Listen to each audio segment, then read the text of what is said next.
The strength of the strong. Parables don't lie, but liars will parable. Lip King.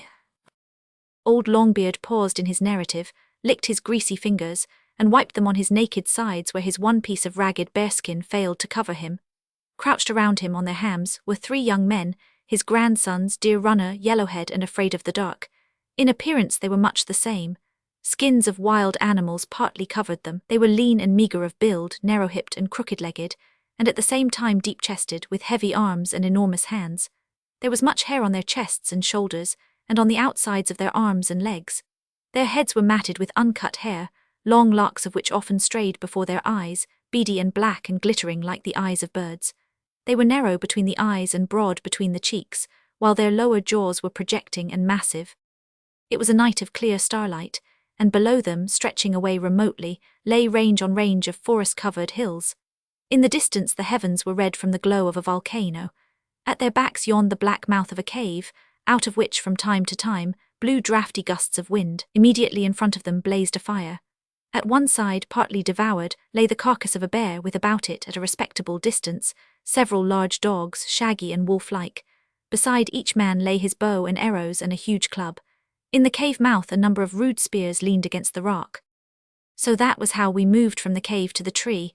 Old Longbeard spoke up. They laughed boisterously, like big children. At recollection of a previous story his words called up. Longbeard laughed too, the 5-inch bodkin of bone, thrust midway through the cartilage of his nose, leaping and dancing and adding to his ferocious appearance. He did not exactly say the words recorded, but he made animal-like sounds with his mouth that meant the same thing. And that is the first I remember of the Sea Valley, Longbeard went on.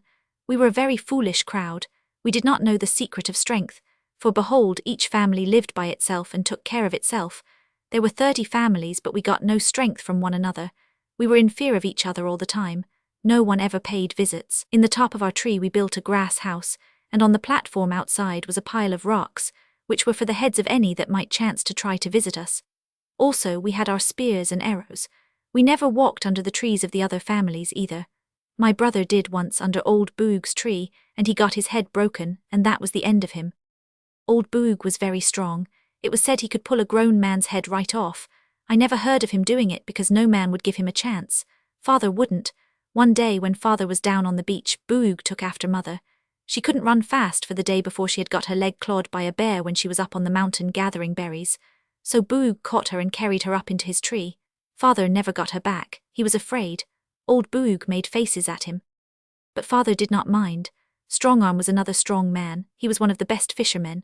But one day, climbing after seagull eggs, he had a fall from the cliff. He was never strong after that. He coughed a great deal and his shoulders drew near to each other. So father took Strongarm's wife. When he came around and coughed under our tree, father laughed at him and threw rocks at him. It was our way in those days. We did not know how to add strength together and become strong. Would a brother take a brother's wife? Deer Runner demanded. Yes, if he had gone to live in another tree by himself. But we do not do such things now, Afraid of the Dark objected. It is because I have taught your fathers better. Longbeard thrust his hairy paw into the bare meat and drew out a handful of suet, which he sucked with a meditative air. Again he wiped his hands on his naked sides and went on. What I am telling you happened in the long ago, before we knew any better. You must have been fools not to know better, was Deer Runner's comment, Yellowhead grunting approval. So we were, but we became bigger fools, as you shall see. Still, we did learn better, and this was the way of it. We fish-eaters had not learned to add our strength until our strength was the strength of all of us, but the meat-eaters who lived across the divide in the big valley stood together, hunted together, fished together, and fought together. One day they came into our valley. Each family of us got into its own cave and tree. There were only 10 meat-eaters, but they fought together and we fought, each family by itself. Longbeard counted long and perplexedly on his fingers. There were 60 men of us, was what he managed to say with fingers and lips combined. And we were very strong, only we did not know it. So we watched the 10 men attack Boog's tree. He made a good fight, but he had no chance. We looked on. When some of the meat-eaters tried to climb the tree, Boog had to show himself in order to drop stones on their heads, whereupon the other meat-eaters who were waiting for that very thing shot him full of arrows. And that was the end of Boog. Next, the meat-eaters got One Eye and his family in his cave. They built a fire in the mouth and smoked him out like we smoked out the bear there today. Then they went after Six Fingers up his tree, and while they were killing him and his grown son, the rest of us ran away. They caught some of our women, and killed 2 old men who could not run fast and several children. The women they carried away with them to the big valley. After that the rest of us crept back, and somehow, perhaps because we were in fear and felt the need for one another, we talked the thing over. It was our first council, our first real council. And in that council we formed our first tribe, for we had learned the lesson. Of the 10 meat-eaters, each man had had the strength of 10, for the 10 had fought as one man. They had added their strength together. But of the 30 families and the 60 men of us, we had had the strength of but one man, for each had fought alone. It was a great talk we had, and it was hard talk, for we did not have the words then as now with which to talk. The bug made some of the words long afterward, and so did others of us make words from time to time. But in the end we agreed to add our strength together, and to be as one man when the meat-eaters came over the divide to steal our women. And that was the tribe. We set 2 men on the divide, one for the day and one for the night, to watch if the meat-eaters came. These were the eyes of the tribe. Then also day and night there were to be 10 men awake with their clubs and spears and arrows in their hands, ready to fight. Before, when a man went after fish or clams or gull eggs, he carried his weapons with him, and half the time he was getting food and half the time watching for fear some other man would get him. Now that was all changed. The men went out without their weapons and spent all their time getting food. Likewise, when the women went into the mountains after roots and berries, 5 of the 10 men went with them to guard them. While all the time, day and night, the eyes of the tribe watched from the top of the divide. But troubles came. As usual, it was about the women. Men without wives wanted other men's wives, and there was much fighting between men, and now and again one got his head smashed or a spear through his body. While one of the watchers was on top of the divide, another man stole his wife, and he came down to fight. Then the other watcher was in fear that someone would take his wife, and he came down likewise. Also, there was trouble among the 10 men who carried always their weapons, and they fought 5 against 5, till some ran away down the coast and the others ran after them. So it was that the tribe was left without eyes or guards. We had not the strength of 60. We had no strength at all. So we held a council and made our first laws. I was but a cub at the time, but I remember. We said that in order to be strong, we must not fight one another, and we made a law that when a man killed another him would the tribe kill. We made another law that whoso stole another man's wife him would the tribe kill. We said that whatever man had too great strength, and by that strength hurt his brothers in the tribe, him would we kill that his strength might hurt no more. For, if we let his strength hurt, the brothers would become afraid and the tribe would fall apart, and we would be as weak as when the meat-eaters first came upon us and killed Boog. Knucklebone was a strong man, a very strong man, and he knew not law. He knew only his own strength, and in the fullness thereof he went forth and took the wife of 3 clams. 3 clams tried to fight, but Knucklebone clubbed out his brains. Yet had Knucklebone forgot that all the men of us had added our strength to keep the law among us, and him we killed at the foot of his tree, and hung his body on a branch as a warning that the law was stronger than any man. For we were the law, all of us, and no man was greater than the law. Then there were other troubles, for know, O dear runner and yellowhead and afraid of the dark, that it is not easy to make a tribe. There were many things, little things, that it was a great trouble to call all the men together to have a council about. We were having councils morning, noon and night, and in the middle of the night. We could find little time to go out and get food because of the councils, for there was always some little thing to be settled, such as naming 2 new watchers to take the place of the old ones on the hill, or naming how much food should fall to the share of the men who kept their weapons always in their hands and got no food for themselves. We stood in need of a chief man to do these things, who would be the voice of the council, and who would account to the council for the things he did. So we named Fifth the chief man. He was a strong man, too, and very cunning, and when he was angry he made noises just like that Fifth, like a wildcat. The 10 men who guarded the tribe were set to work making a wall of stones across the narrow part of the valley. The women and large children helped, as did other men, until the wall was strong. After that, all the families came down out of their caves and trees, and built grass houses behind the shelter of the wall. These houses were large and much better than the caves and trees, and everybody had a better time of it because the men had added their strength together and become a tribe. Because of the wall and the guards and the watchers, there was more time to hunt and fish and pick roots and berries. There was more food and better food, and no one went hungry. And 3 Legs, so named because his legs had been smashed when a boy and who walked with a stick, 3 Legs got the seed of the wild corn and planted it in the ground in the valley near his house. Also, he tried planting fat roots and other things he found in the mountain valleys. Because of the safety in the sea valley, which was because of the wall and the watchers and the guards, and because there was food in plenty for all without having to fight for it, many families came in from the coast valleys on both sides, and from the high-back mountains where they had lived more like wild animals than men. And it was not long before the sea valley filled up, and in it were countless families. But before this happened, the land which had been free to all and belonged to all was divided up. 3 Legs began it when he planted corn, but most of us did not care about the land. We thought the marking of the boundaries with fences of stone was a foolishness. We had plenty to eat, and what more did we want? I remember that my father and I built stone fences for 3 Legs and were given corn in return. So only a few got all the land, and 3 Legs got most of it. Also, others that had taken land gave it to the few that held on, being paid in return with corn and fat roots, and bear skins, and fishes which the farmers got from the fishermen in exchange for corn. And the first thing we knew, all the land was gone. It was about this time that Fifth died and Dogtooth his son was made chief. He demanded to be made chief anyway, because his father had been chief before him. Also, he looked upon himself as a greater chief than his father. He was a good chief at first and worked hard so that the council had less and less to do. Then arose a new voice in the sea valley. It was Twisted Lip. We had never thought much of him until he began to talk with the spirits of the dead. Later we called him Big Fat because he ate overmuch and did no work and grew round and large. One day Big Fat told us that the secrets of the dead were his, and that he was the voice of God. He became great friends with Dogtooth, who commanded that we should build Big Fat a grass house. And Big Fat put taboos all around this house and kept guard inside.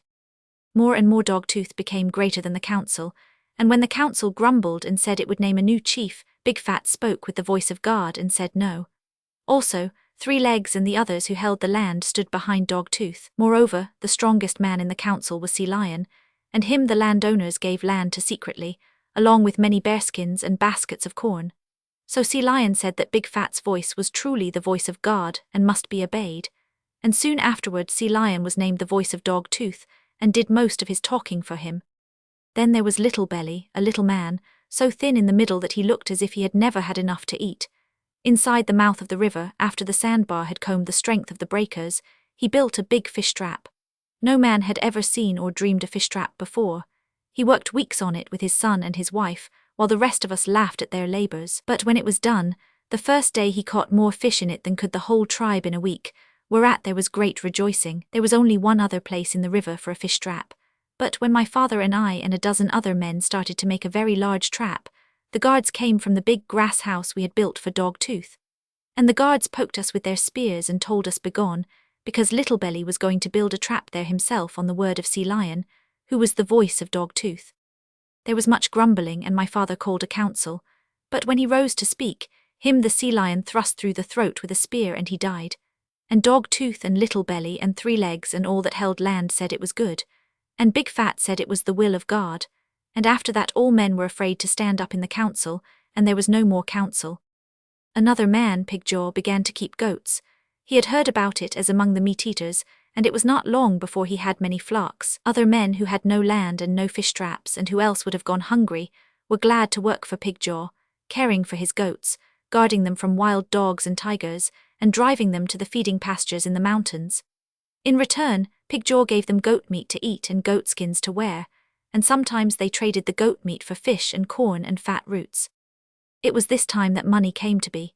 Sea Lion was the man who first thought of it, and he talked it over with Dogtooth and Big Fat. You see, these 3 were the ones that got a share of everything in the sea valley. 1 basket out of every 3 of corn was theirs, 1 fish out of every 3, 1 goat out of every 3. In return, they fed the guards and the watchers, and kept the rest for themselves. Sometimes, when a big haul of fish was made, they did not know what to do with all their share. So Sea Lion set the women to making money out of shell, little round pieces with a hole in each one, and all made smooth and fine. These were strung on strings, and the strings were called money. Each string was of the value of 30 fish or 40 fish, but the women who made a string a day were given 2 fish each. The fish came out of the shares of Dogtooth, Big Fat and Sea Lion, which they 3 did not eat. So all the money belonged to them. Then they told 3 Legs and the other landowners that they would take their share of corn and roots in money, Little Belly that they would take their share of fish in money, Pigjaw that they would take their share of goats and cheese in money. Thus a man who had nothing worked for one who had, and was paid in money. With this money he bought corn and fish and meat and cheese. And Three Legs and all owners of things paid Dogtooth and Sea Lion and Big Fat their share in money. And they paid the guards and watchers in money, and the guards and watchers bought their food with the money. And because money was cheap, Dogtooth made many more men into guards. And because money was cheap to make, a number of men began to make money out of shell themselves. But the guards stuck spears in them and shot them full of arrows, because they were trying to break up the tribe. It was bad to break up the tribe, for then the meat-eaters would come over the divide and kill them all. Big Fat was the voice of God, but he took Broken Rib and made him into a priest, so that he became the voice of Big Fat and did most of his talking for him. And both had other men to be servants to them.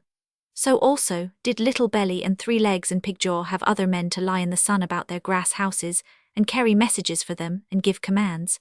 And more were men taken away from work, so that those that were left worked harder than ever before. It seemed that men desired to do no work and strove to seek out other ways, whereby men should work for them. Crooked Eyes found such a way. He made the first fire brew out of corn, and thereafter he worked no more, for he talked secretly with Dogtooth and Big Fat and the other masters, and it was agreed that he should be the only one to make fire brew. But Crooked Eyes did no work himself. Men made the brew for him, and he paid them in money. Then he sold the fire brew for money, and all men bought, and many strings of money did he give Dogtooth and Sea Lion and all of them. Big Fat and Broken Rib stood by Dogtooth when he took his second wife, and his third wife.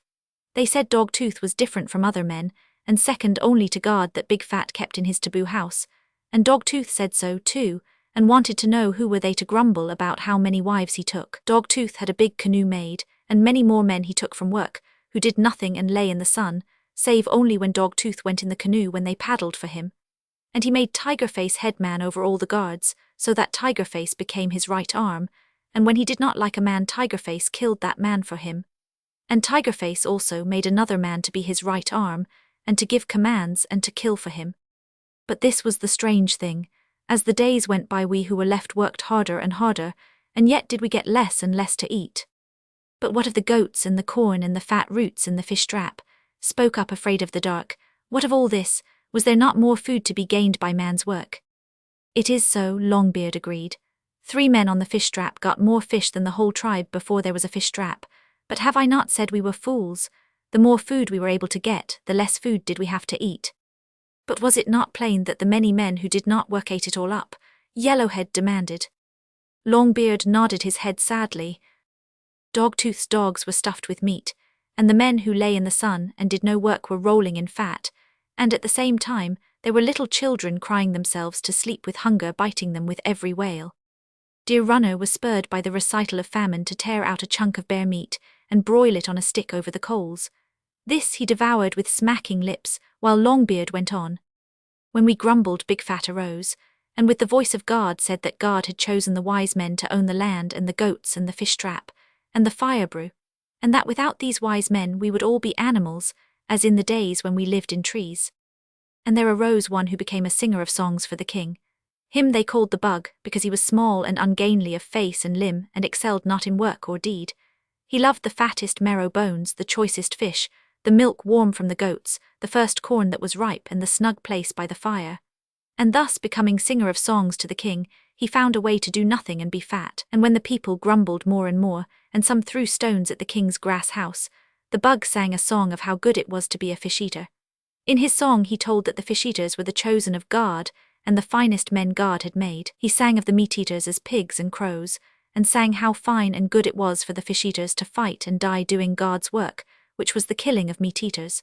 The words of his song were like fire in us, and we clamoured to be led against the meat-eaters. And we forgot that we were hungry, and why we had grumbled, and were glad to be led by Tigerface over the divide, where we killed many meat-eaters and were content. But things were no better in the Sea Valley. The only way to get food was to work for Three Legs or Little Belly or Pigjaw, for there was no land that a man might plant with corn for himself, and often there were more men than Three Legs and the others had work for. So these men went hungry, and so did their wives and children and their old mothers.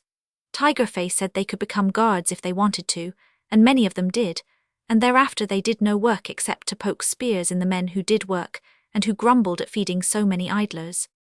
And when we grumbled, ever the Bug sang new songs. He said that Three Legs and Pigjaw and the rest were strong men, and that was why they had so much. He said that we should be glad to have strong men with us, else would we perish of our own worthlessness and the meat-eaters. Therefore, we should be glad to let such strong men have all they could lay hands on. And Big Fat and Pig Jaw and Tiger Face and all the rest said it was true. All right, said Long Fang, then will I too be a strong man. And he got himself corn and began to make fire brew and sell it for strings of money. And when Crooked Eyes complained, Long Fang said that he was himself a strong man, and that if Crooked Eyes made any more noise he would bash his brains out for him. Whereat Crooked Eyes was afraid and went and talked with Three Legs and Pig Jaw. And all three went and talked to Dog Tooth, and Dog Tooth spoke to Sea Lion, and Sea Lion sent a runner with a message to Tiger Face. And Tiger Face sent his guards, who burned Long Fang's house along with the fire brew he had made. Also, they killed him and all his family, and Big Fat said it was good, and the Bug sang another song about how good it was to observe the law, and what a fine land the Sea Valley was, and how every man who loved the Sea Valley should go forth and kill the bad meat-eaters. And again his song was as fire to us, and we forgot to grumble. It was very strange. When Little Belly caught too many fish, so that it took a great many to sell for a little money, he threw many of the fish back into the sea, so that more money would be paid for what was left. And Three Legs often let many large fields lie idle so as to get more money for his corn. And the women, making so much money out of shell that much money was needed to buy with, Dog Tooth stopped the making of money, and the women had no work, so they took the places of the men. I worked on the fish trap, getting a string of money every 5 days, but my sister now did my work, getting a string of money for every 10 days. The women worked cheaper, and there was less food, and Tiger Face said we should become guards. Only I could not become a guard because I was lame of one leg, and Tiger Face would not have me, and there were many like me. We were broken men and only fit to beg for work or to take care of the babies while the women worked. Yellowhead, too, was made hungry by the recital, and broiled a piece of bear meat on the coals. But why didn't you rise up, all of you, and kill Three Legs and Pig Jaw and Big Fat and the rest and get enough to eat? Afraid in the Dark demanded. Because we could not understand, Longbeard answered. There was too much to think about, and also there were the guards sticking spears into us, and Big Fat talking about God, and the Bug singing new songs. And when any man did think right and said so, Tiger Face and the guards got him, and he was tied out to the rocks at low tide so that the rising waters drowned him. It was a strange thing, the money. It was like the Bug's songs. It seemed all right, but it wasn't, and we were slow to understand. Dogtooth began to gather the money in. He put it in a big pile in a grass house with guards to watch it day and night. And the more money he piled in the house, the dearer money became, so that a man worked a longer time for a string of money than before. Then, too, there was always talk of war with the meat-eaters, and Dogtooth and Tiger Face filled many houses with corn, and dried fish, and smoked goat meat and cheese. And with the food, piled there in mountains, the people had not enough to eat. But what did it matter? Whenever the people grumbled too loudly, the Bug sang a new song, and Big Fat said it was God's word that we should kill meat-eaters, and Tiger Face led us over the divide to kill and be killed. I was not good enough to be a guard and lie fat in the sun, but when we made war, Tiger Face was glad to take me along. And when we had eaten all the food stored in the houses, we stopped fighting and went back to work to pile up more food. Then were you all crazy, commented Deer Runner. Then were we indeed all crazy, Longbeard agreed. It was strange, all of it. There was Splitnose. He said everything was wrong. He said it was true that we grew strong by adding our strength together. And he said that when we first formed the tribe, it was right that the men whose strength hurt the tribe should be shorn of their strength, men who bashed their brothers' heads and stole their brothers' wives. And now he said the tribe was not getting stronger but was getting weaker, because there were men with another kind of strength that were hurting the tribe, men who had the strength of the land like Three Legs, who had the strength of the fish trap like Little Belly, who had the strength of all the goat meat like Pig Jaw. The thing to do, Splitnose said, was to shear these men of their evil strength, to make them go to work, all of them, and to let no man eat who did not work. And the Bug sang another song about men like Splitnose, who wanted to go back and live in trees. Yet Splitnose said no, that he did not want to go back but ahead, that they grew strong only as they added their strength together, and that, if the fish-eaters would add their strength to the meat-eaters, there would be no more fighting and no more watchers and no more guards, and that, with all men working, there would be so much food that each man would have to work not more than 2 hours a day. Then the Bug sang again, and he sang that Splitnose was lazy, and he sang also the song of the bees. It was a strange song, and those who listened were made mad, as from the drinking of strong fire brew. The song was of a swarm of bees, and of a robber wasp who had come in to live with the bees and who was stealing all their honey. The wasp was lazy and told them there was no need to work.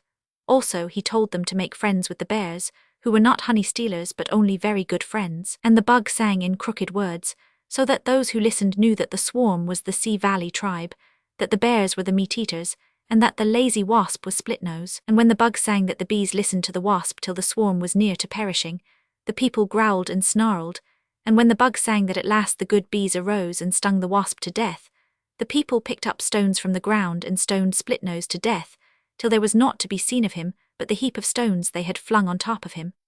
And there were many poor people who worked long and hard, and had not enough to eat, that helped throw the stones on Splitnose. And after the death of Splitnose, there was but one other man that dared rise up and speak his mind, and that man was Hareface. "Where is the strength of the strong?" he asked. "We are the strong, all of us, and we are stronger than Dog-Tooth and Tiger-Face and Three-Legs and Pig-Jaw, and all the rest who do nothing and eat much and weaken us by the hurt of their strength, which is bad strength. Men who are slaves are not strong. If the man who first found the virtue and use of fire had used his strength, we would have been his slaves, as we are the slaves today of Little Belly, who found the virtue and use of the fish trap, and of the men who found the virtue and use of the land, and the goats, and the fire brew. Before we lived in trees, my brothers, and no man was safe, but we fight no more with one another. We have added our strength together, then let us fight no more with the meat-eaters. Let us add our strength and their strength together, then will we be indeed strong, and then we will go out together, the fish-eaters and the meat-eaters, and we will kill the tigers and the lions and the wolves and the wild dogs, and we will pasture our goats on all the hillsides, and plant our corn and fat roots in all the high mountain valleys. In that day we will be so strong that all the wild animals will flee before us and perish, and nothing will withstand us, for the strength of each man will be the strength of all men in the world." So said Hareface, and they killed him because they said he was a wild man and wanted to go back and live in a tree. It was very strange. Whenever a man arose and wanted to go forward, all those that stood still said he went backward and should be killed. And the poor people helped stone him and were fools. We were all fools, except those who were fat and did no work. The fools were called wise, and the wise were stoned. Men who worked did not get enough to eat, and the men who did not work ate too much. And the tribe went on losing strength. The children were weak and sickly, and because we ate not enough, strange sicknesses came among us and we died like flies, and then the meat-eaters came upon us. We had followed Tiger-Face too often over the divide and killed them, and now they came to repay in blood. We were too weak and sick to man the big wall, and they killed us, all of us, except some of the women which they took away with them. The bug and I escaped, and I hid in the wildest places and became a hunter of meat and went hungry no more. I stole a wife from the meat-eaters and went to live in the caves of the high mountains where they could not find me. And we had 3 sons, and each son stole a wife from the meat-eaters. And the rest you know, for are you not the sons of my sons? But the bug queried Deer Runner, what became of him? He went to live with the meat-eaters and to be a singer of songs to the king. He is an old man now, but he sings the same old songs, and when a man rises up to go forward, he sings that that man is walking backward to live in a tree. Longbeard dipped into the bare carcass and sucked with toothless gums at a fist of suet. "Some day," he said, wiping his hands on his sides, "all the fools will be dead, and then all live men will go forward. The strength of the strong will be theirs, and they will add their strength together, so that, of all the men in the world, not one will fight with another. There will be no guards nor watchers on the walls, and all the hunting animals will be killed, and as Hareface said, all the hillsides will be pastured with goats, and all the high mountain valleys will be planted with corn and fat roots. And all men will be brothers, and no man will lie idle in the sun and be fed by his fellows.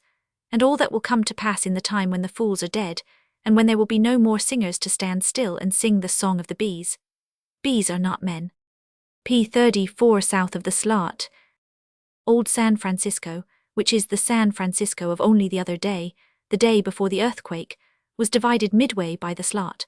The slot was an iron crack that ran along the center of Market Street, and from the slot arose the burr of the ceaseless, endless cable that was hitched at will to the cars it dragged up and down. In truth, there were 2 slots, but in the quick grammar of the West time was saved by calling them, and much more that they stood for, the slot. North of the slot were the theaters, hotels and shopping district, the banks and the staid, respectable business houses. South of the slot were the factories, slums, laundries, machine shops, boiler works, and the abodes of the working class. The slot was the metaphor that expressed the class cleavage of society, and no man crossed this metaphor, back and forth, more successfully than Freddie Drummond. He made a practice of living in both worlds, and in both worlds he lived signally well. Freddie Drummond was a professor in the sociology department of the University of California, and it was as a professor of sociology that he first crossed over the slot, lived for 6 months in the Great Labor Ghetto, and wrote The Unskilled Laborer, a book that was hailed everywhere as an able contribution to the literature of progress, and as a splendid reply to the literature of discontent. Politically and economically it was nothing if not orthodox. Presidents of great railway systems bought whole editions of it to give to their employees. The Manufacturers' Association alone distributed 50,000 copies of it. In a way, it was almost as immoral as the far-famed and notorious Message to Garcia, while in its pernicious preachment of thrift and content, it ran Mr. Wiggs of the Cabbage Patch a close second. At first Freddie Drummond found it monstrously difficult to get along among the working people. He was not used to their ways, and they certainly were not used to his. They were suspicious. He had no antecedents. He could talk of no previous jobs. His hands were soft. His extraordinary politeness was ominous. His first idea of the role he would play was that of a free and independent American who chose to work with his hands and no explanations given. But it wouldn't do, as he quickly discovered. At the beginning they accepted him very provisionally as a freak. A little later, as he began to know his way about better, he insensibly drifted into the role that would work. Namely, he was a man who had seen better days, very much better days, but who was down on his luck, though, to be sure, only temporarily. He learned many things, and generalized much and often erroneously, all of which can be found in the pages of The Unskilled Laborer. He saved himself, however, after the sane and conservative manner of his kind, by labeling his generalizations as tentative. One of his first experiences was in the great Wilmax cannery, where he was put on piecework making small packing cases. A box factory supplied the parts, and all Freddie Drummond had to do was to fit the parts into a form and drive in the wire nails with a light hammer. It was not skilled labor, but it was piecework. The ordinary laborers in the cannery got $1.50 per day. Freddie Drummond found the other men on the same job with him jogging along and earning $1.75 a day. By the third day he was able to earn the same, but he was ambitious. He did not care to jog along, and being unusually able and fit, on the fourth day earned $2. The next day, having keyed himself up to an exhausting high tension, he earned $2.50. His fellow workers favored him with scowls and black looks, and made remarks, slangily witty and which he did not understand, about sucking up to the boss and pacemaking and holding her down when the rains set in. He was astonished at their malingering on piecework, generalized about the inherent laziness of the unskilled laborer, and proceeded next day to hammer out $3 worth of boxes. And that night, coming out of the cannery, he was interviewed by his fellow workmen, who were very angry and incoherently slangy. He failed to comprehend the motive behind their action. The action itself was strenuous. When he refused to ease down his pace and bleated about freedom of contract, independent Americanism, and the dignity of toil, they proceeded to spoil his pace-making ability. It was a fierce battle, for Drummond was a large man and an athlete, but the crowd finally jumped on his ribs, walked on his face and stamped on his fingers, so that it was only after lying in bed for a week that he was able to get up and look for another job. All of which is duly narrated in that first book of his, in the chapter entitled The Tyranny of Labor. A little later, in another department of the Wilmax cannery, lumping as a fruit distributor among the women, he essayed to carry 2 boxes of fruit at a time, and was promptly reproached by the other fruit lumpers. It was palpable malingering, but he was there, he decided, not to change conditions, but to observe.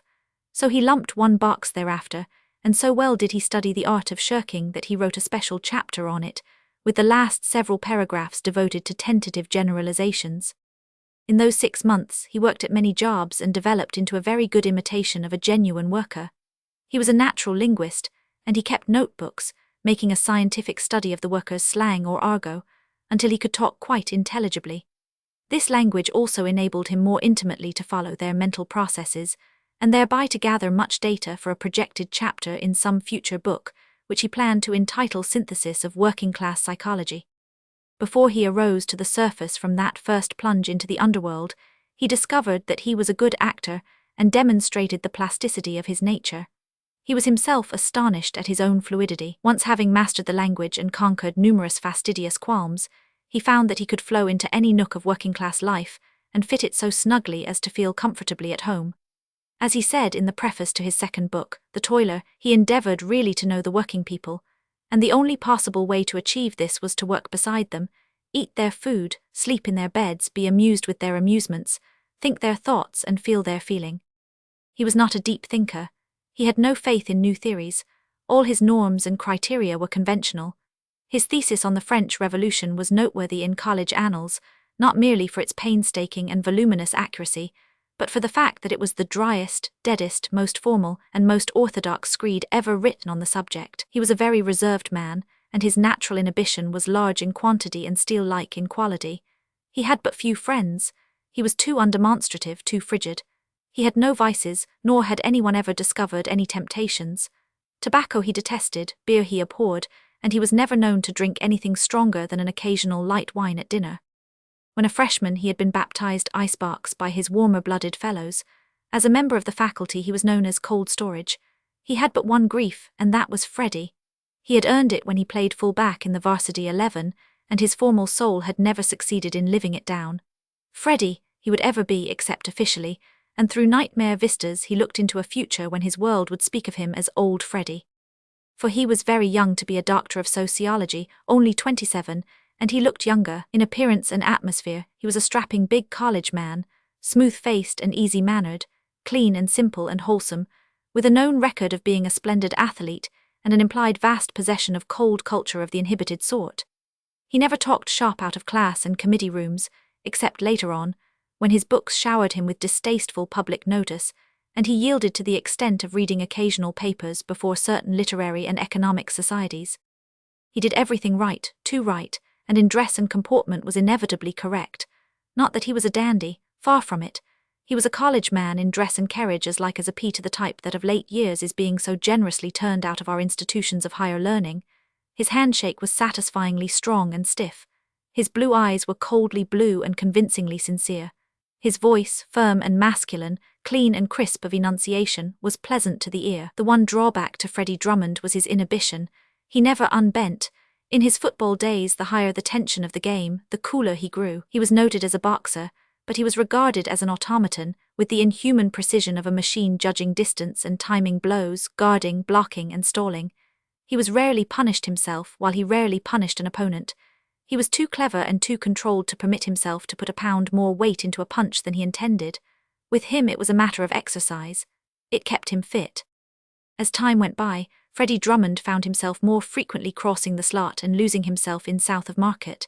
His summer and winter holidays were spent there, and whether it was a week or a weekend, he found the time spent there to be valuable and enjoyable. And there was so much material to be gathered. His third book, Mass and Master, became a textbook in the American universities, and almost before he knew it, he was at work on a fourth one, The Fallacy of the Inefficient. Somewhere in his makeup there was a strange twist or quirk. Perhaps it was a recall from his environment and training, or from the tempered seed of his ancestors, who had been bookmen generation preceding generation. But at any rate, he found enjoyment in being down in the working-class world. In his own world he was cold storage, but down below he was Big Bill Tarts, who could drink and smoke and slang and fight and be an all-round favourite. Everybody liked Bill, and more than one working girl made love to him. At first he had been merely a good actor, but as time went on, simulation became second nature. He no longer played a part, and he loved sausages and bacon, than which in his own proper sphere there was nothing more loathsome in the way of food.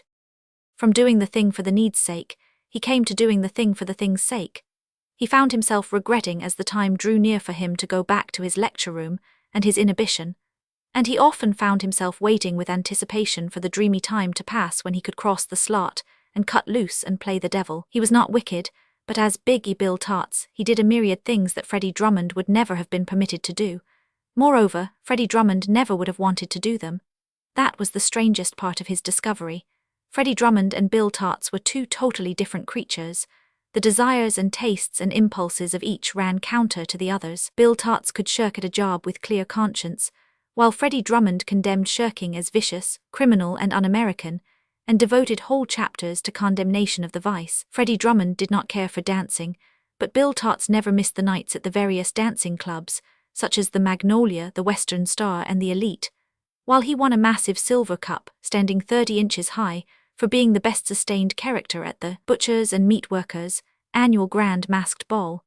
And Bill Tarts liked the girls and the girls liked him, while Freddie Drummond enjoyed playing the ascetic in this particular, was open in his opposition to equal suffrage, and cynically bitter in his secret condemnation of co-education. Freddie Drummond changed his manners with his dress and without effort. When he entered the obscure little room used for his transformation scenes, he carried himself just a bit too stiffly. He was too erect, his shoulders were an inch too far back while his face was grave, almost harsh and practically expressionless. But when he emerged in Bill Tart's clothes he was another creature. Bill Tart's did not slouch, but somehow his whole form limbered up and became graceful. The very sound of the voice was changed, and the laugh was loud and hearty, while loose speech and an occasional oath were as a matter of course on his lips. Also, Bill Tart's was a trifle inclined to late hours, and at times in saloons to be good-naturedly bellicose with other workmen. Then, too, at Sunday picnics, or when coming home from the show, either arm betrayed a practiced familiarity in stealing around girls' waists, while he displayed a wit keen and delightful in the flirtatious badinage that was expected of a good fellow in his class. So thoroughly was Bill Tarts himself, so thoroughly a workman, a genuine denizen of south of the slot, that he was as class-conscious as the average of his kind, and his hatred for a scab even exceeded that of the average loyal Union man. During the waterfront strike, Freddie Drummond was somehow able to stand apart from the unique combination, and, coldly critical, watch Bill Tarts hilariously slug scab longshoremen. For Bill Tarts was a dues-paying member of the Longshoremen Union, and had a right to be indignant with the usurpers of his job. Big Bill Tarts was so very big, and so very able that it was Big Bill to the front when trouble was brewing. From acting outraged feelings, Freddie Drummond, in the role of his other self, came to experience genuine outrage, and it was only when he returned to the classic atmosphere of the university that he was able, sanely and conservatively, to generalize upon his underworld experiences and put them down on paper as a trained sociologist should.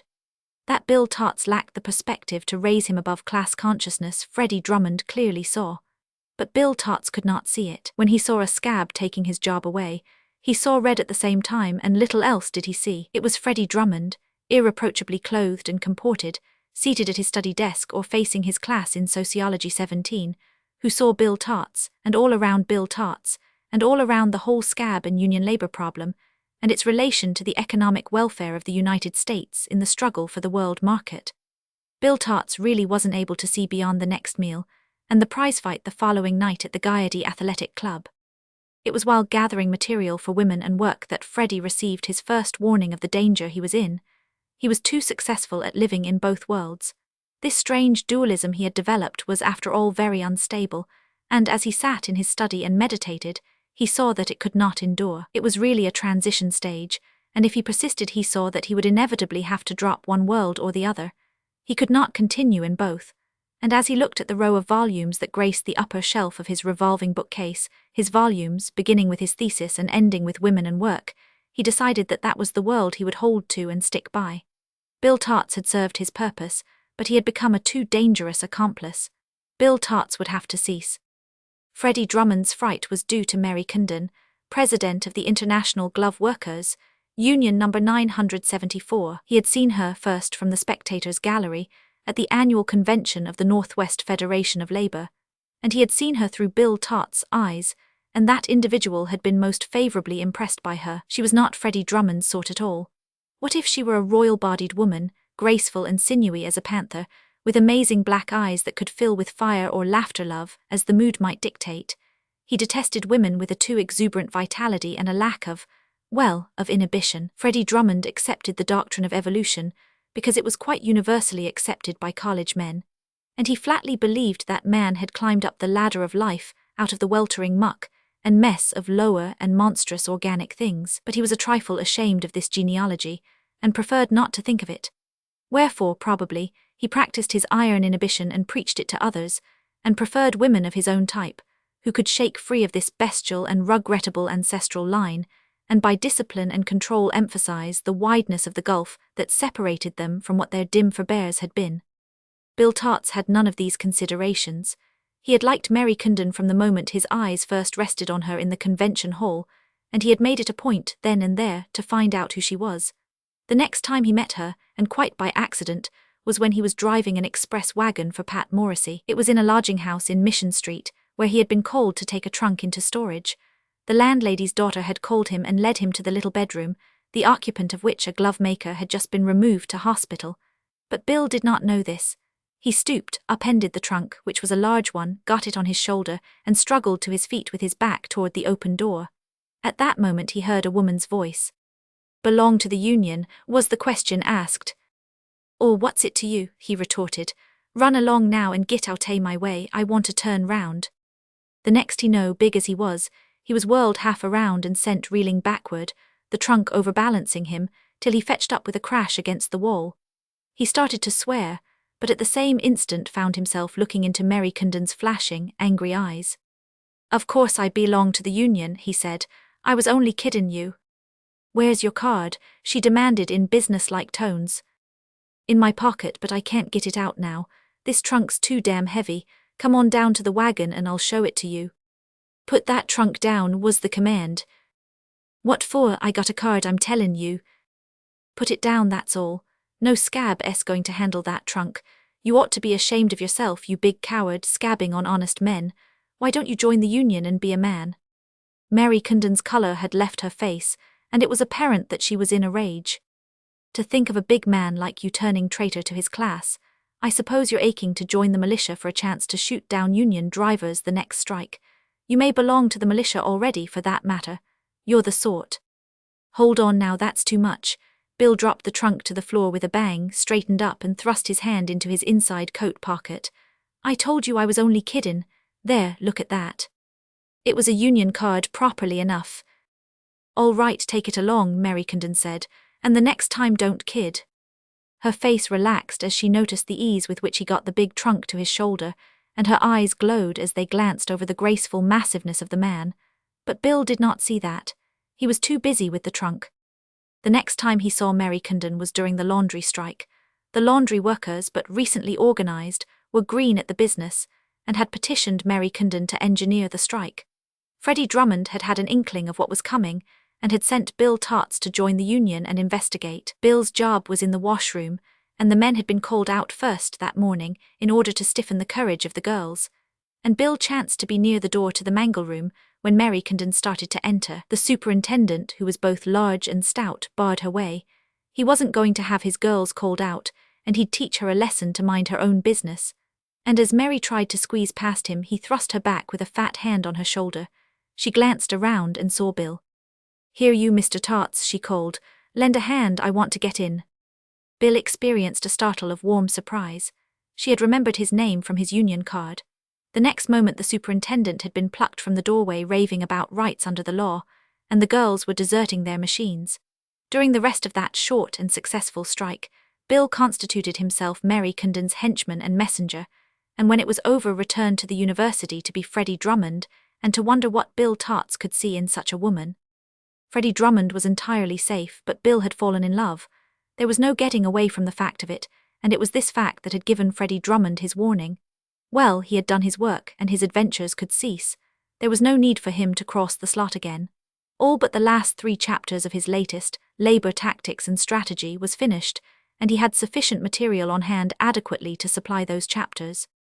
Another conclusion he arrived at was that in order to sheet-anchor himself as Freddie Drummond, closer ties and relations in his own social nook were necessary.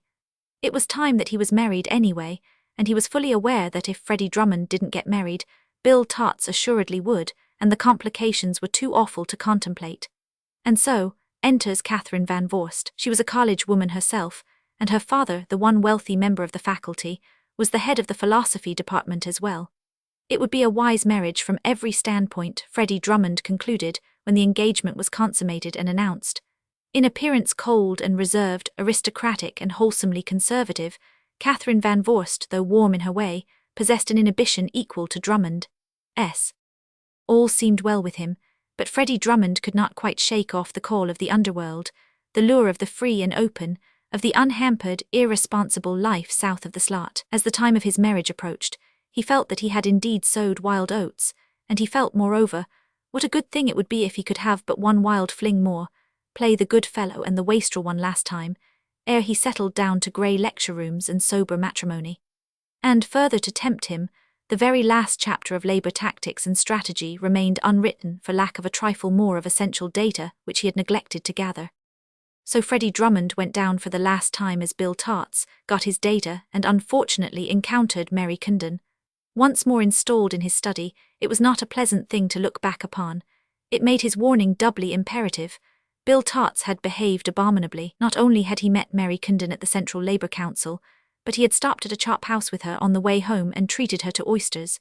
And before they parted at her door, his arms had been about her, and he had kissed her on the lips and kissed her repeatedly. And her last words in his ear, words uttered softly with a catchy sob in the throat that was nothing more nor less than a love cry, were "Bill, dear, dear Bill." Freddie Drummond shuddered at the recollection. He saw the pit yawning for him. He was not by nature a polygamist, and he was appalled at the possibilities of the situation. It would have to be put an end to, and it would end in one only of two ways. Either he must become wholly Bill Tarts and be married to Mary Condon, or he must remain wholly Freddie Drummond and be married to Catherine Van Vorst. Otherwise, his conduct would be beneath contempt and horrible. In the several months that followed, San Francisco was torn with labor strife. The unions and the employers' associations had locked horns with a determination that looked as if they intended to settle the matter, one way or the other, for all time. But Freddie Drummond corrected proofs, lectured classes, and did not budge. He devoted himself to Catherine Van Vorst, and day by day found more to respect and admire in her, nay, even to love in her. The streetcar strike tempted him, but not so severely as he would have expected, and the great meat strike came on and left him cold. The ghost of Bill Tarts had been successfully laid, and Freddie Drummond with rejuvenescent zeal tackled a brochure long planned on the topic of diminishing returns. The wedding was 2 weeks off when one afternoon in San Francisco, Catherine Van Vorst picked him up and whisked him away to see a boys' club, recently instituted by the settlement workers in whom she was interested.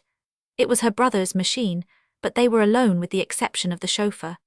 At the junction with Kearny Street, Market and Geary Streets intersect like the sides of a sharp-angled letter, V. They, in the auto, were coming down Market with the intention of negotiating the sharp apex and going up Geary. But they did not know what was coming down Geary, timed by fate to meet them at the apex. While aware from the papers that the meat strike was on, and that it was an exceedingly bitter one, all thought of it at that moment was farthest from Freddie Drummond's mind. Was he not seated beside Catherine? And besides, he was carefully expositing to her his views on settlement work, views that Bill Tarts' adventures had played a part in formulating. Coming down Geary Street were 6 meat wagons. Beside each scab driver sat a policeman. Front and rear, and along each side of this procession, marched a protecting escort of 100 police. Behind the police rearguard, at a respectful distance, was an orderly but vociferous mob, several blocks in length, that congested the street from sidewalk to sidewalk. The Beef Trust was making an effort to supply the hotels, and incidentally to begin the breaking of the strike. The St. Francis had already been supplied, at a cost of many broken windows and broken heads, and the expedition was marching to the relief of the Palace Hotel. All unwitting, Drummond sat beside Catherine, talking settlement work, as the auto, honking methodically and dodging traffic, swung in a wide curve to get around the apex. A big coal wagon, loaded with lump coal and drawn by 4 huge horses, just debouching from Kearny Street as though to turn down Market, blocked their way. The driver of the wagon seemed undecided, and the chauffeur, running slow but disregarding some shouted warning from the crossing policemen, swerved the auto to the left, violating the traffic rules, in order to pass in front of the wagon. At that moment, Freddie Drummond discontinued his conversation. Nor did he resume it again, for the situation was developing with the rapidity of a transformation scene. He heard the roar of the mob at the rear, and caught a glimpse of the helmeted police and the lurching meat wagons. At the same moment, laying on his whip, and standing up to his task, the coal driver rushed horses and wagons squarely in front of the advancing procession, pulled the horses up sharply, and put on the big brake. Then he made his lines fast to the brake handle, and sat down with the air of one who had stopped to stay. The auto had been brought to a stop, too, by his big panting leaders which had jammed against it. Before the chauffeur could back clear, an old Irishman, driving a rickety express wagon and lashing his one horse to a gallop, had locked wheels with the auto. Drummond recognized both horse and wagon, for he had driven them often himself. The Irishman was Pat Morrissey. On the other side, a brewery wagon was locking with the coal wagon, and an eastbound Kearny Street car, wildly clanging its gong, the motorman shouting defiance at the crossing policeman, was dashing forward to complete the blockade. And wagon after wagon was locking and blocking and adding to the confusion. The meat wagons halted. The police were trapped. The roar at the rear increased as the mob came on to the attack, while the vanguard of the police charged the obstructing wagons. "We're in for it," Drummond remarked coolly to Catherine. "Yes," she nodded with equal coolness. "What savages they are." His admiration for her doubled on itself. She was indeed his sort. He would have been satisfied with her even if she had screamed and clung to him, but this was magnificent. She sat in that storm center as calmly as if it had been no more than a block of carriages at the opera. The police were struggling to clear a passage. The driver of the coal wagon, a big man in shirt sleeves, lighted a pipe and sat smoking. He glanced down complacently at a captain of police who was raving and cursing at him, and his only acknowledgement was a shrug of the shoulders. From the rear arose the rat-rat-tat of clubs on heads, and a pandemonium of cursing, yelling, and shouting. A violent accession of noise proclaimed that the mob had broken through, and was dragging a scab from a wagon. The police captain reinforced from his vanguard, and the mob at the rear was repelled. Meanwhile, window after window in the high office building on the right had been opened, and the class-conscious clerks were raining a shower of office furniture down on the heads of police and scabs. Waste baskets, ink bottles, paperweights, typewriters, anything and everything that came to hand was filling the air. A policeman, under orders from his captain, clambered to the lofty seat of the coal wagon to arrest the driver. And the driver, rising leisurely and peacefully to meet him, suddenly crumpled him in his arms and threw him down on top of the captain. The driver was a young giant, and when he climbed on his load and poised a lump of coal in both hands, a policeman who was just scaling the wagon from the side, let go and dropped back to earth. The captain ordered half a dozen of his men to take the wagon. The teamster, scrambling over the load from side to side, beat them down with huge lumps of coal. The crowd on the sidewalks and the teamsters on the locked wagons roared encouragement and their own delight. The motorman, smashing helmets with his controller bar, was beaten into insensibility and dragged from his platform. The captain of police, beside himself at the repulse of his men, led the next assault on the coal wagon. A score of police were swarming up the tall-sided fortress, but the teamster multiplied himself. At times there were 6 or 8 policemen rolling on the pavement and under the wagon. Engaged in repulsing an attack on the rear end of his fortress, the teamster turned about to see the captain just in the act of stepping on to the seat from the front end. He was still in the air and in most unstable equilibrium when the teamster hurled a 30-pound lump of coal. It caught the captain fairly on the chest, and he went over backward, striking on a wheeler's back, tumbling onto the ground, and jamming against the rear wheel of the auto. Catherine thought he was dead, but he picked himself up and charged back. She reached out her gloved hand and patted the flank of the snorting, quivering horse, but Drummond did not notice the action. He had eyes for nothing save the battle of the coal wagon, while somewhere in his complicated psychology, one Bill Tarts was heaving and straining in an effort to come to life. Drummond believed in law and order and the maintenance of the established, but this riotous savage within him would have none of it. Then, if ever, did Freddie Drummond call upon his iron inhibition to save him. But it is written that the house divided against itself must fall. And Freddie Drummond found that he had divided all the will and force of him with Bill Tarts, and between them, the entity that constituted the pair of them was being wrenched in twain.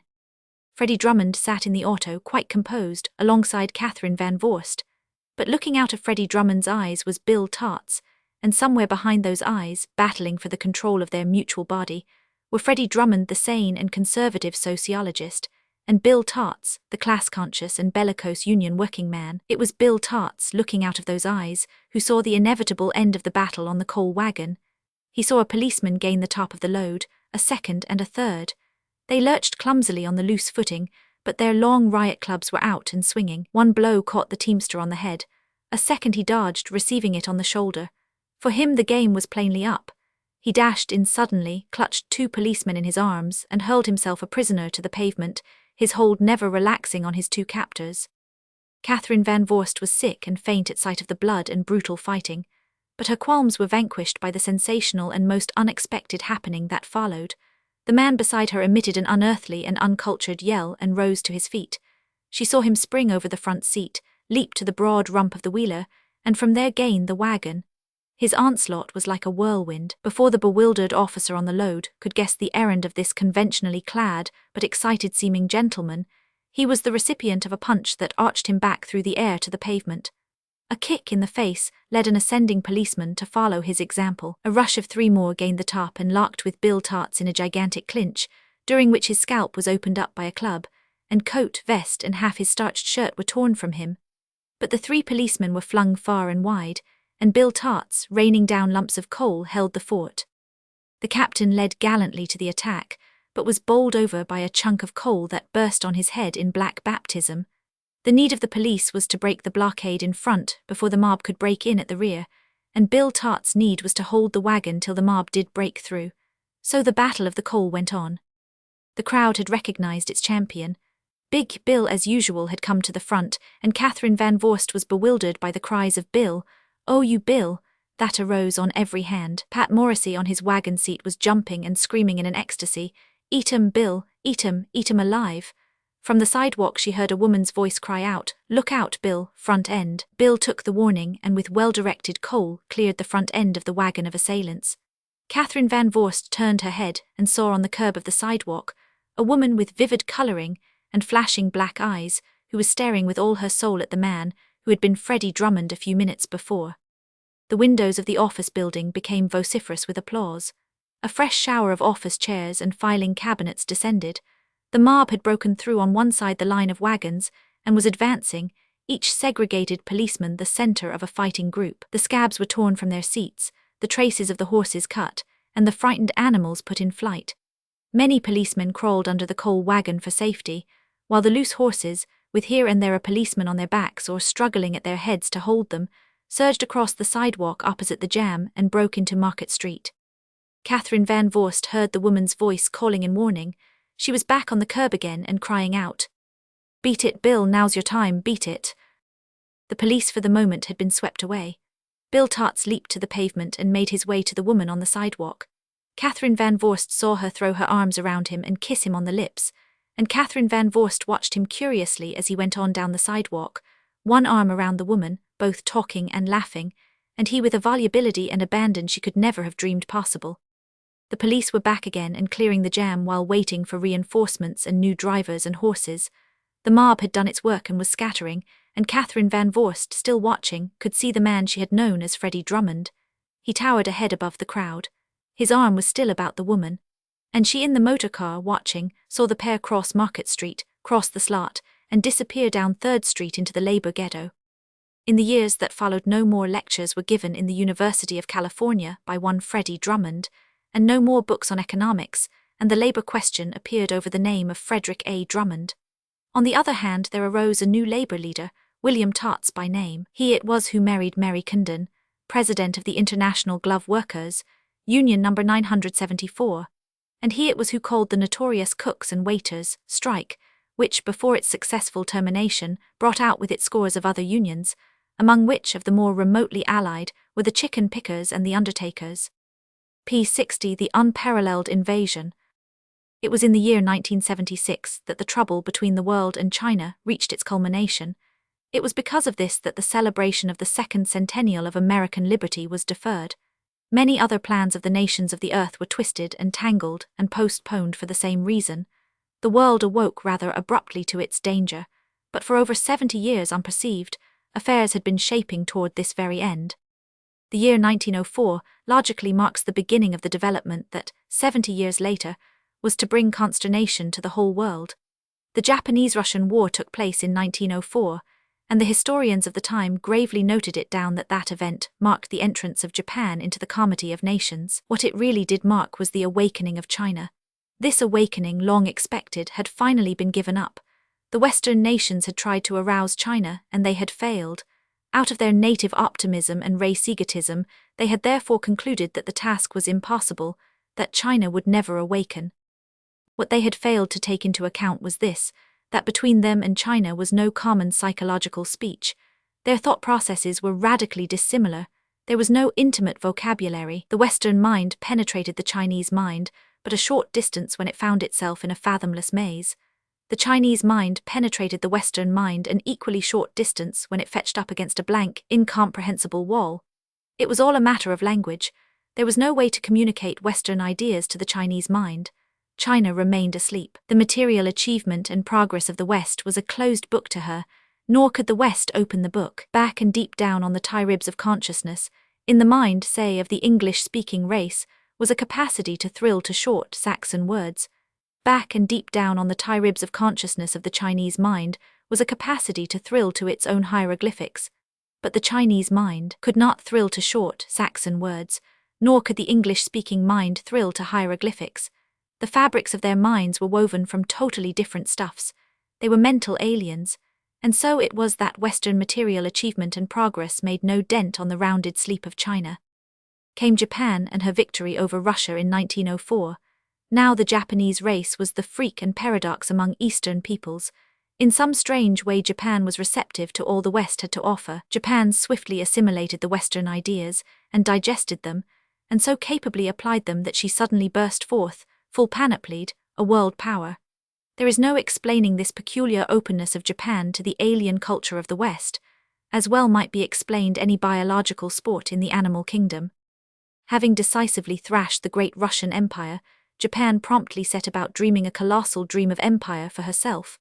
Korea she had made into a granary and a colony. Treaty privileges and vulpine diplomacy gave her the monopoly of Manchuria. But Japan was not satisfied. She turned her eyes upon China. There lay a vast territory, and in that territory were the hugest deposits in the world of iron and coal, the backbone of industrial civilization. Given natural resources, the other great factor in industry is labor. In that territory was a population of 400 million souls, 1/4 of the then total population of the earth. Furthermore, the Chinese were excellent workers, while their fatalistic philosophy or religion and their stolid nervous organization constituted them splendid soldiers if they were properly managed. Needless to say, Japan was prepared to furnish that management. But best of all, from the standpoint of Japan, the Chinese was a kindred race. The baffling enigma of the Chinese character to the West was no baffling enigma to the Japanese. The Japanese understood as we could never school ourselves or hope to understand. Their mental processes were the same. The Japanese thought with the same thought symbols as did the Chinese, and they thought in the same peculiar grooves. Into the Chinese mind, the Japanese went on where we were balked by the obstacle of incomprehension. They took the turning which we could not perceive, twisted around the obstacle, and were out of sight in the ramifications of the Chinese mind where we could not follow. They were brothers. Long ago one had borrowed the other's written language, and untold generations before that, they had diverged from the common Mongol stock. There had been changes, differentiations brought about by diverse conditions and infusions of other blood. But down at the bottom of their beings, twisted into the fibers of them, was a heritage in common, a sameness in kind that time had not obliterated. And so Japan took upon herself the management of China. In the years immediately following the war with Russia, her agents swarmed over the Chinese empire. 1,000 miles beyond the last mission station toiled her engineers and spies, clad as coolies, under the guise of itinerant merchants or proselytizing Buddhist priests, noting down the horsepower of every waterfall, the likely sites for factories, the heights of mountains and passes, the strategic advantages and weaknesses, the wealth of the farming valleys, the number of bullocks in a district, or the number of laborers that could be collected by forced levies. Never was there such a census, and it could have been taken by no other people than the dogged, patient, patriotic Japanese. But in a short time secrecy was thrown to the winds. Japan's officers reorganized the Chinese army. Her drill sergeants made the medieval warriors over into 20th century soldiers, accustomed to all the modern machinery of war, and with a higher average of marksmanship than the soldiers of any Western nation. The engineers of Japan deepened and widened the intricate system of canals, built factories and foundries, netted the empire with telegraphs and telephones, and inaugurated the era of railroad building. It was these same protagonists of machine civilization that discovered the great oil deposits of Chunsan, the iron mountains of Wangsing, the copper ranges of Chinchai, and they sank the gas wells of Wowie, that most marvelous reservoir of natural gas in all the world. In China's councils of empire were the Japanese emissaries. In the ears of the statesmen whispered the Japanese statesmen. The political reconstruction of the empire was due to them. They evicted the scholar class, which was violently reactionary, and put into office progressive officials. And in every town and city of the empire newspapers were started. Of course, Japanese editors ran the policy of these papers, which policy they got direct from Tokyo. It was these papers that educated and made progressive the great mass of the population. China was at last awake. Where the West had failed, Japan succeeded. She had transmuted Western culture and achievement into terms that were intelligible to the Chinese understanding.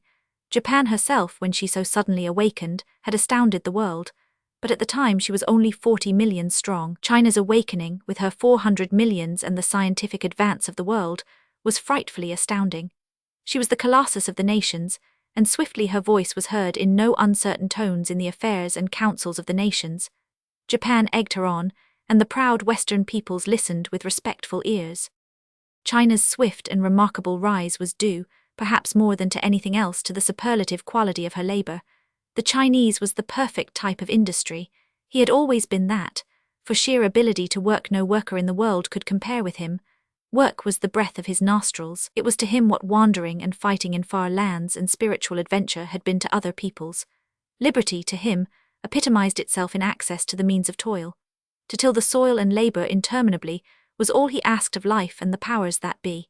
And the awakening of China had given its vast population not merely free and unlimited access to the means of toil, but access to the highest and most scientific machine means of toil. China rejuvenescent, it was but a step to China rampant. She discovered a new pride in herself and a will of her own. She began to chafe under the guidance of Japan, but she did not chafe long. On Japan's advice, in the beginning she had expelled from the empire all Western missionaries, engineers, drill sergeants, merchants, and teachers. She now began to expel the similar representatives of Japan. The latter's advisory statesmen were showered with honors and decorations and sent home. The West had awakened Japan, and as Japan had then requited the West, Japan was not requited by China. Japan was thanked for her kindly aid and flung out bag and baggage by her gigantic protégé. The Western nations chuckled. Japan's rainbow dream had gone glimmering. She grew angry. China laughed at her. The blood and the swords of the samurai would out, and Japan rashly went to war. This occurred in 1922, and in 7 bloody months Manchuria, Korea and Formosa were taken away from her, and she was hurled back, bankrupt, to stifle in her tiny, crowded islands. Exit Japan from the world drama. Thereafter she devoted herself to art, and her task became to please the world greatly with her creations of wonder and beauty. Contrary to expectation, China did not prove warlike. She had no Napoleonic dream and was content to devote herself to the arts of peace. After a time of disquiet, the idea was accepted that China was to be feared, not in war but in commerce. It will be seen that the real danger was not apprehended. China went on consummating her machine civilization. Instead of a large standing army, she developed an immensely larger and splendidly efficient militia. Her navy was so small that it was the laughing stock of the world, nor did she attempt to strengthen her navy. The treaty ports of the world were never entered by her visiting battleships. The real danger lay in the fecundity of her loins, and it was in 1970 that the first cry of alarm was raised. For some time, all territories adjacent to China had been grumbling at Chinese immigration, but now it suddenly came home to the world that China's population was 500 million. She had increased by 100 million since her awakening. Burchalter called attention to the fact that there were more Chinese in existence than white-skinned people. He performed a simple sum in arithmetic. He added together the populations of the United States, Canada, New Zealand, Australia, South Africa, England, France, Germany, Italy, Austria, European Russia and all Scandinavia. The result was 495 million, and the population of China overtopped this tremendous total by 5 million. Burchalter's figures went round the world, and the world shivered. For many centuries China's population had been constant. Her territory had been saturated with population, that is to say, her territory, with the primitive method of production, had supported the maximum limit of population.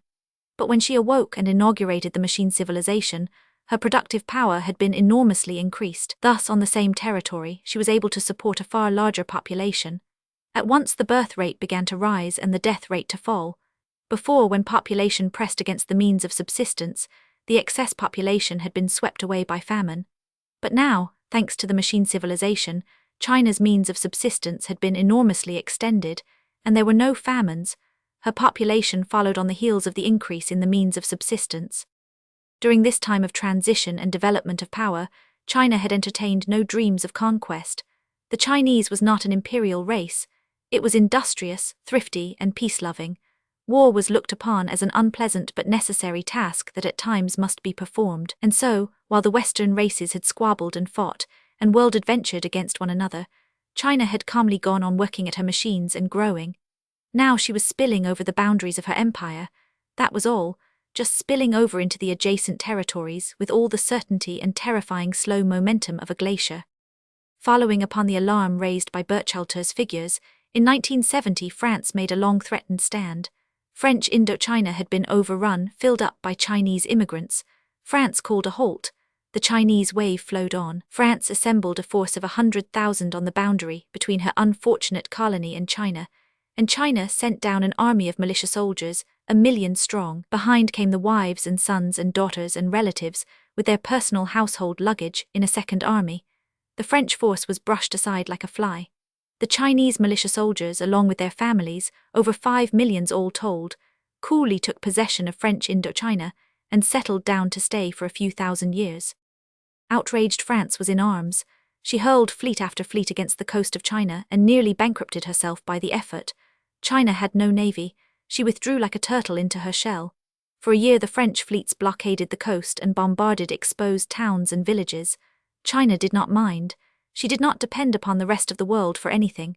She calmly kept out of range of the French guns and went on working. France wept and wailed, wrung her impotent hands and appealed to the dumbfounded nations.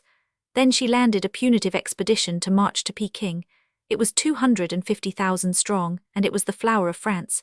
It landed without opposition and marched into the interior. And that was the last ever seen of it. The line of communication was snapped on the second day. Not a survivor came back to tell what had happened. It had been swallowed up in China's cavernous maw, that was all. In the 5 years that followed, China's expansion in all land directions went on apace. Siam was made part of the empire, and in spite of all that England could do, Burma and the Malay Peninsula were overrun, while all along the long south boundary of Siberia, Russia was pressed severely by China's advancing hordes. The process was simple. First came the Chinese immigration, or rather, it was already there, having come there slowly and insidiously during the previous years. Next came the clash of arms and the brushing away of all opposition by a monster army of militia soldiers, followed by their families and household baggage, and finally came their settling down as colonists in the conquered territory. Never was there so strange and effective a method of world conquest.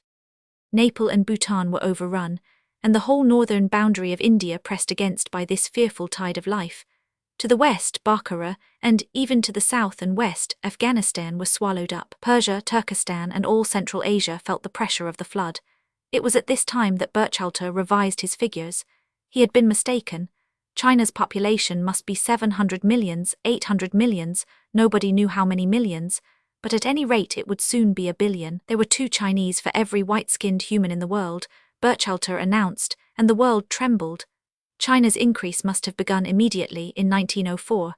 It was remembered that since that date there had not been a single famine. At 5 million a year increase, her total increase in the intervening 70 years must be 350 million. But who was to know? It might be more. Who was to know anything of this strange new menace of the 20th century? China, old China, rejuvenescent, fruitful and militant. The convention of 1975 was called at Philadelphia. All the Western nations and some few of the Eastern were represented. Nothing was accomplished. There was talk of all countries putting bounties on children to increase the birth rate, but it was laughed to scorn by the arithmeticians, who pointed out that China was too far in the lead in that direction. No feasible way of coping with China was suggested. China was appealed to and threatened by the United Powers, and that was all the Convention of Philadelphia came to, and the Convention and the powers were laughed at by China. Li Tang Fwang, the power behind the dragon throne, deigned to reply. "What does China care for the comity of nations?" said Li Tang Fwang. "We are the most ancient, honorable and royal of races. We have our own destiny to accomplish. It is unpleasant that our destiny does not tally with the destiny of the rest of the world, but what would you? You have talked windily about the royal races and the heritage of the earth, and we can only reply that that remains to be seen. You cannot invade us. Never mind about your navies. Don't shout. We know our navy is small. You see, we use it for police purposes. We do not care for the sea. Our strength is in our population, which will soon be 1 billion. Thanks to you, we are equipped with all modern war machinery. Send your navies. We will not notice them. Send your punitive expeditions, but first remember France. To land 500,000 soldiers on our shores would strain the resources of any of you, and our 1,000 millions would swallow them down in a mouthful. Send 1 million, send 5 millions, and we will swallow them down just as readily. Poof, a mere nothing, a meager morsel. Destroy, as you have threatened, you United States, the 10 million coolies we have forced upon your shores. Why, the amount scarcely equals half of our excess birth rate for a year." So spoke Li Tang Fwang. The world was nonplussed, helpless, terrified. Truly had he spoken. There was no combating China's amazing birth rate. If her population was 1 billion and was increasing 20 millions a year, in 25 years it would be 1.5 billion, equal to the total population of the world in 1904. And nothing could be done. There was no way to dam up the overspilling, monstrous flood of life. War was futile. China laughed at a blockade of her coasts. She welcomed invasion. In her capacious maw was room for all the hosts of earth that could be hurled at her. And in the meantime her flood of yellow life poured out and on over Asia. China laughed and read in their magazines the learned lucubrations of the distracted Western scholars. But there was one scholar China failed to reckon on, Jacobus Lanningdale. Not that he was a scholar, except in the widest sense. Primarily, Jacobus Lanningdale was a scientist, and up to that time a very obscure scientist, a professor employed in the laboratories of the Health Office of New York City. Jacobus Lanningdale's head was very like any other head, but in that head was evolved an idea. Also in that head was the wisdom to keep that idea secret. He did not write an article for the magazines. Instead, he asked for a vacation. On September 19, 1975, he arrived in Washington. It was evening, but he proceeded straight to the White House, for he had already arranged an audience with the president. He was closeted with President Moyer for 3 hours. What passed between them was not learned by the rest of the world until long after. In fact, at that time the world was not interested in Jacobus Lanningdale. Next day the president called in his cabinet. Jacobus Lanningdale was present. The proceedings were kept secret.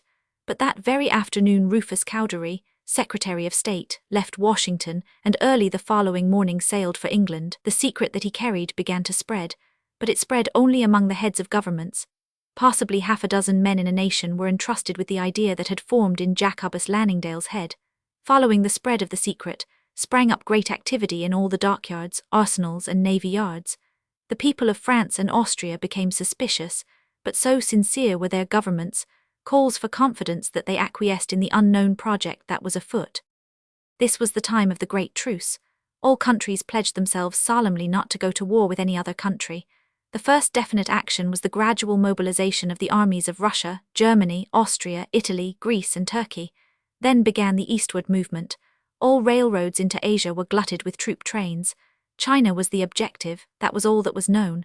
A little later began the Great Sea Movement. Expeditions of warships were launched from all countries. Fleet followed fleet, and all proceeded to the coast of China.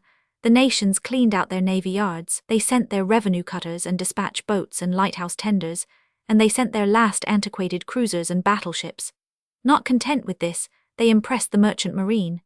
The statistics show that 58,640 merchant steamers, equipped with searchlights and rapid-fire guns, were dispatched by the various nations to China. And China smiled and waited. On her land side along her boundaries were millions of the warriors of Europe. She mobilized 5 times as many millions of her militia and awaited the invasion. On her sea coast she did the same. But China was puzzled. After all this enormous preparation there was no invasion. She could not understand. Along the great Siberian frontier all was quiet. Along her coasts the towns and villages were not even shelled. Never in the history of the world had there been so mighty a gathering of war fleets. The fleets of all the world were there, and day and night millions of tons of battleships ploughed the brine of her coasts, and nothing happened. Nothing was attempted. Did they think to make her emerge from her shell? China smiled. Did they think to tire her out or starve her out?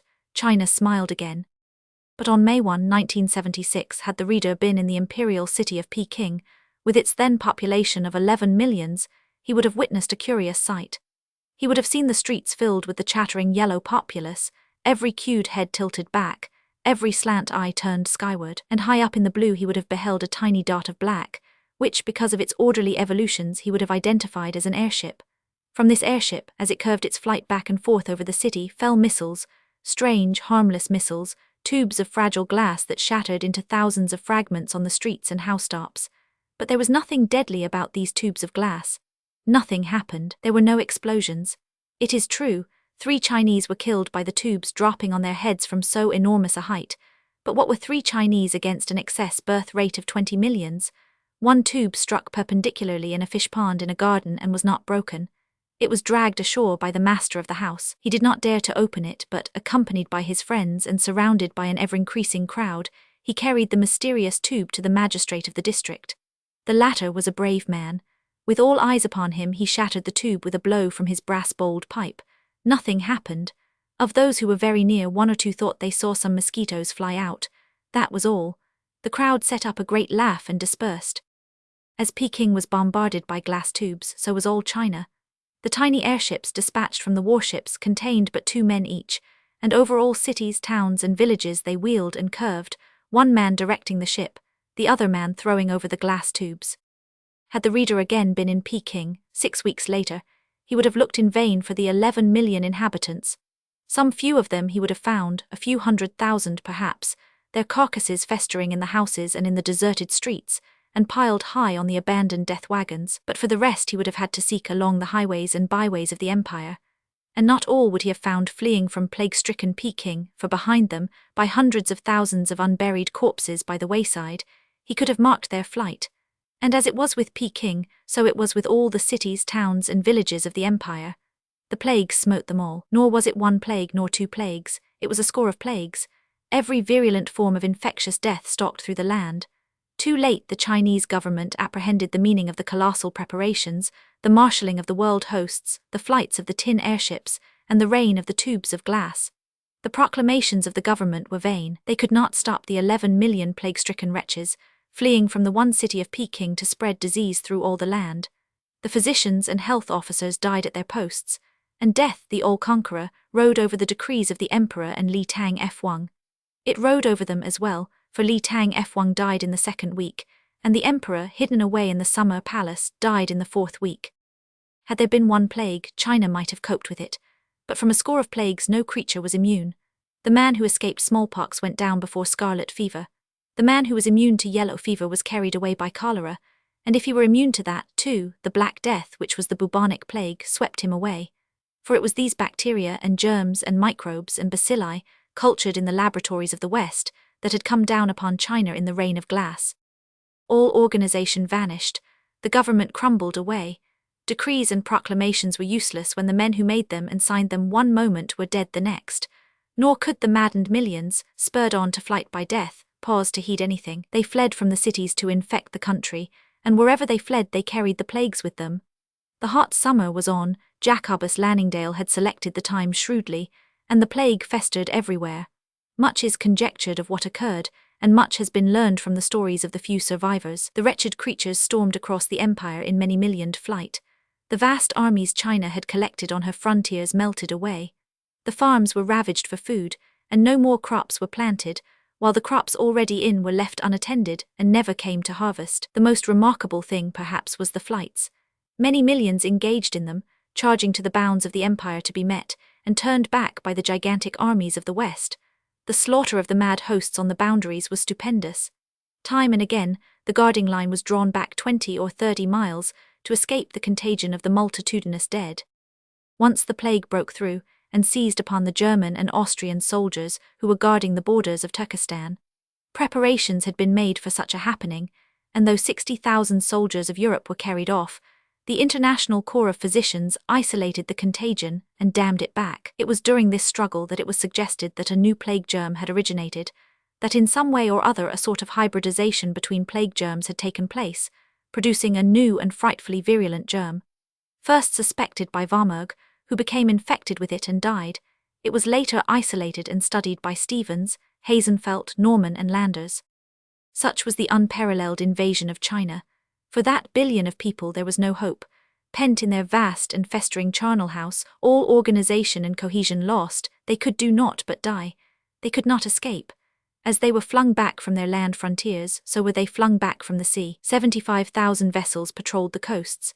By day their smoking funnels dimmed the sea rim, and by night their flashing searchlights ploughed the dark and harrowed it for the tiniest escaping junk. The attempts of the immense fleets of junks were pitiful. Not one ever got by the guarding sea hounds. Modern war machinery held back the disorganized mass of China, while the plagues did the work. But old war was made a thing of laughter. Naught remained to him but patrol duty. China had laughed at war and war she was getting, but it was ultramodern war, 20th century war, the war of the scientist and the laboratory, the war of Jacobus Lanningdale. 100-ton guns were toys compared with the microorganic projectiles hurled from the laboratories, the messengers of death, the destroying angels that stalked through the empire of a billion souls. During all the summer and fall of 1976, China was an inferno. There was no eluding the microscopic projectiles that sought out the remotest hiding places. The hundreds of millions of dead remained unburied and the germs multiplied themselves, and toward the last, millions died daily of starvation. Besides, starvation weakened the victims and destroyed their natural defenses against the plagues. Cannibalism, murder and madness reigned. And so perished China. Not until the following February, in the coldest weather, were the first expeditions made. These expeditions were small, composed of scientists and bodies of troops, but they entered China from every side. In spite of the most elaborate precautions against infection, numbers of soldiers and a few of the physicians were stricken. But the exploration went bravely on. They found China devastated, a howling wilderness through which wandered bands of wild dogs and desperate bandits who had survived. All survivors were put to death wherever found. And then began the great task, the sanitation of China. 5 years and hundreds of millions of treasure were consumed, and then the world moved in, not in zones, as was the idea of Baron Albrecht, but heterogeneously, according to the democratic American program. It was a vast and happy intermingling of nationalities that settled down in China in 1982, and the years that followed, a tremendous and successful experiment in cross-fertilization. We know today the splendid mechanical, intellectual and art output that followed. It was in 1987, the Great Truce having been dissolved, that the ancient quarrel between France and Germany over Alsace-Lorraine recrudesced. The war cloud grew dark and threatening in April, and on April 17 the Convention of Copenhagen was called. The representatives of the nations of the world, being present, all nations solemnly pledged themselves never to use against one another the laboratory methods of warfare they had employed in the invasion of China. Excerpt from Walt Mervin's Certain Essays in History. p. 81. The Enemy of All the World. It was Silas Bannerman who finally ran down that scientific wizard and archenemy of mankind, Emil Gluck. Gluck's confession, before he went to the electric chair, threw much light upon the series of mysterious events, many apparently unrelated, that so perturbed the world between the years 1933 and 1941. It was not until that remarkable document was made public that the world dreamed of there being any connection between the assassination of the King and Queen of Portugal and the murders of the New York City police officers. While the deeds of Emil Gluck were all that was abominable, we cannot but feel, to a certain extent, pity for the unfortunate, malformed and maltreated genius. This side of his story has never been told before, and from his confession, and from the great mass of evidence and the documents and records of the time, we are able to construct a fairly accurate portrait of him, and to discern the factors and pressures that molded him into the human monster he became, and that drove him onward and downward along the fearful path he trod. Emil Gluck was born in Syracuse, New York in 1895. His father, Josephus Gluck, was a special policeman and night watchman, who in the year 1900 died suddenly of pneumonia. The mother, a pretty, fragile creature who, before her marriage, had been a milliner, grieved herself to death over the loss of her husband. This sensitiveness of the mother was the heritage that in the boy became morbid and horrible. In 1901, the boy Emil, then 6 years of age, went to live with his aunt, Mrs. Ann Bartell. She was his mother's sister, but in her breast was no kindly feeling for the sensitive, shrinking boy. Ann Bartell was a vain, shallow and heartless woman. Also, she was cursed with poverty and burdened with a husband who was a lazy, erratic ne'er-do-well. Young Emil Gluck was not wanted, and Ann Bartell could be trusted to impress this fact sufficiently upon him.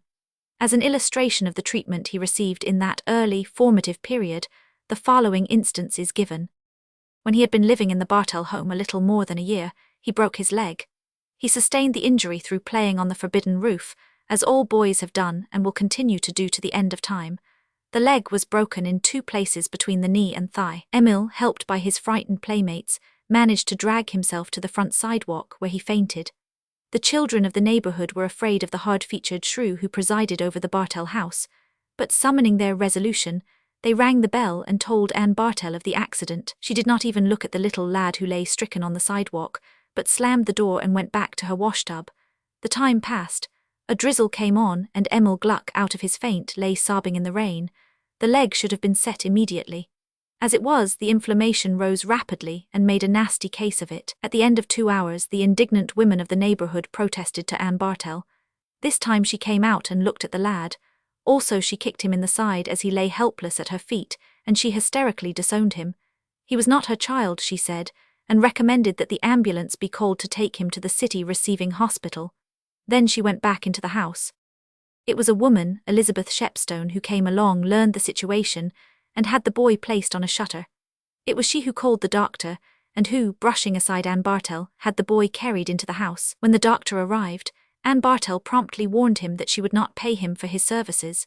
For 2 months the little Emil lay in bed, the first month on his back without once being turned over, and he lay neglected and alone, save for the occasional visits of the unremunerated and overworked physician. He had no toys, nothing with which to beguile the long and tedious hours. No kind word was spoken to him, no soothing hand laid upon his brow, no single touch or act of loving tenderness, naught but the reproaches and harshness of Anne Bartel, and the continually reiterated information that he was not wanted. And it can well be understood in such environment how there was generated in the lonely, neglected boy much of the bitterness and hostility for his kind that later was to express itself in deeds so frightful as to terrify the world. It would seem strange that from the hands of Anne Bartel, Emil Gluck should have received a college education, but the explanation is simple. Her ne'er-do-well husband, deserting her, made a strike in the Nevada goldfields and returned to her a many times millionaire. Anne Bartel hated the boy, and immediately she sent him to the Farristown Academy, 100 miles away. Shy and sensitive, a lonely and misunderstood little soul, he was more lonely than ever at Farristown. He never came home at vacation and holidays as the other boys did. Instead, he wandered about the deserted buildings and grounds, befriended and misunderstood by the servants and gardeners, reading much, it is remembered, spending his days in the fields or before the fireplace with his nose poked always in the pages of some book. It was at this time that he overused his eyes and was compelled to take up the wearing of glasses, which same was so prominent in the photographs of him published in the newspapers in 1941. He was a remarkable student. Application such as his would have taken him far, but he did not need application. A glance at a text meant mastery for him. The result was that he did an immense amount of collateral reading and acquired more in half a year than did the average student in half a dozen years. In 1909, barely 14 years of age, he was ready, more than ready, the headmaster of the academy said, to enter Yale or Harvard. His juvenility prevented him from entering those universities, and so in 1909 we find him a freshman at historic Bowdoin College. In 1913 he graduated with highest honors, and immediately afterward followed Professor Bradloff to Berkeley, California. The one friend that Emil Gluck discovered in all his life was Professor Bradloff. The latter's weak lungs had led him to exchange Maine for California, the removal being facilitated by the offer of a professorship in the State University. Throughout the year 1914, Emil Gluck resided in Berkeley and took special scientific courses. Toward the end of that year, 2 deaths changed his prospects and his relations with life. The death of Professor Bradloff took from him the one friend he was ever to know, and the death of Anne Bartel left him penniless. Hating the unfortunate lad to the last, she cut him off with $100. The following year, at 20 years of age, Emil Gluck was enrolled as an instructor of chemistry in the University of California. Here the years passed quietly. He faithfully performed the drudgery that brought him his salary, and a student always, he took half a dozen degrees. He was, among other things, a doctor of sociology, of philosophy, and of science, though he was known to the world, in later days, only as Professor Gluck. He was 27 years old when he first sprang into prominence in the newspapers through the publication of his book, Sex and Progress. The book remains today a milestone in the history and philosophy of marriage. It is a heavy tome of over 700 pages, painfully careful and accurate, and startlingly original. It was a book for scientists, and not one calculated to make a stir. But Gluck, in the last chapter, using barely 3 lines for it, mentioned the hypothetical desirability of trial marriages. At once the newspapers seized these 3 lines, played them up yellow, as the slang was in those days, and set the whole world laughing at Emil Gluck, the bespectacled young professor of 27. Photographers snapped him. He was besieged by reporters. Women's clubs throughout the land passed resolutions condemning him and his immoral theories.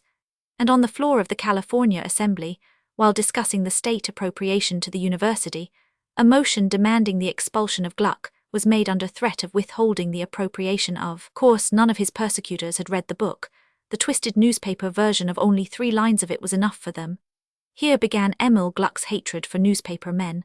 By them his serious and intrinsically valuable work of 6 years had been made a laughingstock and a notoriety.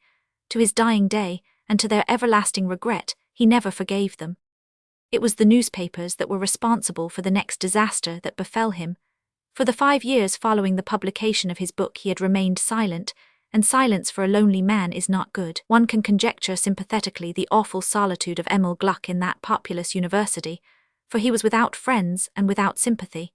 His only recourse was books, and he went on reading and studying enormously. But in 1927, he accepted an invitation to appear before the Human Interest Society of Emeryville. He did not trust himself to speak, and as we write we have before us a copy of his learned paper. It is sober, scholarly and scientific, and it must also be added conservative, but in one place he dealt with, and I quote his words, the industrial and social revolution that is taking place in society. A reporter present seized upon the word revolution, divorced it from the text, and wrote a garbled account that made Emil Gluck appear an anarchist. At once, Professor Gluck, anarchist, flamed over the wires and was appropriately featured in all the newspapers in the land. He had attempted to reply to the previous newspaper attack, but now he remained silent. Bitterness had already corroded his soul. The university faculty appealed to him to defend himself, but he sullenly declined, even refusing to enter in defense a copy of his paper to save himself from expulsion. He refused to resign, and was discharged from the university faculty. It must be added that political pressure had been put upon the university regents and the president. Persecuted, maligned, and misunderstood, the forlorn and lonely man made no attempt at retaliation. All his life he had been sinned against, and all his life he had sinned against no one. But his cup of bitterness was not yet full to overflowing. Having lost his position, and being without any income, he had to find work. His first place was at the Union Iron Works, in San Francisco, where he proved a most able draftsman. It was here that he obtained his first-hand knowledge of battleships and their construction, but the reporters discovered him and featured him in his new vocation. He immediately resigned and found another place. But after the reporters had driven him away from half a dozen positions, he steeled himself to brazen out the newspaper persecution. This occurred when he started his electroplating establishment in Oakland on Telegraph Avenue. It was a small shop, employing 3 men and 2 boys. Gluck himself worked long hours. Night after night, as policeman Caro testified on the stand, he did not leave the shop till 1 and 2 in the morning. It was during this period that he perfected the improved ignition device for gas engines, the royalties from which ultimately made him wealthy. He started his electroplating establishment early in the spring of 1928, and it was in the same year that he formed the disastrous love attachment for Irene Tackley. Now it is not to be imagined that an extraordinary creature such as Emil Gluck could be any other than an extraordinary lover. In addition to his genius, his loneliness and his morbidness, it must be taken into consideration that he knew nothing about women. Whatever tides of desire flooded his being, he was unschooled in the conventional expression of them, while his excessive timidity was bound to make his love-making unusual. Irene Tackley was a rather pretty young woman, but shallow and light-headed. At the time she worked in a small candy store across the street from Gluck's shop. He used to come in and drink ice cream sodas and lemon squashes and stare at her. It seems the girl did not care for him and merely played with him. He was queer, she said, and at another time she called him a crank when describing how he sat at the counter and peered at her through his spectacles, blushing and stammering when she took notice of him, and often leaving the shop in precipitate confusion.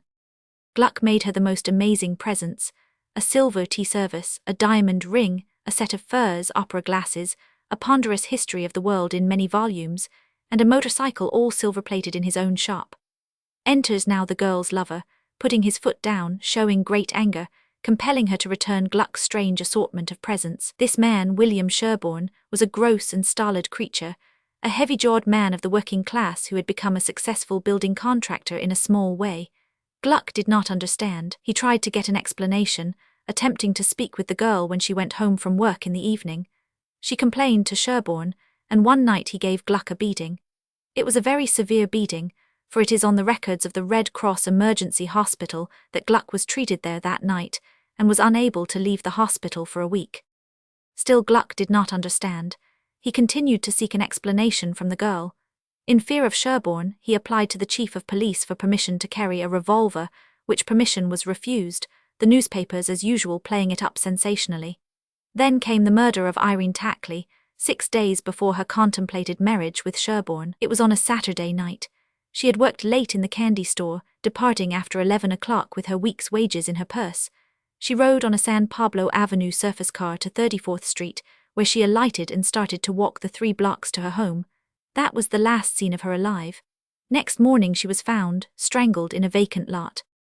Emil Gluck was immediately arrested. Nothing that he could do could save him. He was convicted, not merely on circumstantial evidence, but on evidence cooked up by the Oakland police. There is no discussion but that a large portion of the evidence was manufactured. The testimony of Captain Sheehan was the sheerest perjury, it being proved long afterward that on the night in question, he had not only not been in the vicinity of the murder, but that he had been out of the city in a resort on the San Leandro Road. The unfortunate Gluck received life imprisonment in San Quentin, while the newspapers and the public held that it was a miscarriage of justice, that the death penalty should have been visited upon him. Gluck entered San Quentin prison on April 17, 1929.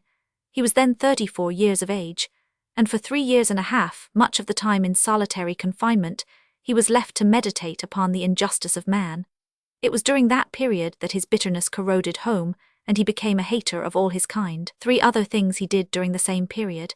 He wrote his famous treatise, Human Morals, his remarkable brochure, The Criminal Sane, and he worked out his awful and monstrous scheme of revenge. It was an episode that had occurred in his electroplating establishment that suggested to him his unique weapon of revenge. As stated in his confession, he worked every detail out theoretically during his imprisonment, and was able, on his release, immediately to embark on his career of vengeance. His release was sensational. Also, it was miserably and criminally delayed by the soulless legal red tape then in vogue. On the night of February 1, 1932, Tim Haswell, a hold-up man, was shot during an attempted robbery by a citizen of Piedmont Heights. Tim Haswell lingered 3 days, during which time he not only confessed to the murder of Irene Tackley, but furnished conclusive proofs of the same. Bert Daneker, a convict dying of consumption in Folsom Prison, was implicated as accessory, and his confession followed.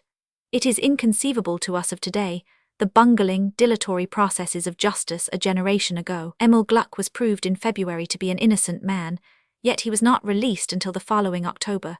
For 8 months, a greatly wronged man, he was compelled to undergo his unmerited punishment. This was not conducive to sweetness and light, and we can well imagine how he ate his soul with bitterness during those dreary 8 months. He came back to the world in the fall of 1932, as usual a feature topic in all the newspapers. The papers, instead of expressing heartfelt regret, continued their old sensational persecution. One paper did more. The San Francisco Intelligencer, John Hartwell, its editor, elaborated an ingenious theory that got around the confessions of the 2 criminals, and went to show that Gluck was responsible, after all, for the murder of Irene Tackley. Hartwell died, and Sherborne died too, while policeman Phillips was shot in the leg and discharged from the Oakland police force. The murder of Hartwell was long a mystery. He was alone in his editorial office at the time. The reports of the revolver were heard by the office boy, who rushed in to find Hartwell expiring in his chair. What puzzled the police was the fact, not merely that he had been shot with his own revolver, but that the revolver had been exploded in the drawer of his desk. The bullets had torn through the front of the drawer and entered his body. The police scouted the theory of suicide, murder was dismissed as absurd, and the blame was thrown upon the Eureka Smokeless Cartridge Company. Spontaneous explosion was the police explanation, and the chemists of the cartridge company were well bullied at the inquest. But what the police did not know was that across the street, in the Mercer Building, room 633, rented by Emil Gluck, had been occupied by Emil Gluck at the very moment Hartwell's revolver so mysteriously exploded. At the time, no connection was made between Hartwell's death and the death of William Sherborne. Sherborne had continued to live in the home he had built for Irene Tackley, and one morning in January 1933, he was found dead. Suicide was the verdict of the coroner's inquest, for he had been shot by his own revolver. The curious thing that happened that night was the shooting of policeman Phillips on the sidewalk in front of Sherborne's house. The policeman crawled to a police telephone on the corner and rang up for an ambulance. He claimed that someone had shot him from behind in the leg. The leg in question was so badly shattered by 338 caliber bullets that amputation was necessary. But when the police discovered that the damage had been done by his own revolver, a great laugh went up, and he was charged with having been drunk, in spite of his denial of having touched a drop, and of his persistent assertion that the revolver had been in his hip pocket, and that he had not laid a finger to it. He was discharged from the force. Emil Gluck's confession, 6 years later, cleared the unfortunate policeman of disgrace, and he is alive today and in good health, the recipient of a handsome pension from the city. Emil Gluck, having disposed of his immediate enemies, now sought a wider field, though his enmity for newspaper men and for the police remained always active. The royalties on his ignition device for gasoline engines had mounted up while he lay in prison, and year by year the earning power of his invention increased. He was independent, able to travel wherever he willed over the earth and to glut his monstrous appetite for revenge.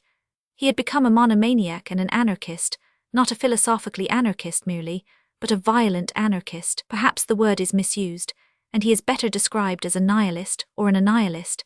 It is known that he affiliated with none of the groups of terrorists.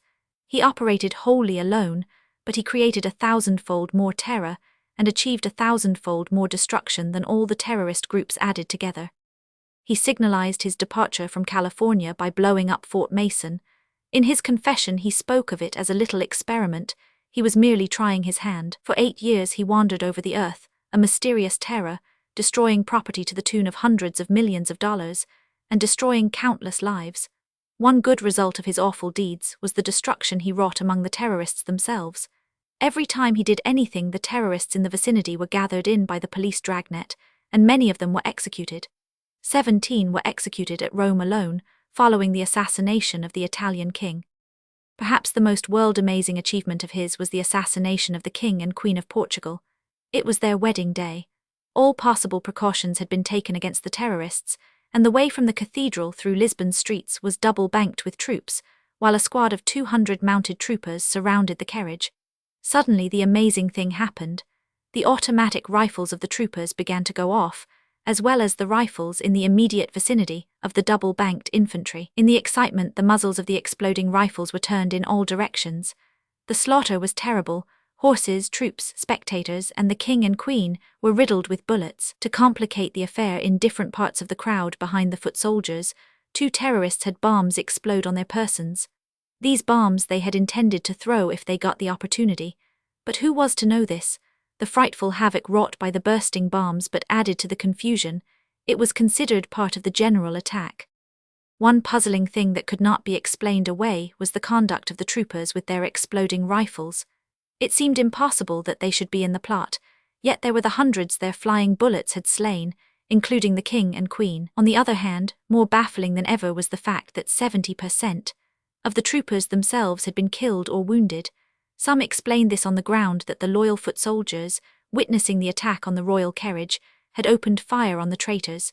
Yet not one bit of evidence to verify this could be drawn from the survivors, though many were put to the torture. They contended stubbornly that they had not discharged their rifles at all, but that their rifles had discharged themselves. They were laughed at by the chemists who held that, while it was just barely probable that a single cartridge, charged with the new smokeless powder, might spontaneously explode, it was beyond all probability and possibility for all the cartridges in a given area, so charged, spontaneously to explode. And so, in the end, no explanation of the amazing occurrence was reached. The general opinion of the rest of the world was that the whole affair was a blind panic of the feverish Latins, precipitated, it was true, by the bursting of 2 terrorist bombs, and in this connection was recalled the laughable encounter of long years before between the Russian fleet and the English fishing boats. And Emil Gluck chuckled and went his way. He knew, but how was the world to know? He had stumbled upon the secret in his old electroplating shop on Telegraph Avenue in the city of Oakland. It happened at that time that a wireless telegraph station was established by the Thurston Power Company close to his shop. In a short time his electroplating vat was put out of order. The vat wiring had many bad joints, and on investigation, Gluck discovered minute welds at the joints in the wiring. These, by lowering the resistance, had caused an excessive current to pass through the solution, boiling it and spoiling the work. But what had caused the welds was the question in Gluck's mind. His reasoning was simple. Before the establishment of the wireless station, the vat had worked well. Not until after the establishment of the wireless station had the vat been ruined. Therefore the wireless station had been the cause. But how? He quickly answered the question. If an electric discharge was capable of operating a coherer across 3,000 miles of ocean, then certainly the electric discharges from the wireless station 400 feet away could produce coherer effects on the bad joints in the vat wiring. Gluck thought no more about it at the time. He merely rewired his vat and went on electroplating, but afterwards in prison he remembered the incident and like a flash there came into his mind the full significance of it. He saw in it the silent, secret weapon with which to revenge himself on the world. His great discovery, which died with him, was control over the direction and scope of the electric discharge. At the time, this was the unsolved problem of wireless telegraphy, as it still is today, but Emil Gluck in his prison cell mastered it, and when he was released he applied it. It was fairly simple, given the directing power that was his, to introduce a spark into the powder magazines of a fort, a battleship, or a revolver. And not alone could he thus explode powder at a distance, but he could ignite conflagrations. The Great Boston Fire was started by him, quite by accident, however, as he stated in his confession, adding that it was a pleasing accident and that he had never had any reason to regret it. It was Emil Gluck that caused the terrible German-American War, with the loss of 800,000 lives and the consumption of almost incalculable treasure. It will be remembered that in 1939, because of the Pickard incident, strained relations existed between the two countries. Germany, though aggrieved, was not anxious for war, and as a peace token, sent the Crown Prince and 7 battleships on a friendly visit to the United States. On the night of February 15, the 7 warships lay at anchor in the Hudson opposite New York City. And on that night Emil Gluck, alone with all his apparatus on board, was out in a launch. This launch, it was afterwards proved, was bought by him from the Ross Turner Company, while much of the apparatus he used that night had been purchased from the Columbia Electric Works. But this was not known at the time. All that was known was that the 7 battleships blew up, one after another, at regular 4-minute intervals. 90% of the crews and officers along with the Crown Prince perished. Many years before, the American battleship Maine had been blown up in the harbor of Havana, and war with Spain had immediately followed, though there has always existed a reasonable doubt as to whether the explosion was due to conspiracy or accident. But accident could not explain the blowing up of the 7 battleships on the Hudson at 4-minute intervals. Germany believed that it had been done by a submarine and immediately declared war. It was 6 months after Gluck's confession that she returned the Philippines and Hawaii to the United States. In the meanwhile, Emil Gluck, the malevolent wizard and arch-hater, travelled his whirlwind path of destruction. He left no traces. Scientifically thorough, he always cleaned up after himself. His method was to rent a room or a house and secretly to install his apparatus, which apparatus, by the way, he so perfected and simplified that it occupied little space.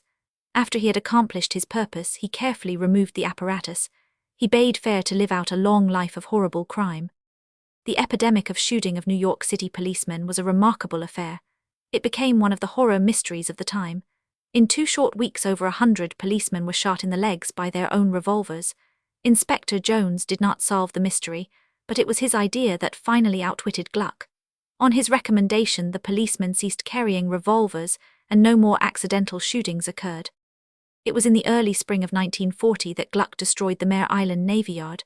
From a room in Vallejo, he sent his electric discharges across the Vallejo Straits to Mare Island. He first played his flashes on the battleship Maryland. She lay at the dock of one of the mine magazines. On her forward deck, on a huge temporary platform of timbers, were disposed over 100 mines. These mines were for the defense of the Golden Gate. Any one of these mines was capable of destroying a dozen battleships, and there were over 100 mines. The destruction was terrific, but it was only Gluck's overture. He played his flashes down the Mare Island shore, blowing up 5 torpedo boats, the torpedo station, and the great magazine at the eastern end of the island. Returning westward again, and scooping in occasional isolated magazines on the high ground back from the shore, he blew up 3 cruisers and the battleships Oregon, Delaware, New Hampshire, and Florida. The latter had just gone into dry dock, and the magnificent dry dock was destroyed along with her. It was a frightful catastrophe, and a shiver of horror passed through the land, but it was nothing to what was to follow. In the late fall of that year, Emil Gluck made a clean sweep of the Atlantic seaboard from Maine to Florida. Nothing escaped. Forts, mines, coast defenses of all sorts, torpedo stations, magazines, everything went up. 3 months afterward, in midwinter, he smote the north shore of the Mediterranean from Gibraltar to Greece in the same stupefying manner. A wail went up from the nations. It was clear that human agency was behind all this destruction, and it was equally clear, through Emil Gluck's impartiality, that the destruction was not the work of any particular nation. One thing was patent, namely, that whoever was the human behind it all, that human was a menace to the world. No nation was safe. There was no defense against this unknown and all-powerful foe. Warfare was futile, nay, not merely futile but itself the very essence of the peril. For a 12-month the manufacture of powder ceased, and all soldiers and sailors were withdrawn from all fortifications and war vessels, and even a world disarmament was seriously considered at the Convention of the Powers, held at The Hague at that time. And then Silas Bannerman, a Secret Service agent of the United States, leaped into world fame by arresting Emil Gluck. At first Bannerman was laughed at, but he had prepared his case well, and in a few weeks the most skeptical were convinced of Emil Gluck's guilt.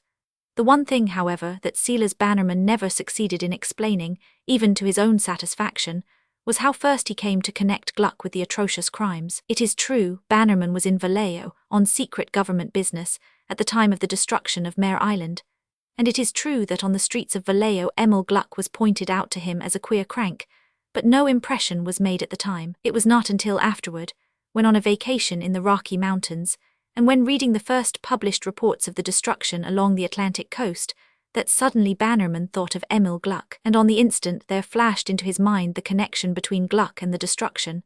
It was only an hypothesis, but it was sufficient. The great thing was the conception of the hypothesis, in itself an act of unconscious cerebration, a thing as unaccountable as the flashing, for instance, into Newton's mind of the principle of gravitation. The rest was easy. Where was Gluck at the time of the destruction along the Atlantic seaboard, was the question that formed in Bannerman's mind. By his own request he was put upon the case. In no time he ascertained that Gluck had himself been up and down the Atlantic coast in the late fall of 1940. Also he ascertained that Gluck had been in New York City during the epidemic of the shooting of police officers. Where was Gluck now? Was Bannerman's next query, and as if in answer, came the wholesale destruction along the Mediterranean. Gluck had sailed for Europe a month before. Bannerman knew that. It was not necessary for Bannerman to go to Europe. By means of cable messages and the cooperation of the European secret services, he traced Gluck's course along the Mediterranean and found that in every instance it coincided with the blowing up of coast defences and ships. Also, he learned that Gluck had just sailed on the Green Star liner Plutonic for the United States. The case was complete in Bannerman's mind, though in the interval of waiting he worked up the details. In this he was ably assisted by George Brown, an operator employed by the Wood system of wireless telegraphy. When the Plutonic arrived off Sandy Hook, she was boarded by Bannerman from a government tug, and Emil Gluck was made a prisoner. The trial and the confession followed. In the confession, Gluck professed regret only for one thing, namely, that he had taken his time. As he said, had he dreamed that he was ever to be discovered, he would have worked more rapidly and accomplished 1,000 times the destruction he did. His secret died with him, though it is now known that the French government managed to get access to him and offered him 1 billion francs for his invention, wherewith he was able to direct and closely to confine electric discharges. "What?" was Gluck's reply. "To sell to you that which would enable you to enslave and maltreat suffering humanity."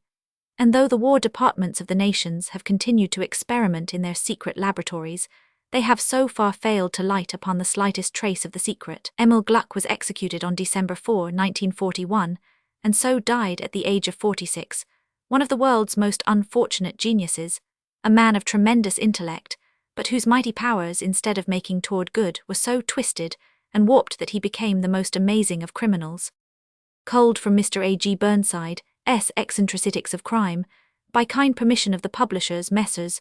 Holiday and Whitsand. p. 104. The Dream of Debs. I awoke fully an hour before my customary time. This in itself was remarkable, and I lay very wide awake, pondering over it. Something was the matter, something was wrong, I knew not what. I was oppressed by a premonition of something terrible that had happened or was about to happen, but what was it? I strove to orient myself. I remembered that at the time of the great earthquake of 1906, many claimed they awakened some moments before the first shock, and that during these moments they experienced strange feelings of dread. Was San Francisco again to be visited by earthquake? I lay for a full minute numbly expectant, but there occurred no reeling of walls nor shark and grind of falling masonry. All was quiet. That was it, the silence. No wonder I had been perturbed. The hum of the great live city was strangely absent. The surface cars passed along my street at that time of day on an average of one every 3 minutes, but in the 10 succeeding minutes not a car passed. Perhaps it was a street railway strike, was my thought, or perhaps there had been an accident and the power was shut off. But no, the silence was too profound. I heard no jar and rattle of wagon wheels, nor stamp of iron-shod hoofs straining up the steep cobblestones. Pressing the push-button beside my bed, I strove to hear the sound of the bell. though I well knew it was impossible for the sound to rise 3 stories to me even if the bell did ring. It rang all right, for a few minutes later Brown entered with the tray and morning paper. Though his features were impassive as ever, I noted a startled, apprehensive light in his eyes. I noted also that there was no cream on the tray. "The creamery did not deliver this morning," he explained, "nor did the bakery." I glanced again at the tray. There were no fresh French rolls, only slices of stale graham bread from yesterday, the most detestable of bread so far as I was concerned. "Nothing was delivered this morning, sir," Brown started to explain apologetically, but I interrupted him. "The paper." "Yes, sir, it was delivered, but it was the only thing, and it is the last time, too. There won't be any paper tomorrow. The paper says so. Can I send out and get you some condensed milk?" I shook my head, accepted the coffee black, and spread open the paper. The headlines explained everything, explained too much in fact, for the lengths of pessimism to which the journal went were ridiculous. A general strike, it said, had been called all over the United States, and most foreboding anxieties were expressed concerning the provisioning of the great cities. I read on hastily, skimming much and remembering much of labor troubles in the past. For a generation the general strike had been the dream of organized labor, which dream had arisen originally in the mind of Debs, one of the great labor leaders of 30 years before. I recollected that in my young college settlement days I had even written an article on the subject for one of the magazines, and that I had entitled it, "The Dream of Debs," and I must confess that I had treated the idea very cavalierly and academically, as a dream and nothing more. Time and the world had rolled on, Gompers was gone, the American Federation of Labor was gone, and gone was Debs with all his wild revolutionary ideas. But the dream had persisted, and here it was at last realized in fact. But I laughed as I read at the journal's gloomy outlook. I knew better. I had seen organized labor worsted in too many conflicts. It would be a matter only of days when the thing would be settled. This was a national strike, and it wouldn't take the government long to break it. I threw the paper down and proceeded to dress. It would certainly be interesting to be out in the streets of San Francisco when not a wheel was turning, and the whole city was taking an enforced vacation. "I beg your pardon, sir," Brown said, as he handed me my cigar case, "but Mr. Harmed has asked to see you before you go out." "Send him in right away," I answered. Harmed was the butler. When he entered I could see he was laboring under controlled excitement. He came at once to the point. "What shall I do, sir? There will be needed provisions and the delivery drivers are on strike. And the electricity is shut off, I guess they're on strike too." "Are the shops open?" I asked. "Only the small ones, sir. The retail clerks are out and the big ones can't open, but the owners and their families are running the little ones themselves." "Then take the machine," I said, "and go the rounds and make your purchases. Buy plenty of everything you need or may need. Get a box of candles, no, get half a dozen boxes. And when you're done, tell Harrison to bring the machine around to the club for me, not later than 11. Harmed shook his head gravely.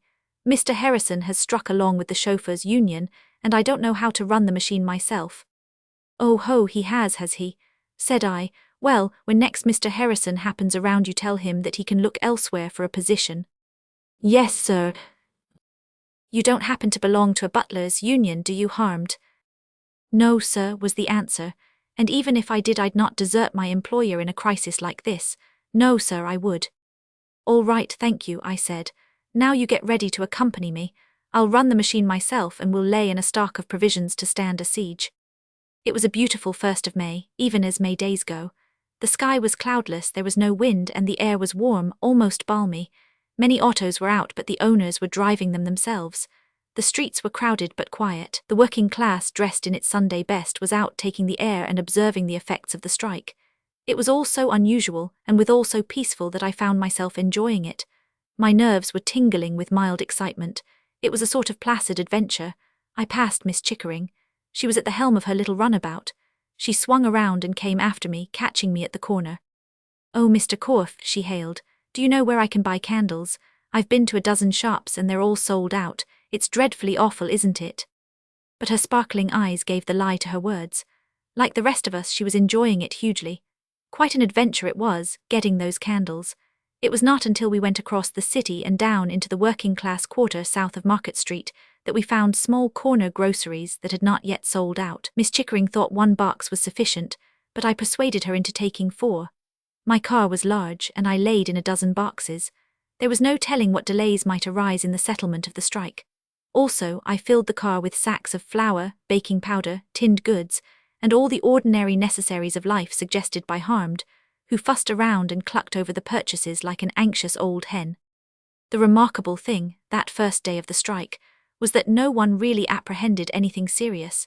The announcement of organized labor in the morning papers that it was prepared to stay out a month or 3 months was laughed at, and yet that very first day we might have guessed as much from the fact that the working class took practically no part in the great rush to buy provisions. Of course not. For weeks and months, craftily and secretly, the whole working class had been laying in private stocks of provisions. That was why we were permitted to go down and buy out the little groceries in the working class neighborhoods. It was not until I arrived at the club that afternoon that I began to feel the first alarm. Everything was in confusion. There were no olives for the cocktails, and the service was by hitches and jerks. Most of the men were angry, and all were worried. A babel of voices greeted me as I entered. General Folsom, nursing his capacious paunch in a window seat in the smoking room, was defending himself against half a dozen excited gentlemen who were demanding that he should do something. "What can I do more than I have done?" he was saying. "There are no orders from Washington. If you gentlemen will get a wire through, I'll do anything I am commanded to do, but I don't see what can be done." The first thing I did this morning, as soon as I learned of the strike, was to order in the troops from the Presidio, 3,000 of them. They're guarding the banks, the mint, the post office, and all the public buildings. There is no disorder whatever. The strikers are keeping the peace perfectly. You can't expect me to shoot them down as they walk along the streets with wives and children all in their best bib and tucker. "I'd like to know what's happening on Wall Street," I heard Jimmy Wombold say as I passed along. I could imagine his anxiety, for I knew that he was deep in the big consolidated Western deal. "Say, Corf," Atkinson bustled up to me, "is your machine running?" "Yes," I answered, "but what's the matter with your own?" "Broken down, and the garages are all closed. And my wife's somewhere around Truckee, I think, stalled on the overland. Can't get a wire to her for love or money. She should have arrived this evening. She may be starving. Lend me your machine." "Can't get it across the bay," Halstead spoke up. "The ferries aren't running, but I tell you what you can do. There's Rowlinson. Oh, Rowlinson, come here a moment. Atkinson wants to get a machine across the bay. His wife is stuck on the overland at Truckee. Can't you bring the Lurlet across from Tiburon and carry the machine over for him?" The Lurlet was a 200-ton, ocean-going schooner yacht. Rowlinson shook his head. "You couldn't get a longshoreman to land the machine on board, even if I could get the Lurlet over, which I can't, for the crew are members of the Coast Seamen's Union, and they're on strike along with the rest." "But my wife may be starving." I could hear Atkinson wailing as I moved on. At the other end of the smoking room, I ran into a group of men bunched excitedly and angrily around Bertie Messner, and Bertie was stirring them up and prodding them in his cool, cynical way. Bertie didn't care about the strike.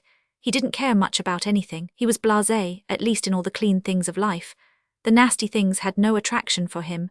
He was worth 20 millions, all of it in safe investments, and he had never done a tap of productive work in his life, inherited it all from his father and 2 uncles. He had been everywhere, seen everything, and done everything but get married, and this last in the face of the grim and determined attack of a few hundred ambitious mamas. For years he had been the greatest catch, and as yet he had avoided being caught. He was disgracefully eligible. On top of his wealth he was young, handsome, and, as I said before, clean. He was a great athlete, a young blonde god that did everything perfectly and admirably with the solitary exception of matrimony. And he didn't care about anything, had no ambitions, no passions, no desire to do the very things he did so much better than other men. "This is sedition," one man in the group was crying, another called it revolt and revolution, and another called it anarchy. "I can't see it," Bertie said. "I have been out in the streets all morning. Perfect order reigns. I never saw a more law-abiding populace. There's no use calling it names. It's not any of those things. It's just what it claims to be, a general strike, and it's your turn to play gentleman." "And we'll play all right," cried Garfield, one of the traction millionaires. "We'll show this dirt where its place is, the beasts. Wait till the government takes a hand." "But where is the government?" Bertie interposed. "It might as well be at the bottom of the sea so far as you're concerned. You don't know what's happening at Washington. You don't know whether you've got a government or not." "Don't you worry about that," Garfield blurted out. "I assure you I'm not worrying," Bertie smiled languidly. "But it seems to me it's what you fellows are doing. Look in the glass, Garfield." Garfield did not look, but had he looked he would have seen a very excited gentleman with rumpled iron-grey hair, a flushed face, mouth sullen and vindictive, and eyes wildly gleaming. "It's not right, I tell you," little Hanover said, and from his tone I was sure that he had already said it a number of times. "Now that's going too far, Hanover," Bertie replied. "You fellows make me tired. You're all open-shop men. You've eroded my eardrums with your endless gabble for the open shop and the right of a man to work. You've harangued along those lines for years. Labour is doing nothing wrong in going out on this general strike. It is violating no law of God nor man. Don't you talk, Hanover. You've been ringing the changes too long on the God-given right to work. Or not to work. You can't escape the corollary. It's a dirty little sordid scrap, that's all the whole thing is. You've got Labour down and gouged it, and now Labour's got you down and is gouging you, that's all, and you're squealing."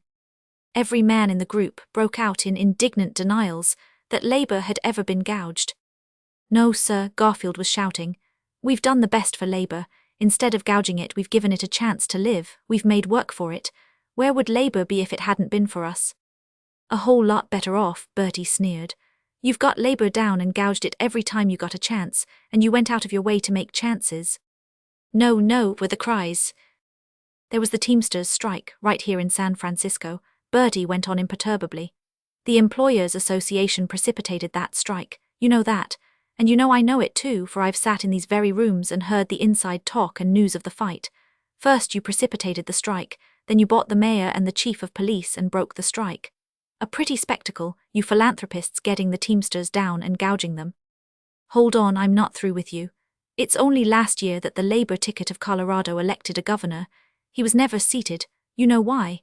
You know how your brother philanthropists and capitalists of Colorado worked it. It was a case of getting Labour down and gouging it. You kept the president of the Southwestern Amalgamated Association of Miners in jail for 3 years on trumped-up murder charges, and with him out of the way, you broke up the association. That was gouging Labour, you'll admit. The third time the graduated income tax was declared unconstitutional was a gouge. So was the 8-hour bill you killed in the last Congress. And of all unmitigated immoral gouges, your destruction of the closed-shop principle was the limit. You know how it was done. You bought out Farberg, the last president of the old American Federation of Labor. He was your creature, or the creature of all the trusts and employers' associations, which is the same thing. You precipitated the big closed-shop strike. Farberg betrayed that strike. You won, and the old American Federation of Labor crumbled to pieces. You fellows destroyed it, and by so doing undid yourselves. For right on top of it began the organization of the ILW, the biggest and solidest organization of labor the United States has ever seen, and you are responsible for its existence and for the present general strike. You smashed all the old federations and drove labor into the ILW, and the ILW called the general strike, still fighting for the closed shop. And then you have the effrontery to stand here face to face and tell me that you never got labor down and gouged it. Bah. This time there were no denials. Garfield broke out in self-defense. "We've done nothing we were not compelled to do if we were to win." "I'm not saying anything about that," Bertie answered. "What I am complaining about is your squealing now that you're getting a taste of your own medicine. How many strikes have you won by starving Labour into submission? Well, Labour's worked out a scheme whereby to starve you into submission. It wants the closed shop, and if it can get it by starving you, why, starve you shall. I notice that you have profited in the past by those very Labour gouges you mention," insinuated Brentwood, one of the wiliest and most astute of our corporation lawyers. "The receiver is as bad as the thief," he sneered. "You had no hand in the gouging, but you took your whack out of the gouge." "That is quite beside the question, Brentwood," Bertie drawled. "You're as bad as Hanover, intruding the moral element. I haven't said that anything is right or wrong. It's all a rotten game, I know. And my sole kick is that you fellows are squealing now that you're down and Labour's taking a gouge out of you. Of course I've taken the profits from the gouging, and thanks to you, gentlemen, without having personally to do the dirty work. You did that for me. Oh, believe me, not because I am more virtuous than you, but because my good father and his various brothers left me a lot of money with which to pay for the dirty work." "If you mean to insinuate," Brentwood began hotly. "Hold on, don't get all ruffled up," Bertie interposed insolently. "There's no use in playing hypocrites in this thieves' den. The high and lofty is all right for the newspapers, boys' clubs, and Sunday schools. That's part of the game.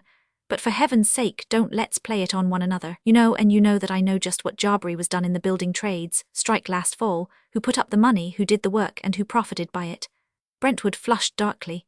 "But we are all tarred with the same brush, and the best thing for us to do is to leave morality out of it.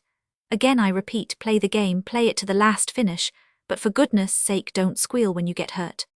When I left the group, Bertie was off on a new tack, tormenting them with the more serious aspects of the situation, pointing out the shortage of supplies that was already making itself felt, and asking them what they were going to do about it. A little later I met him in the cloakroom, leaving, and gave him a lift home in my machine. "It's a great stroke, this general strike," he said as we bowled along through the crowded but orderly streets. "It's a smashing body blow. Labor caught us napping and struck at our weakest place, the stomach. I'm going to get out of San Francisco, Corf. Take my advice and get out too. Head for the country anywhere. You'll have more chance. Buy up a stock of supplies and get into a tent or a cabin somewhere. Soon there'll be nothing but starvation in this city for such as we." How correct Bertie Messner was I never dreamed. I decided that he was an alarmist. As for myself, I was content to remain and watch the fun. After I dropped him, instead of going directly home, I went on in a hunt for more food. To my surprise, I learned that the small groceries where I had bought in the morning were sold out. I extended my search to the potrero, and by good luck managed to pick up another box of candles, 2 sacks of wheat flour, 10 pounds of gram flour, which would do for the servants, a case of tinned corn, and 2 cases of tinned tomatoes. It did look as though there was going to be at least a temporary food shortage, and I hugged myself over the goodly stock of provisions I had laid in. The next morning I had my coffee in bed as usual, and more than the cream, I missed the daily paper. It was this absence of knowledge of what was going on in the world that I found the chief hardship. Down at the club there was little news. Ryder had crossed from Oakland in his launch, and Halstead had been down to San Jose and back in his machine. They reported the same conditions in those places as in San Francisco. Everything was tied up by the strike.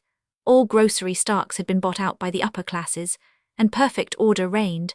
But what was happening over the rest of the country, in Chicago, New York, Washington, most probably the same things that were happening with us, we concluded, but the fact that we did not know with absolute surety was irritating. General Folsom had a bit of news. An attempt had been made to place army telegraphers in the telegraph offices, but the wires had been cut in every direction.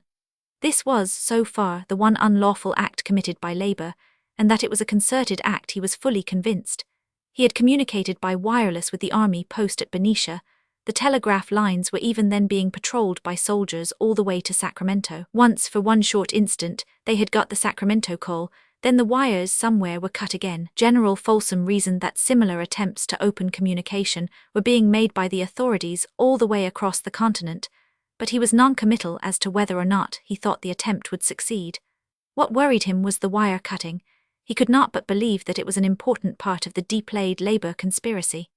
Also, he regretted that the government had not long since established its projected chain of wireless stations. The days came and went, and for a while it was a humdrum time. Nothing happened. The edge of excitement had become blunted. The streets were not so crowded. The working class did not come uptown any more to see how we were taking the strike. And there were not so many automobiles running around. The repair shops and garages were closed, and whenever a machine broke down it went out of commission. The clutch on mine broke, and neither love nor money could get it repaired. Like the rest, I was now walking. San Francisco lay dead, and we did not know what was happening over the rest of the country. But from the very fact that we did not know, we could conclude only that the rest of the country lay as dead as San Francisco. From time to time the city was placarded with the proclamations of organized labor. These had been printed months before, and evidenced how thoroughly the ILW had prepared for the strike.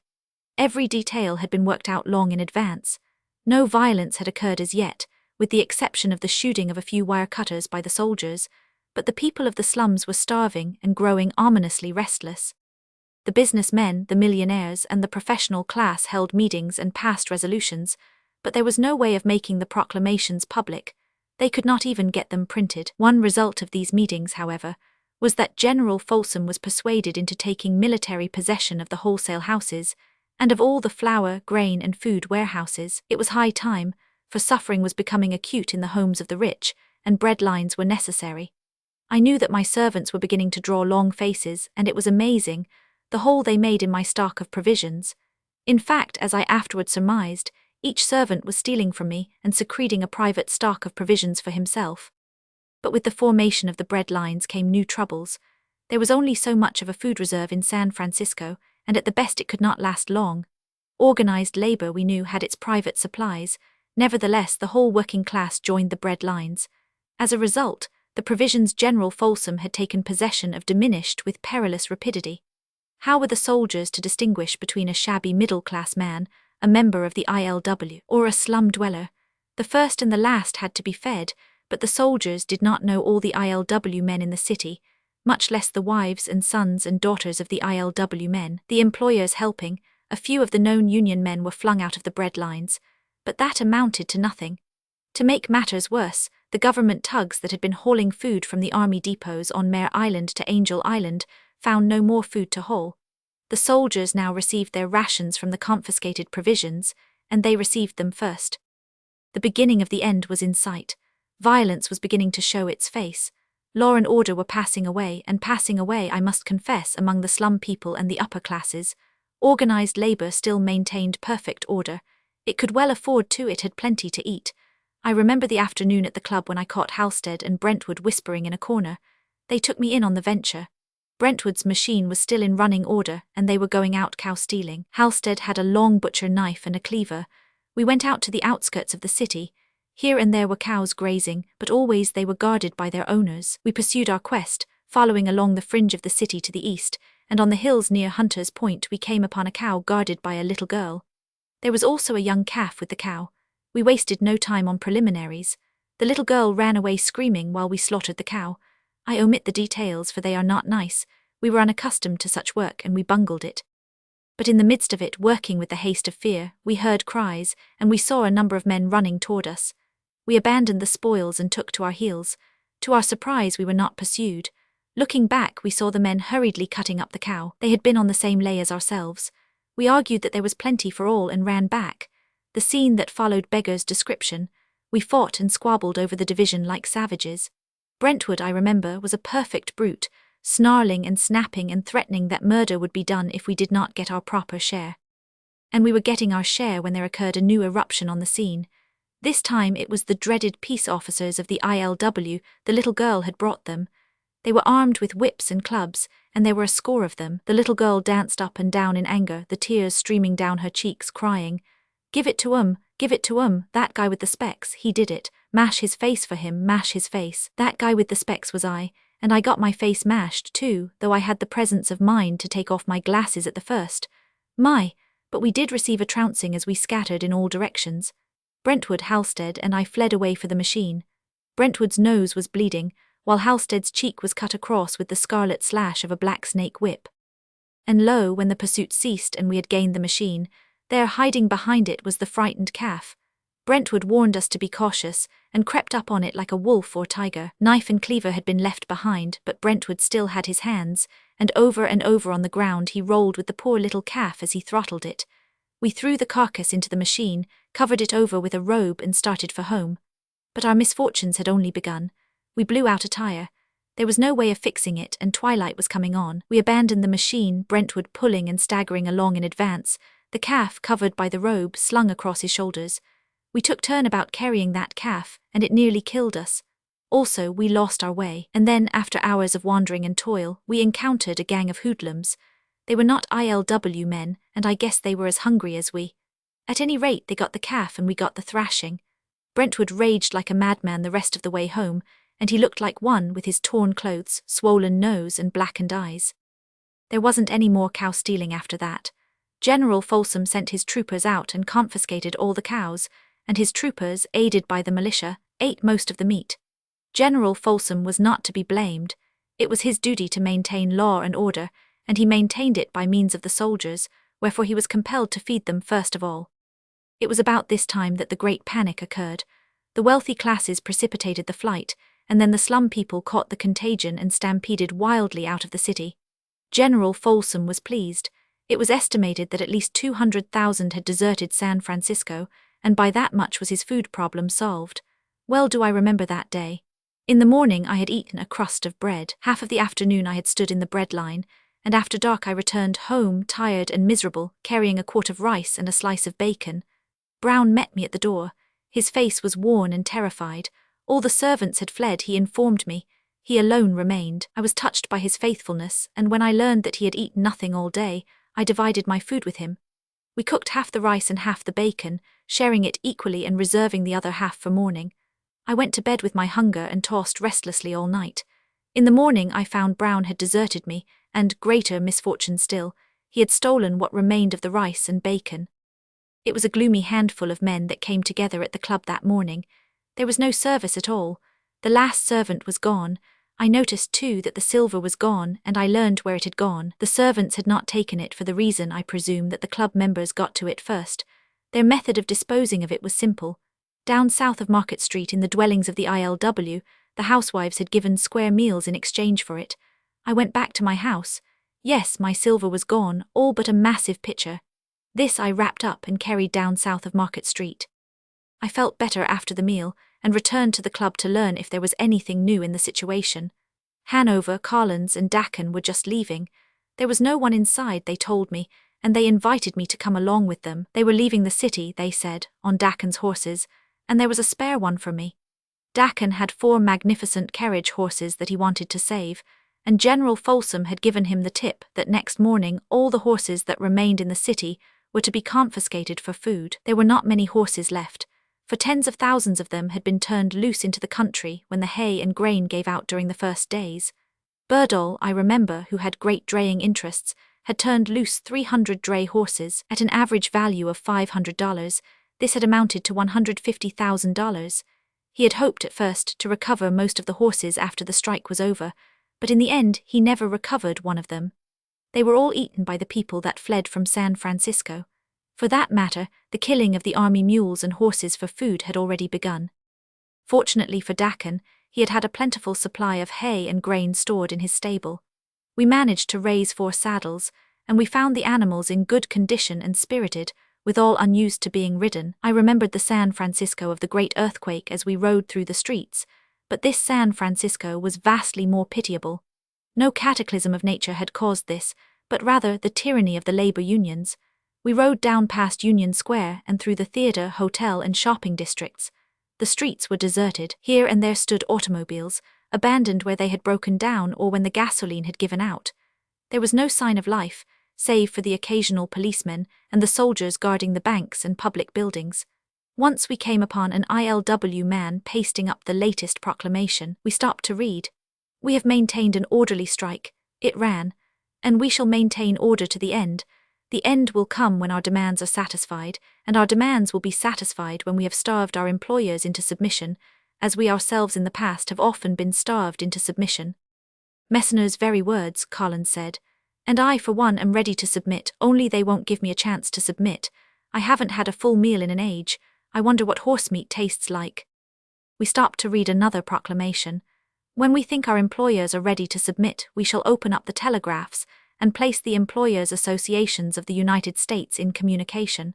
But only messages relating to peace terms shall be permitted over the wires." We rode on, crossed Market Street, and a little later were passing through the working-class district. Here the streets were not deserted. Leaning over the gates or standing in groups were the ILW men. Happy, well-fed children were playing games, and stout housewives sat on the front steps gossiping. One and all cast amused glances at us. Little children ran after us crying, "Hey, mister, ain't you hungry?" And one woman nursing a child at her breast called to Dakin, "Say, fatty, I'll give you a meal for your skate. Ham and potatoes, currant jelly, white bread, canned butter, and 2 cups of coffee." "Have you noticed the last few days," Hanover remarked to me, "that there's not been a stray dog in the streets?" I had noticed, but I had not thought about it before. It was high time to leave the unfortunate city. We at last managed to connect with the San Bruno Road, along which we headed south. I had a country place near Menlo, and it was our objective, but soon we began to discover that the country was worse off and far more dangerous than the city. There the soldiers and the ILW kept order, but the country had been turned over to anarchy. 200,000 people had fled from San Francisco, and we had countless evidences that their flight had been like that of an army of locusts. They had swept everything clean. There had been robbery and fighting. Here and there we passed bodies by the roadside and saw the blackened ruins of farmhouses. The fences were down, and the crops had been trampled by the feet of a multitude. All the vegetable patches had been rooted up by the famished hordes. All the chickens and farm animals had been slaughtered. This was true of all the main roads that led out of San Francisco. Here and there, away from the roads, farmers had held their own with shotguns and revolvers, and were still holding their own.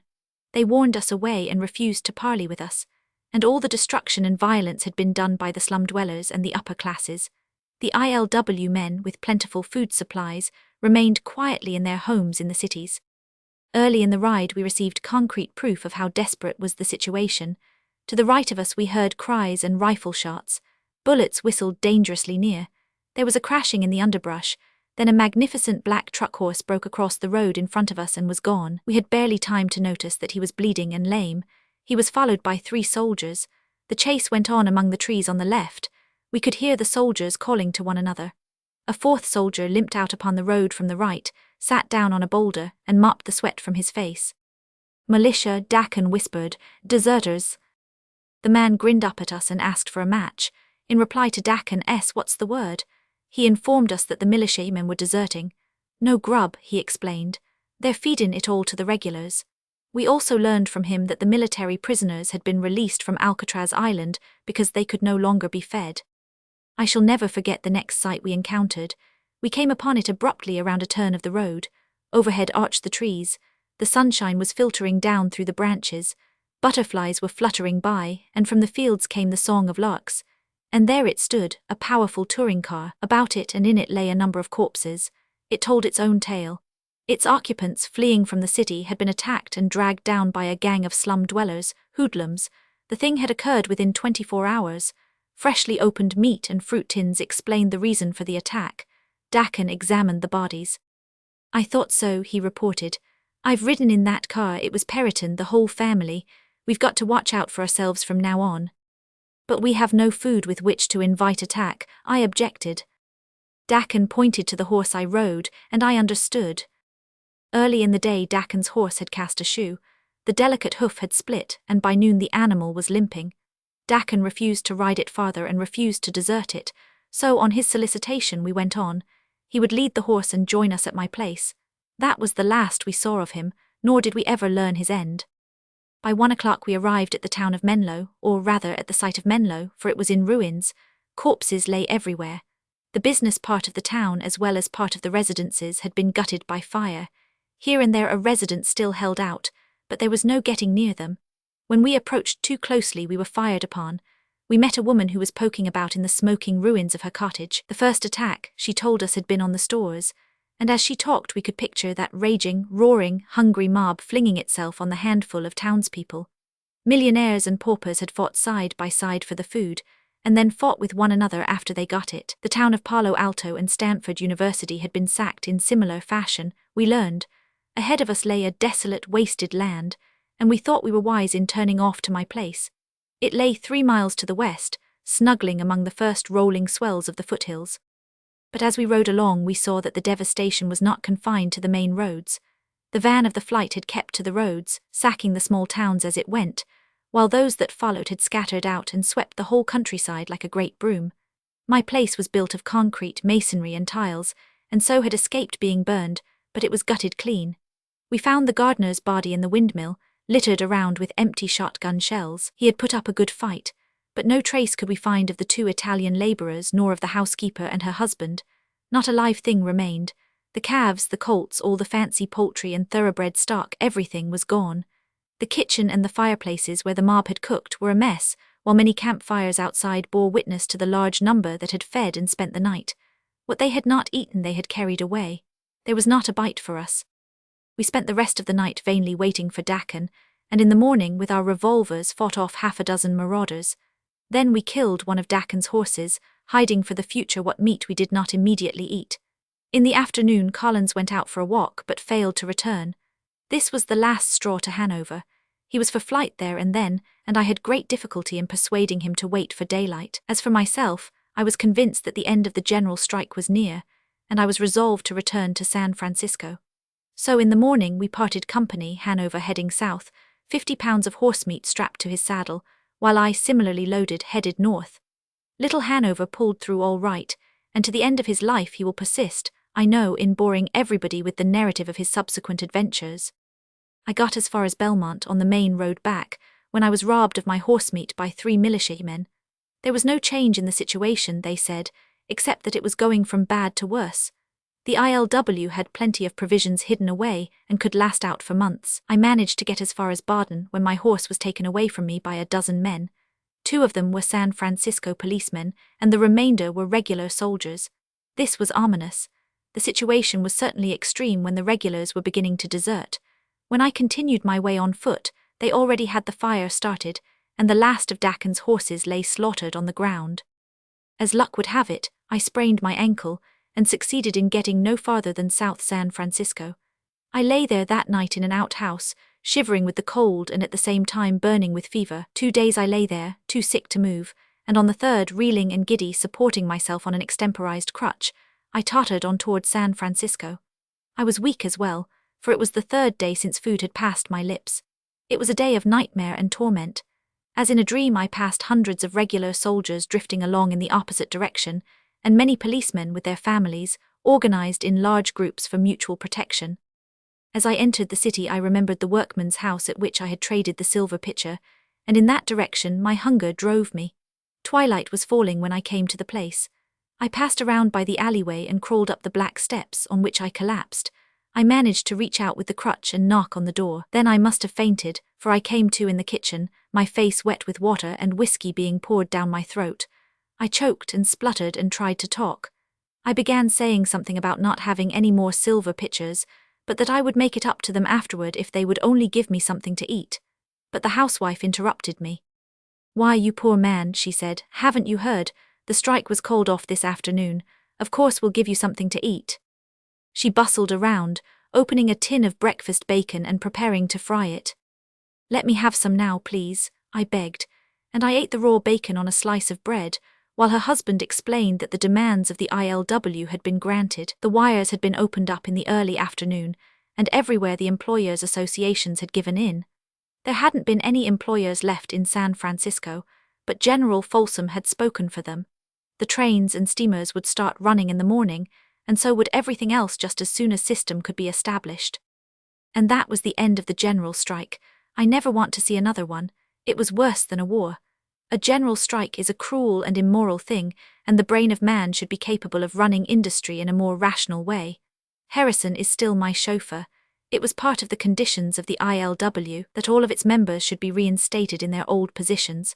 Brown never came back, but the rest of the servants are with me. I hadn't the heart to discharge them. Poor creatures, they were pretty hard-pressed when they deserted with the food and silver. And now I can't discharge them. They have all been unionized by the ILW. The tyranny of organized labor is getting beyond human endurance. Something must be done. P. 134 The Sea Farmer. "That will be the doctor's launch," said Captain McElrath. The pilot grunted, while the skipper swept on with his glass from the launch to the strip of beach and to Kingston beyond, and then slowly across the entrance to Howth Head on the northern side. "The tide's right and we'll have you docked in 2 hours, the pilot vouchsafed with an effort at cheeriness. "Rings End Basin, is it?" This time the skipper grunted. "A dirty Dublin day." Again the skipper grunted. He was weary with the night of wind in the Irish Channel behind him, the unbroken hours of which he had spent on the bridge. And he was weary with all the voyage behind him, 2 years and 4 months between Homeport and Homeport, 850 days by his log. "Proper winter weather," he answered after a silence. "The town is undistinct, ut will be rainon gooid and hearty for the day." Captain McElrath was a small man, just comfortably able to peep over the canvas dodger of the bridge. The pilot and 3rd officer loomed above him, as did the man at the wheel, a bulky German deserted from a warship, whom he had signed on in Rangoon. But his lack of inches made Captain McElrath a no less able man, at least so the company reckoned, and so would he have reckoned could he have had access to the carefully and minutely compiled record of him filed away in the office archives. But the company had never given him a hint of its faith in him. It was not the way of the company, for the company went on the principle of never allowing an employee to think himself indispensable or even exceedingly useful. Wherefore, while quick to censure, it never praised. What was Captain McElrath anyway, save a skipper, one skipper of the 80-yard skippers that commanded the company's 80-yard freighters on all the highways and byways of the sea? Beneath them, on the main deck, 2 Chinese stokers were carrying breakfast forward across the rusty iron plates that told their own grim story of weight and wash of sea. A sailor was taking down the lifeline that stretched from the forecastle, past the hatches and cargo winches, to the bridge deck ladder. A rough voyage, suggested the pilot. Aye, she was fair smarkin' odd times, but not thought I minded thought so much as the lossin' of time. I hate like onython tull lost time. So saying, Captain MacElrath turned and glanced aft, aloft and alow, and the pilot, following his gaze, saw the mute but convincing explanation of that loss of time. The smokestack, buff-coloured underneath, was white with salt, while the whistle-pipe glittered crystalline in the random sunlight that broke for the instant through a cloud rift. The port lifeboat was missing, its iron davits twisted and wrenched, testifying to the mightiness of the blow that had been struck the old triapsic. The starboard davits were also empty. The shattered wreck of the lifeboat they had held lay on the fiddly beside the smashed engine-room skylight, which was covered by a tarpaulin. Below to starboard on the bridge deck, the pilot saw the crushed mess-room door, roughly bulkheaded against the pounding seas. Abreast of it on the smokestack guys, and being taken down by the boatswain and a sailor, hung the huge square of rope netting which had failed to break those seas of their force. "Twice afore I mentioned thought door told the owners," said Captain MacElrath, "but they said ut would do. There was bug seas thought time, they was uncreditable bug, and thought buggest one dud the damage. Ut fair carried away the door and laid ut flat on the mess table and smashed out the chief's room. He was a bit sore about ut." "It must o' been a big un," the pilot remarked sympathetically. "Aye, ut was thought, thungs was lively for a bit. Ut finished the mate. He was on the brudge wuth me, and I told hum tull take a look tull the wedges o' number 1 hatch. She was talkin' water freely and I was no sure o' number 1. I dudna like the look o' ut, and I was fuggerin' maybe tull heave to tull the marn when she took ut over abaft the brudge. My word, she was a bug one. We got a bit of ut ourselves on the brudge. I dudna miss the mate art the first. What rootin' out chips and bulkhead thought door and stretchin' the tarpaulin over the skylight. Then he was nowhere to be found. The men at the wheel said as he seen hum goin' down the ladder just afore she hut us. We looked for'ard, we looked tull whose room, I looked tull the engine room, and we looked along aft on the lower deck, and there he was on both sides the cover to the steam pipe runnin' tull the after wunches." The pilot ejaculated an oath of amazement and horror. "Aye," the skipper went on wearily, "and on both sides the steam pipe as well. I tell ye he was in 2 pieces, splut clean as a herrin'. The sea must ha' caught hum on the upper brudge deck, carried hum clean across the fiddly, and banged hum head-on tull the pipe cover. It sheared through hum like so much butter down atween the eyes, and along the middle of hum, so that 1 leg and arm was fast tull the 1 piece of hum, and 1 leg and arm fast tull the other piece of hum. I tell ye ut was fair gruesome. We put hum together and rolled hum in canvas as we pulled hum out." The pilot swore again. "Oh, ut wasna onython tull greet about," Captain MacElrath assured him. "'Twas a gooid ruddance. He was no a sailor thought mate fellow. He was only fut for a pugsty and a damn pure apology for thought same. It is said that there are 3 kinds of Irish, Catholic, Protestant and North of Ireland, and that the North of Ireland Irishman is a transplanted Scotchman. Captain MacElrath was a North of Ireland man, and talking for much of the world like a Scotchman, nothing aroused his ire quicker than being mistaken for a Scotchman. Irish he stoutly was, and Irish he stoutly abided, though it was with a faint lip-lift of scorn that he mentioned mere South of Ireland men, or even Orangemen. Himself he was Presbyterian, while in his own community 5 men were all that ever mustered at a meeting in the Orange Men's Hall. His community was the island McGill, where 7,000 of his kind lived in such amity and sobriety that in the whole island there was but 1 policeman, and never a public house at all. Captain MacElrath did not like the sea and had never liked it. He wrung his livelihood from it, and that was all the sea was, the place where he worked, as the mill, the shop and the counting-house were the places where other men worked. Romance never sang to him her siren song, and adventure had never shouted in his sluggish blood. He lacked imagination. The wonders of the deep were without significance to him. Tornadoes, hurricanes, waterspouts and tidal waves were so many obstacles to the way of a ship on the sea and of a master on the bridge. They were that to him, and nothing more. He had seen, and yet not seen, the many marvels and wonders of far lands. Under his eyelids burned the brazen glories of the tropic seas, or ached the bitter gales of the North Atlantic or far South Pacific. But his memory of them was of mess-room doors stove in, of decks awash and hatches threatened, of undue coal consumption, of long passages, and of fresh paintwork spoiled by unexpected squalls of rain. "I know my business," was the way he often put it, and beyond his business was all that he did not know, all that he had seen with the mortal eyes of him, and yet that he never dreamed existed. That he knew his business his owners were convinced, or at 40 he would not have held command of the Triapsic, 3,000 tons net register, with a cargo capacity of 9,000 tons and valued at £50,000. He had taken up seafaring through no love of it, but because it had been his destiny, because he had been the second son of his father instead of the first. Island McGill was only so large, and the land could support but a certain definite proportion of those that dwelt upon it. The balance, and a large balance it was driven to the sea to seek its bread. It had been so for generations.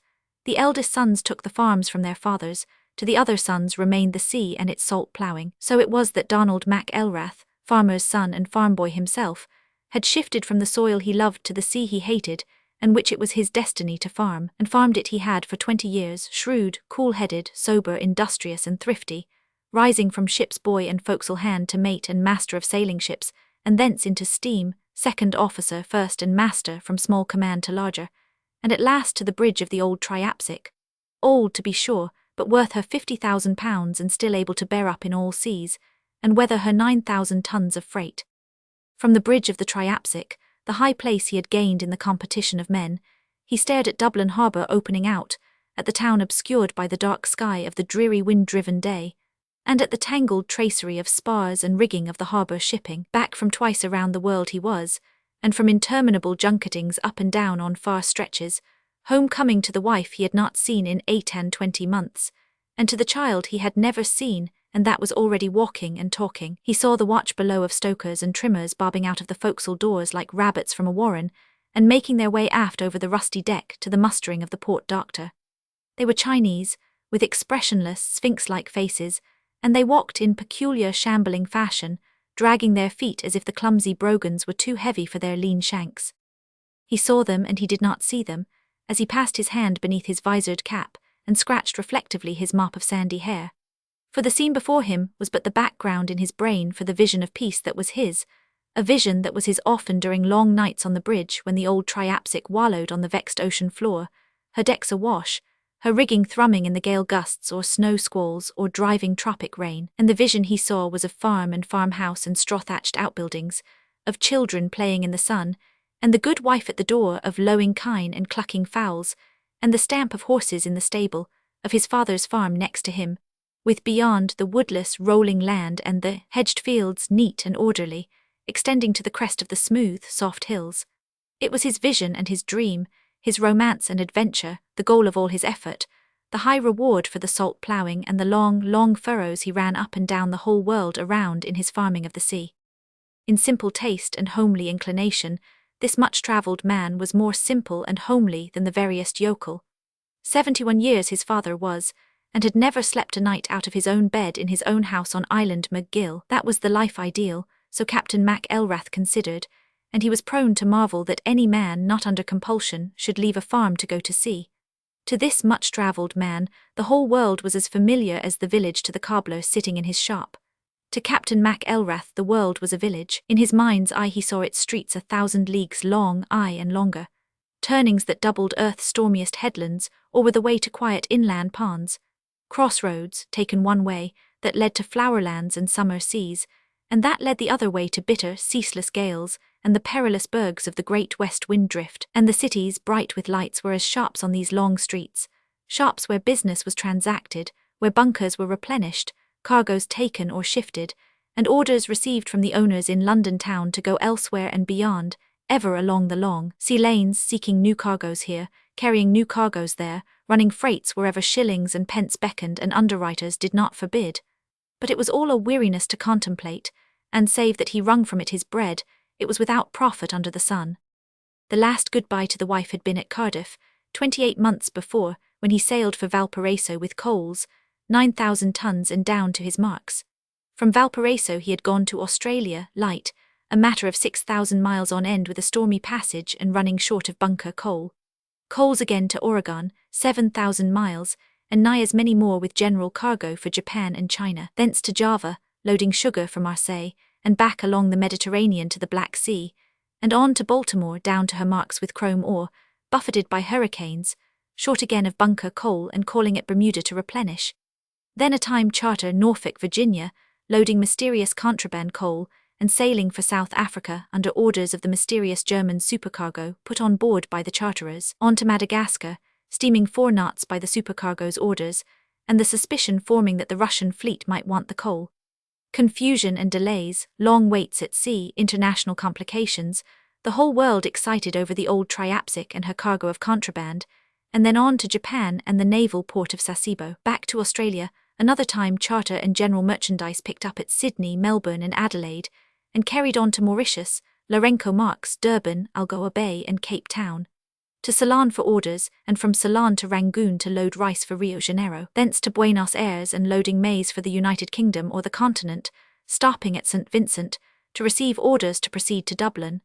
2 years and 4 months, 850 days by the log, steaming up and down the 1,000-league-long sea lanes and back again to Dublin town. And he was well awry. A little tug had laid hold of the Triapsic, and with clang and clatter and shouted command, with engines half ahead, slow speed or half astern, the battered old sea tramp was nudged and nosed and shouldered through the dock gates into Ring's End Basin. Lines were flung ashore, fore and aft, and a midship spring got out. Already a small group of the happy shore-staying folk had clustered on the dock. "Ring off," Captain Mac Elrath commanded in his slow, thick voice, and the third officer worked the lever of the engine-room telegraph. "Gangway out," called the second officer, and when this was accomplished, "That will do." It was the last task of all, gangway out. "That will do" was the dismissal. The voyage was ended, and the crew shambled eagerly forward across the rusty decks to where their sea bags were packed and ready for the shore. The taste of the land was strong in the men's mouths, and strong it was in the skipper's mouth as he muttered a gruff good day to the departing pilot, and himself went down to his cabin. Up the gangway were trooping the customs officers, the surveyor, the agent's clerk and the stevedores. Quick work disposed of these and cleared his cabin, the agent waiting to take him to the office. "Dud ye send word tull the wife," had been his greeting to the clerk. "Yes, a telegram as soon as you were reported. She'll likely be comin' down on the marnin' train," the skipper had soliloquized, and gone inside to change his clothes and wash. He took a last glance about the room and at 2 photographs on the wall, one of the wife, the other of an infant, the child he had never seen. He stepped out into the cabin, with its panelled walls of cedar and maple, and with its long table that seated 10, and at which he had eaten by himself through all the weary time. No laughter and clatter and wordy argument of the mess-room had been his. He had eaten silently, almost morosely, his silence emulated by the noiseless Asiatic who had served him. It came to him suddenly, the overwhelming realization of the loneliness of those 2 years and more. All his vexations and anxieties had been his own. He had shared them with no one. His 2 young officers were too young and flighty, the mate too stupid. There was no consulting with them. One tenant had shared the cabin with him, that tenant his responsibility. They had dined and supped together, walked the bridge together, and together they had bedded. "Ark," he muttered to that grim companion, "I'm quit of you and wull quit, for a wee." Ashore he passed the last of the seamen with their bags, and at the agent S with the usual delays, put through his ship business. When asked out by them to drink, he took milk and soda. "I am no teetotaler," he explained, "but for the life o' me I can abide beer or whuskey." In the early afternoon, when he finished paying off his crew, he hurried to the private office where he had been told his wife was waiting. His eyes were for her first, though the temptation was great to have more than a hurried glimpse of the child in the chair beside her. He held her off from him after the long embrace, and looked into her face long and steadily, drinking in every feature of it and wondering that he could mark no changes of time. A warm man, his wife thought him, though had the opinion of his officers been asked it would have been a harsh man and a bitter one. "Well, Annie, how is ut why ye?" he queried and drew her to him again. And again he held her away from him, this wife of 10 years, and of whom he knew so little. She was almost a stranger, more a stranger than his Chinese steward, and certainly far more a stranger than his own officers whom he had seen every day, day and day, for 850 days, married 10 years, and in that time he had been with her 9 weeks, scarcely a honeymoon. Each time home had been a getting acquainted again with her. It was the fate of the men who went out to the salt ploughing. Little they knew of their wives and less of their children. There was his chief engineer, old, near-sighted Macpherson, who told the story of returning home to be locked out of his house by his 4-year kiddie that never had laid eyes on him before. "And thus I'll be the laddie," the skipper said, reaching out a hesitant hand to the child's cheek. But the boy drew away from him, sheltering against the mother's side. "Ark," she cried, "and he dostna know his own father." "Nor I hum, heaven knows I could know a picked hum out of a crowd, though he'll be having your nose I'm thunkin'. And your own eyes, Donald, look at them, he's your own father, laddie, kiss hum like the little moan ye are." But the child drew closer to her, his expression of fear and distrust growing stronger, and when the father attempted to take him in his arms, he threatened to cry. The skipper straightened up, and to conceal the pang at his heart, he drew out his watch and looked at it. "Ut's time to go, Annie," he said. "Thought train 'ull be startin'." He was silent on the train at first, divided between watching the wife with the child going to sleep in her arms, and looking out of the window at the tilled fields and green unforested hills, vague and indistinct in the driving drizzle that had set in. They had the compartment to themselves. When the boy slept, she laid him out on the seat and wrapped him warmly, and when the health of relatives and friends had been inquired after, and the gossip of Island McGill narrated, along with the weather and the price of land and crops, there was little left to talk about save themselves, and Captain Mac Elrath took up the tale brought home for the good wife from all his world's end wandering. But it was not a tale of marvels he told, nor of beautiful flowerlands nor mysterious eastern cities. "What like is Java?" she asked once. "Full o' fever, half the crew down wuth ut and luttle work. Ut was quinine and quinine the whole blessed time. Each marnin, 'twas quinine and gin for all hands on an empty stomach, and they who was no sick made ut out to be haven, ut bad as the rest." Another time she asked about Newcastle. "Coals and coal dust, that's all, no a nice sutty. I lost 2 chinks there, stokers the both of them, and the owners paid a fine tull the government of £100 each for them. We regret tull note, they rut me I got the letter tull Oregon, we regret tull note the loss o' 2 Chinese members o' your crew at Newcastle, and we recommend greater carefulness on the future." Greater carefulness, and I could no been more careful. The chinks had £45 each common, tull them in wages, and I was no thunkin' they ud run. But that's their way, we regret tull note, we beg tull advise, we recommend, we canna understand and the like o' thought, damned cargo tank, and they would thunk I could drive her like a Lucania and without burnin' coals. There was thought propeller, I was after them a gooid while for ut. The old one was iron, thuck on the edges, and we couldna make our speed, and the new one was bronze, £900 ut cost, and then wanton there returns out o' ut, and me wuth a bad passage and loss in time every day. We regret tull note your long passage from Valparaiso tull Sydney wuth an average daily run o' only 167. We had expected better results wuth the new propeller. You should made an average daily run o' 216.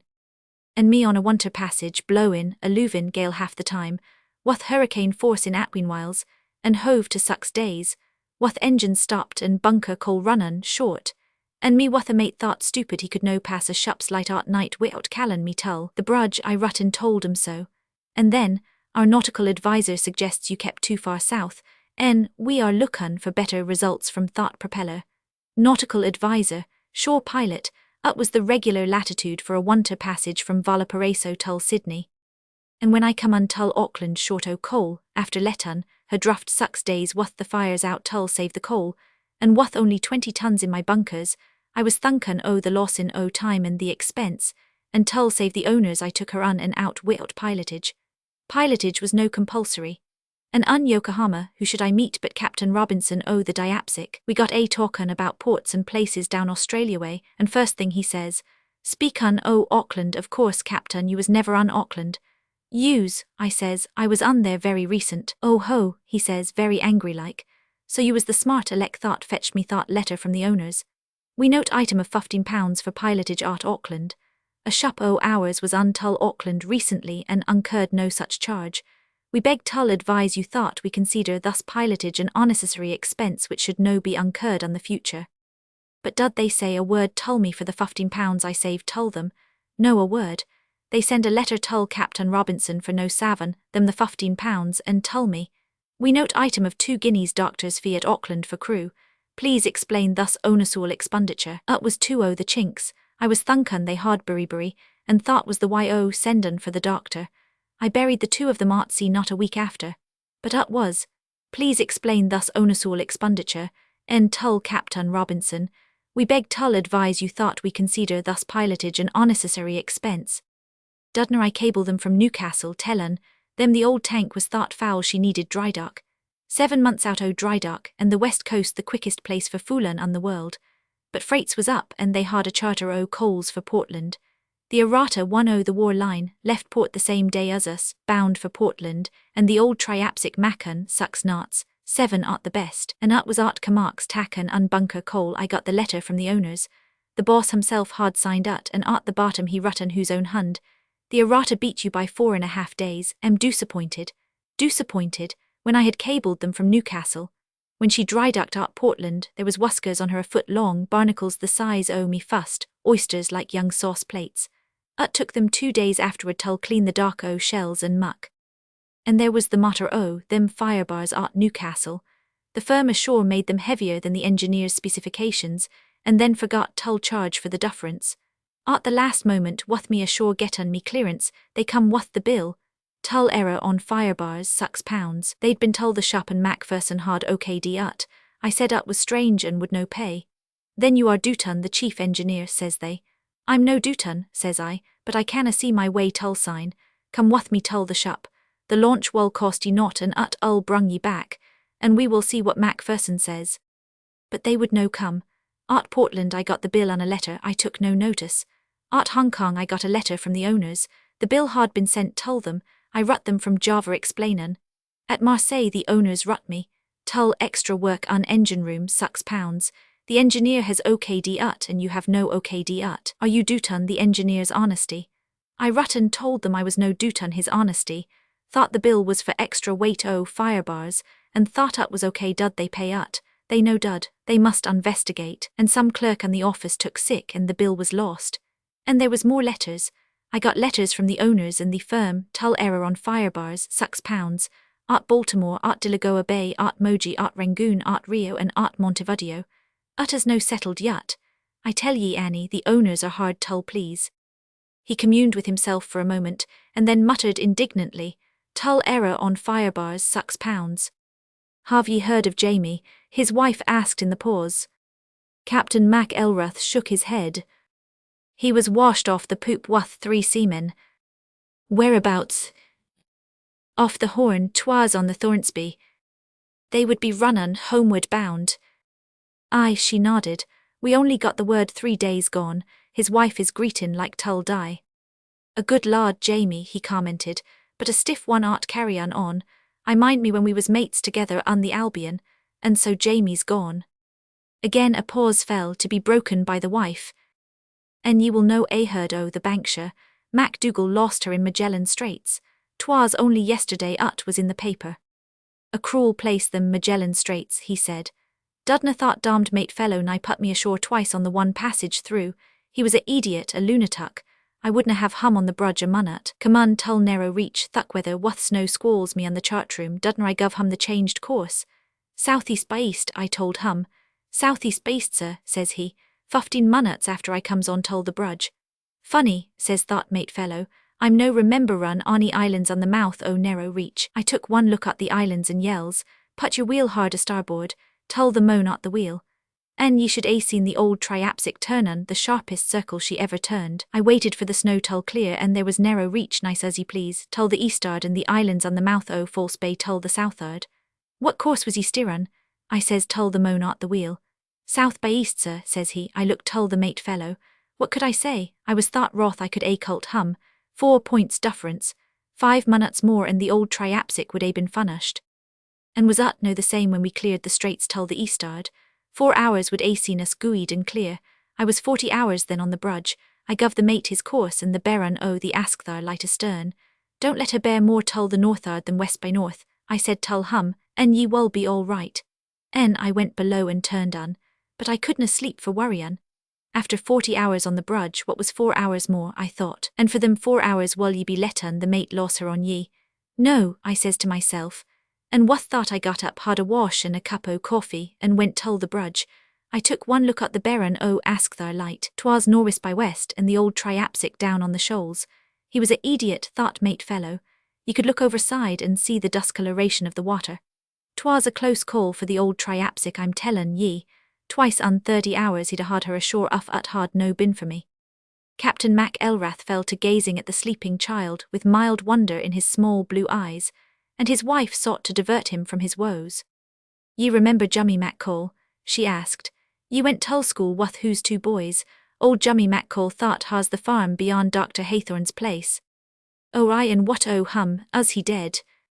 "No, but he was after Alaskan your father when he sailed last time for Valparaiso, ye'd been there afore. And when your father says no, then Jummy says, and how will he be knowin' a tull find whose way? And with thought your father says, very simple at us, Jummy. Supposin' you was goin' tull the mainland tull a moan who loved Belfast. Belfast as a bug sutty, Jummy, and how would ye be findin' your way? By way o' me tongue, says Jummy. I'd be askin' the folk I met. I told ye was simple, says your father. Ut's the very same way my Donald finds the road tull Valparaiso. He asks every shup he meets upon the sea tull at last he meets what a shup thought's been tull Valparaiso, and the captain thought shup tells him the way. And Jummy scratches whose head and says he understands and thought ut's a very simple matter after all. The skipper chuckled at the joke, and his tired blue eyes were merry for the moment. He was a thun chap, thought mate fellow, as thun as you and me put together, he remarked after a time, a slight twinkle in his eye of appreciation of the bull. But the twinkle quickly disappeared and the blue eyes took on a bleak and wintry look.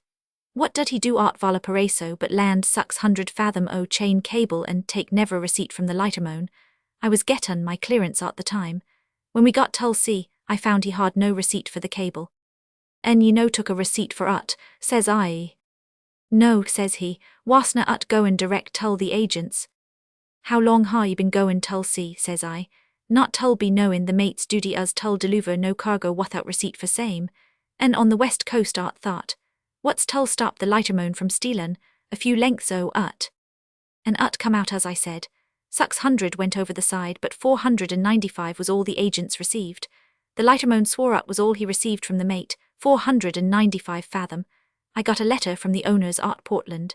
They no blamed the mate for ut, but me, and me ashore at the time on shup's business. I could no be in the two places at the one time. And the letters from the owners and the agents us still come on tull me. Thought mate fellow was no a proper sailor, and no a moan tull work for owners. Dudna he want tull break me wuth the Board of Trade for bane below my marks. He said as much tull the bosun. And he told me tull my face homeward bound thought I'd been half an inch under my marks. 'Twas at Portland, loadin' cargo on fresh water, and goin' tull Camarks tull load bunker coal on salt water. I tell ye, Annie, ut takes close fugger in, and I was half an inch under the load line when the bunker coal was on. But I'm no tellin' any other body but you. And thought mate fellow untendon, tull report me tull the Board o' Trade, only for thought he saw fut tull be sliced on 2 pieces on the steam pipe cover. He was a fool. After loadin' at Portland I had tull take on 60 tons o' coal tull last me tull Camarks. The charges for lighter run was heavy, and no room at the coal dock. A French bark was lyin' alongside the dock and I spoke tull the captain, askin' hum what he would charge when work for the day was done, tull haul clear for a couple o' hours and let me on. $20, said he. Ut was savin' money on lighters tull the owner and I gave ut tull hum. And thought night after dark I hauled on and took on the coal. Then I started tull go out on the stream and drop anchor, under me own steam of course. We had tull go out stern first and somethin' went wrong with the reversin' gear. Old Macpherson said he could work ut by hand but very slow at thought, and I said all right. We started, the pilot was on board, the tide was ebbin' stuffly and right abreast and a bit below was a shup lyin' with a lighter on each side. I saw the shup's ridden lights but never a light on the lighters. Ut was close quarters to shuft a bug vessel under steam, with Macpherson workin' the reversin' gear by hand. We had to come close down upon the shup afore I could go ahead and clear o' the shups on the dock ends. And we struck the lighter stern on, just as I rung tull Macpherson half ahead. "What was that?" says the pilot when we struck the lighter.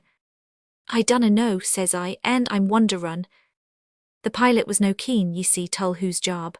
I went on tull a gooeyed place and dropped anchor, and ut would all a been well but for thought damned idiot mate. We smashed thought lighter, says he come on up the ladder tull the brudge, and the pilot standin' there with his ears cocked tull here. "What lighter?" says I. "Thought lighter alongside the shup," says the mate. "I didna see no lighter," says I, and what thought I steps on whose foot gooeyed and hard. After the pilot was gone I says tull the mate, you dunna know anything, old moan, for heaven's sake keep your mouth shut." "But ye dud smash thought lighter, dudn't ye?" says he. "We dud," says I. Ut's no your business tull be tellin' the pilot, though mind ye I'm no ad mutton there was ony lighter. And next marnin, just as I'm after dressin', the steward says, a moan tull see ye sir. Fetch hum un, says I, and un he come. Sut down, says I, and he sot down. He was the owner of the lighter, and when he had told whose story, I says, I dudna see ony lighter. What moan, says he, no see a 200-ton lighter bug as a house alongside that shop. I was goin' by the shop's lights, says I, and I dudna touch the shop, thought I know.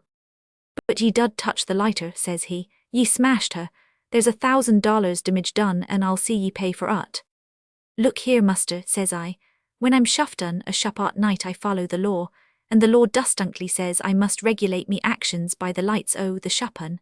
Your lighter never had no ridden light, nor dud I look for any lighter without lights tull show ut. The mate says he beguns.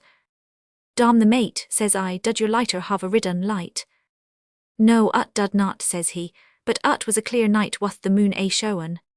Ye seem tull know your business, says I, but let me tell ye thought I know my business as well, and thought I'm no a lookin' for lighters without lights. If ye think ye have a case, go ahead, the steward will show ye out, gooid day. And that was the end o' ut, but ut will show ye what a pure fellow that mate was. I call ut a blessin', for all masters thought he was sliced unto on that steam pipe cover. He had a pull in the office and that was the why he was kept on. The Weckley farm will soon be for sale, so the agents be tellin' me, his wife remarked, slyly watching what effect her announcement would have upon him. His eyes flashed eagerly on the instant, and he straightened up as might a man about to engage in some agreeable task. It was the farm of his vision, adjoining his father's and her own people farmed not a mile away.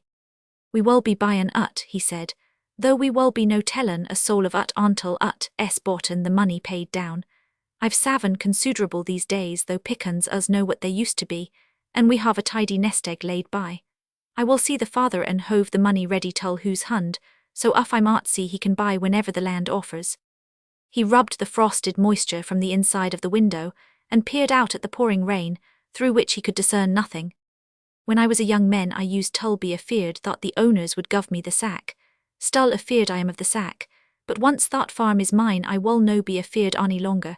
Ut's a pure job thus sea farmin', me managin' on all seas and weather and perils o' the deepest ship worth £50,000, with cargoes at times worth 50,000 more, 100,000 pounds, $500,000 as the Yankees say, and me with all the responsibility gettin' a screw o' £20 a month. What moan ashore managin', a business worth 100,000 pounds will be gettin', as small a screw as £20, and with such masters as a captain serves.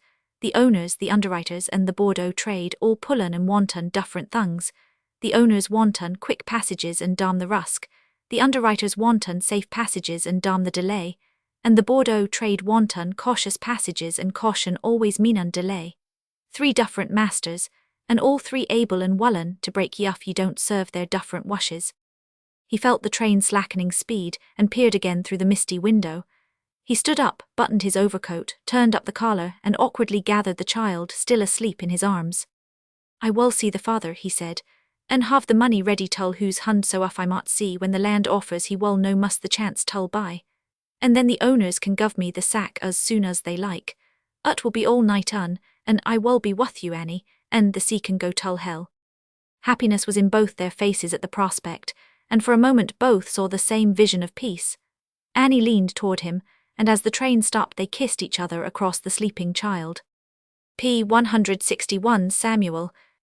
Margaret Heenan would have been a striking figure under any circumstances, but never more so than when I first chanced upon her, a sack of grain of fully 100 weight on her shoulder, as she walked with sure though tottering stride from the cart tail to the stable, pausing for an instant to gather strength at the foot of the steep steps that led to the grain bin. There were 4 of these steps, and she went up them, a step at a time, slowly, unwaveringly, and with so dogged certitude that it never entered my mind that her strength could fail her, and let that 100-weight sack fall from the lean and withered frame that well-nigh doubled under it. For she was patently an old woman, and it was her age that made me linger by the cart and watch. 6 times she went between the cart and the stable, each time with a full sack on her back, and beyond passing the time of day with me she took no notice of my presence. Then, the cart empty, she fumbled for matches and lighted a short clay pipe, pressing down the burning surface of the tobacco with a calloused and apparently nerveless thumb. The hands were noteworthy. They were large-knuckled, sinewy and malformed by labor, rimed with calluses, the nails blunt and broken, and with here and there cuts and bruises healed and healing, such as are common to the hands of hard-working men. On the back were huge, upstanding veins, eloquent of age and toil. Looking at them, it was hard to believe that they were the hands of the woman who had once been the belle of Island McGill. This last, of course, I learned later. At the time I knew neither her history nor her identity. She wore heavy man's brogans. Her legs were stockingless, and I had noticed when she walked that her bare feet were thrust into the crinkly, iron-like shoes that sloshed about her lean ankles at every step. Her figure, shapeless and waistless, was garbed in a rough man's shirt, and in a ragged flannel petticoat that had once been red. But it was her face, wrinkled, withered and weather-beaten, surrounded by an aureole of unkempt and straggling wisps of greyish hair, that caught and held me. Neither drifted hair nor serried wrinkles could hide the splendid dome of a forehead, high and broad without verging in the slightest on the abnormal. The sunken cheeks and pinched nose told little of the quality of the life that flickered behind those clear blue eyes of hers. Despite the minutiae of wrinklework that somehow failed to weazen them, her eyes were clear as a girl's, clear, outlooking and far-seeing, and with an open and unblinking steadfastness of gaze that was disconcerting. The remarkable thing was the distance between them. It is a lucky man or woman who has the width of an eye between, but with Margaret Hannah the width between her eyes was fully that of an eye and a half, yet so symmetrically moulded was her face that this remarkable feature produced no uncanny effect, and for that matter would have escaped the casual observer's notice. The mouth, shapeless and toothless, with downturned corners and lips dry and parchment-like, nevertheless lacked the muscular slackness so usual with age. The lips might have been those of a mummy, save for that impression of rigid firmness they gave. Not that they were atrophied. On the contrary, they seemed tense and set with a muscular and spiritual determination. There, and in the eyes, was the secret of the certitude with which she carried the heavy sacks up the steep steps, with never a false step or overbalance, and emptied them in the grain bin. "You are an old woman to be working like this," I ventured. She looked at me with that strange, unblinking gaze, and she thought and spoke with the slow deliberateness that characterized everything about her, as if well aware of an eternity that was hers, and in which there was no need for haste. Again I was impressed by the enormous certitude of her. In this eternity that seemed so indubitably hers, there was time and to spare for safe footing and stable equilibrium, for certitude, in short. No more in her spiritual life than in carrying the hundredweights of grain was there a possibility of a misstep or an overbalancing.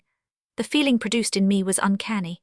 Here was a human soul that, save for the most glimmering of contacts, was beyond the humanness of me, and the more I learned of Margaret Hannah in the weeks that followed, the more mysteriously remote she became.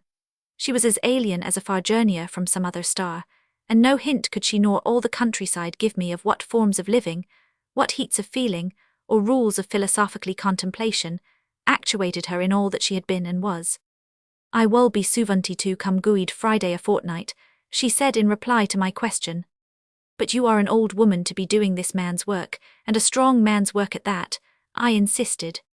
Again she seemed to immerse herself in that atmosphere of contemplative eternity, and so strangely did it affect me that I should not have been surprised to have awaked a century or so later, and found her just beginning to enunciate her reply. "The work has tull be done, and I am beholden tull no one." "But have you no children, no family relations?" "Oh, I a plenty o' them, but they no see fut tull be help on me." She drew out her pipe for a moment, then added with a nod of her head toward the house, "I love wath myself." I glanced at the house, straw-thatched and commodious, at the large stable, and at the large array of fields I knew must belong with the place. "It is a big bit of land for you to farm by yourself." "Oh, I a bug but 70 acres. Ut kept me old moan busy, along with a son and a hired moan, tull say not o extra hands on the harvest and a maid servant on the house." She clambered into the cart, gathered the reins in her hands, and quizzed me with her keen, shrewd eyes. "Belike ye hail from over the water, Amaraki I'm meanan." "Yes, I'm a Yankee," I answered. "Ye will no be find'n, Money Island McGill folk stoppin' un Amaraki." "No, I don't remember ever meeting one in the States." She nodded her head. "They are home-luve embodies, though I will no be sayin' they are no fair travelled. Yet they come home at the last, them ours are no lost at sea or cult by fevers and such like unforeign parts. Then your sons will have gone to sea and come home again, I queried. Oh, I all savin, Samuel ours was drowned. At the mention of Samuel I could have sworn to a strange light in her eyes, and it seemed to me as by some telepathic flash that I divined in her a tremendous wistfulness, an immense yearning. It seemed to me that here was the key to her inscrutableness, the clue that if followed properly would make all her strangeness plain. It came to me that here was a contact, and that for the moment I was glimpsing into the soul of her. The question was tickling on my tongue, but she forestalled me. She tchk'd to the horse, and with a "Good day tull you, sir," drove off. A simple, homely people are the folk of Island McGill, and I doubt if a more sober, thrifty and industrious folk is to be found in all the world. Meeting them abroad, and to meet them abroad one must meet them on the sea, for a hybrid seafaring and farmer breed are they, one would never take them to be Irish. Irish they claim to be, speaking of the north of Ireland with pride and sneering at their Scottish brothers. Yet Scotch they undoubtedly are, transplanted Scotch of long ago, it is true, but none the less Scotch with 1,000 traits, to say nothing of their tricks of speech and woolly utterance, which nothing less than their Scotch clannishness could have preserved to this late day. A narrow loch scarcely half a mile wide separates Island McGill from the mainland of Ireland, and once across this loch, one finds himself in an entirely different country. The Scotch impression is strong, and the people to commence with are Presbyterians, when it is considered that there is no public house in all the island, and that 7,000 souls dwell therein. Some idea may be gained of the temperateness of the community. Wedded to old ways, public opinion and the ministers are powerful influences, while fathers and mothers are revered and obeyed as in few other places in this modern world. Courting lasts never later than 10 at night, and no girl walks out with her young man without her parents' knowledge and consent. The young men go down to the sea and sow their wild oats in the wicked ports, returning periodically between voyages, to live the old intensive morality, to court till 10 o'clock, to sit under the minister each Sunday, and to listen at home to the same stern precepts that the elders preached to them from the time they were laddies. Much they learned of women in the ends of the earth, these seafaring sons, yet a canny wisdom was theirs, and they never brought wives home with them. The one solitary exception to this had been the schoolmaster, who had been guilty of bringing a wife from half a mile the other side of the loch. For this he had never been forgiven, and he rested under a cloud for the remainder of his days. At his death the wife went back across the loch to her own people, and the blot on the escutcheon of Island McGill was erased. In the end the sailormen married girls of their own homeland, and settled down to become exemplars of all the virtues for which the island was noted. Island McGill was without a history. She boasted none of the events that go to make history. There had never been any wearing of the green, any Fenian conspiracies, any land disturbances. There had been but one eviction, and that purely technical, a test case and on advice of the tenant's lawyer. So Island McGill was without annals. History had passed her by. She paid her taxes, acknowledged her crowned rulers, and left the world alone. All she asked in return was that the world should leave her alone.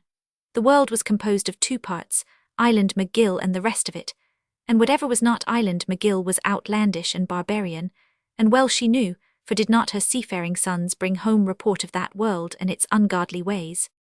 It was from the skipper of a Glasgow tramp, as passenger from Colombo to Rangoon, that I had first learned of the existence of Island McGill, and it was from him that I had carried the letter that gave me entrance to the house of Mrs. Ross, widow of a master mariner, with a daughter living with her and with 2 sons, master mariners themselves and out upon the sea. Mrs. Ross did not take in boarders, and it was Captain Ross's letter alone that had enabled me to get from her bed and board. In the evening, after my encounter with Margaret Hannan, I questioned Mrs. Ross, and I knew on the instant that I had in truth stumbled upon mystery. Like all Island McGill folk, as I was soon to discover, Mrs. Ross was at first averse to discussing Margaret Hannan at all. Yet it was from her I learned that evening that Margaret Hannan had once been one of the island belles. Herself the daughter of a well-to-do farmer, she had married Thomas Hannan, equally well-to-do. Beyond the usual housewife's tasks she had never been accustomed to work. Unlike many of the island women, she had never lent a hand in the fields. But what of her children? I asked. 2 the sons, Jamie and Timothy, us married and begown Tulsi. Thought Bughouse close tull the post office as Jamie s. The daughters thought ha no married be Leuven wath them as dud marry, and the rest be dead. The Samuels, Clara interpolated, with what I suspected was a giggle. She was Mrs. Ross's daughter, a strapping young woman with handsome features and remarkably handsome black eyes. 'Twas naught to be smucker run art, her mother reproved her. The Samuels, I intervened, I don't understand. Her 4 sons thought died. And were they all named Samuel? I'd. Strange, I commented in the lagging silence. Very strange, Mrs. Ross affirmed, proceeding stolidly with the knitting of the woolen singlet on her knees, one of the countless undergarments that she interminably knitted for her skipper sons. And it was only the Samuels that died, I queried in further attempt. The others loved, was the answer. A fine family, no finer on the island, no better lads ever sailed out of Island McGill. The monaster held them up as models tull pattern after, nor was ever a wasper breathed again the girls. But why is she left alone now in her old age? I persisted. Why don't her own flesh and blood look after her? Why does she live alone? Don't they ever go to see her or care for her? Never a one 20 years and more now. She fetched ut on Tull herself. She drove them from the house just as she drove old Tom Henan, thought was her husband, Tull whose death. Drink, I ventured. Mrs. Ross shook her head scornfully, as if drink was a weakness beneath the weakest of Island McGill. A long pause followed, during which Mrs. Ross knitted stolidly on, only nodding permission when Clara's young man, mate on one of the Shire Line sailing ships, came to walk out with her. I studied the 6 ostrich eggs, hanging in the corner against the wall like a cluster of some monstrous fruit. On each shell were painted precipitous and impassable seas, through which full-rigged ships foamed with a lack of perspective only equalled by their sharp technical perfection. On the mantelpiece stood 2 large pearl shells, obviously a pair, intricately carved by the patient hands of New Caledonian convicts. In the centre of the mantel was a stuffed bird of paradise, while about the room were scattered gorgeous shells from the southern seas, delicate sprays of coral sprouting from barnacled pai shells encased in glass, assegais from South Africa, stone axes from Guinea, huge Alaskan tobacco pouches beaded with heraldic totem designs, a boomerang from Australia, divers' ships in glass bottles, a cannibal kai bowl from the Marquesas, and fragile cabinets from China and the Indies, and inlaid with mother-of-pearl and precious woods. I gazed at this varied trove brought home by sailor sons, and pondered the mystery of Margaret Henan, who had driven her husband to his death and been forsaken by all her kin. It was not the drink. Then what was it? Some shocking cruelty, some amazing infidelity, or some fearful old-world peasant crime? I broached my theories, but to all Mrs. Ross shook her head. It was no thought, she said. Margaret was a gooid wife and a gooid mother, and I doubt she would harm a fly. She brought up her family God-fearing and decent-minded. Her trouble was thought she took lunatic turned idiot. Mrs. Ross tapped significantly on her forehead to indicate a state of addlement. But I talked with her this afternoon, I objected, and I found her a sensible woman, remarkably bright for one of her years. I'm grantin' all thought you say, she went on calmly, but I am no referrin' tull thought. I am referrin' tull her wucked-headed and vicious stubbornness. No more stubborn woman ever loved than Margaret Henan. Ut was all on account o' Samuel, which was the name o' her youngest and they do say her favourite brother. As died by whose own hand all through the monasters mustake no register run, the new church art Dublin. Ut was a lesson thought the name was misfortunate, but she would no take ut, and there was talk when she called her first child Samuel, thought died o' the croup. And thought what does she do but call the next one Samuel, and only 3 when he fell untull the tub o' hot water and was plain cooked tull death. At all come, I tell you, o' her wucked-headed and foolish stubbornness. For a Samuel she must have, and ut was the death of the 4 of her sons. After the first, dudna her own mother go down on the dirt tull her feet, begun and pleadun, wath her no tull name her next one Samuel, but she was no tull be turned from her purpose. Margaret Henan was always set on her ways, and never more so than on thought name Samuel. She was fair lunatic on Samuel. Dudna her neighbours and all cuth and cun savin them thought loved on the house wath her, get up and walk out at the christening of the second. Thought was cooked. Thought they dud, and at the very moment the monaster asked what would the bairn's name be. Samuel, says she, and thought they got up and walked out and left the house. And at the door dudna her Aunt Fanny, her mother's sister, turn and say loud for all tull here. What for wull she be wanton tull murder the wee thing? The monaster heard fine and dudna like ut, but as he told my Larry afterward, what could he do? Ut was the woman's wash, and there was no law again, a mother callan her child accordin tull her wash. And then was there no the 3rd Samuel? And when he was lost at sea off the Cape, dudna she break all laws o' nature tull have a 4th, She was 47, I'm tellin' ye, and she had a child at 47. Thunk on at 47, was fair scandalous. From Clara next morning, I got the tale of Margaret Hanan's favourite brother, and from here and there in the week that followed, I pieced together the tragedy of Margaret Hanan. Samuel Dundee had been the youngest of Margaret's 4 brothers, and, as Clara told me, she had well nigh worshipped him. He was going to sea at the time, skipper of one of the sailing ships of the Bank Line, when he married Agnes Hewitt. She was described as a slender wisp of a girl, delicately featured and with a nervous organisation of the supersensitive order. Theirs had been the first marriage in the new church, and after 2 weeks' honeymoon Samuel had kissed his bride goodbye and sailed in command of the Luffbank, a big 4-masted bark.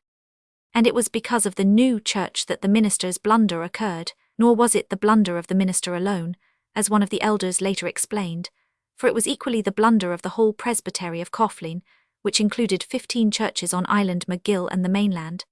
The old church, beyond repair, had been torn down, and the new one built on the original foundation. Looking upon the foundation stones as similar to a ship's keel, it never entered the minister's nor the presbytery's head that the new church was legally any other than the old church. And 3 couples was married the first week on the new church, Clara said. First of all, Samuel Dundee and Agnes Hewitt, the next day Albert Mahan and Minnie Duncan, and by the weekend Eddie Troy and Flo McIntosh, all sailormen, and unsucks weeks time the last of them back tull their ships and awa', and no one o' them dreamin' of the wuckness they'd been at. The imp of the perverse must have chuckled at the situation. All things favoured. The marriages had taken place in the first week of May, and it was not till 3 months later that the minister, as required by law, made his quarterly report to the civil authorities in Dublin. Promptly came back the announcement that his church had no legal existence, not being registered according to the law's demands.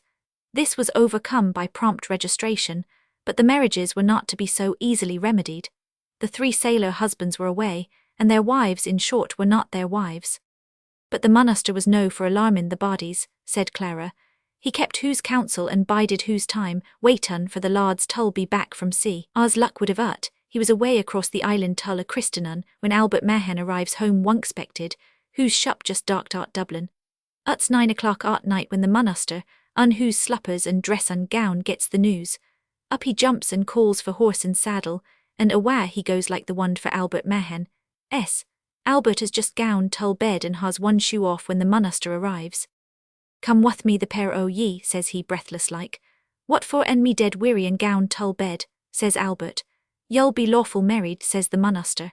Albert looks black and says, now monaster you will be jokin', but tull himself, as I've heard hum tell many a time, he us wonder run, thought the monaster should took tull wusky art whose time o' life.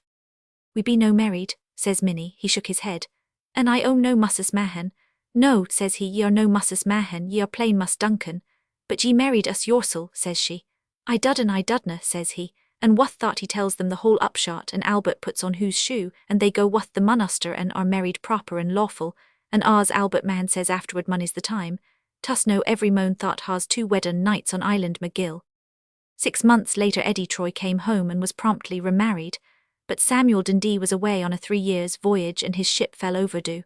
Further to complicate the situation, a baby boy past 2 years old was waiting for him in the arms of his wife.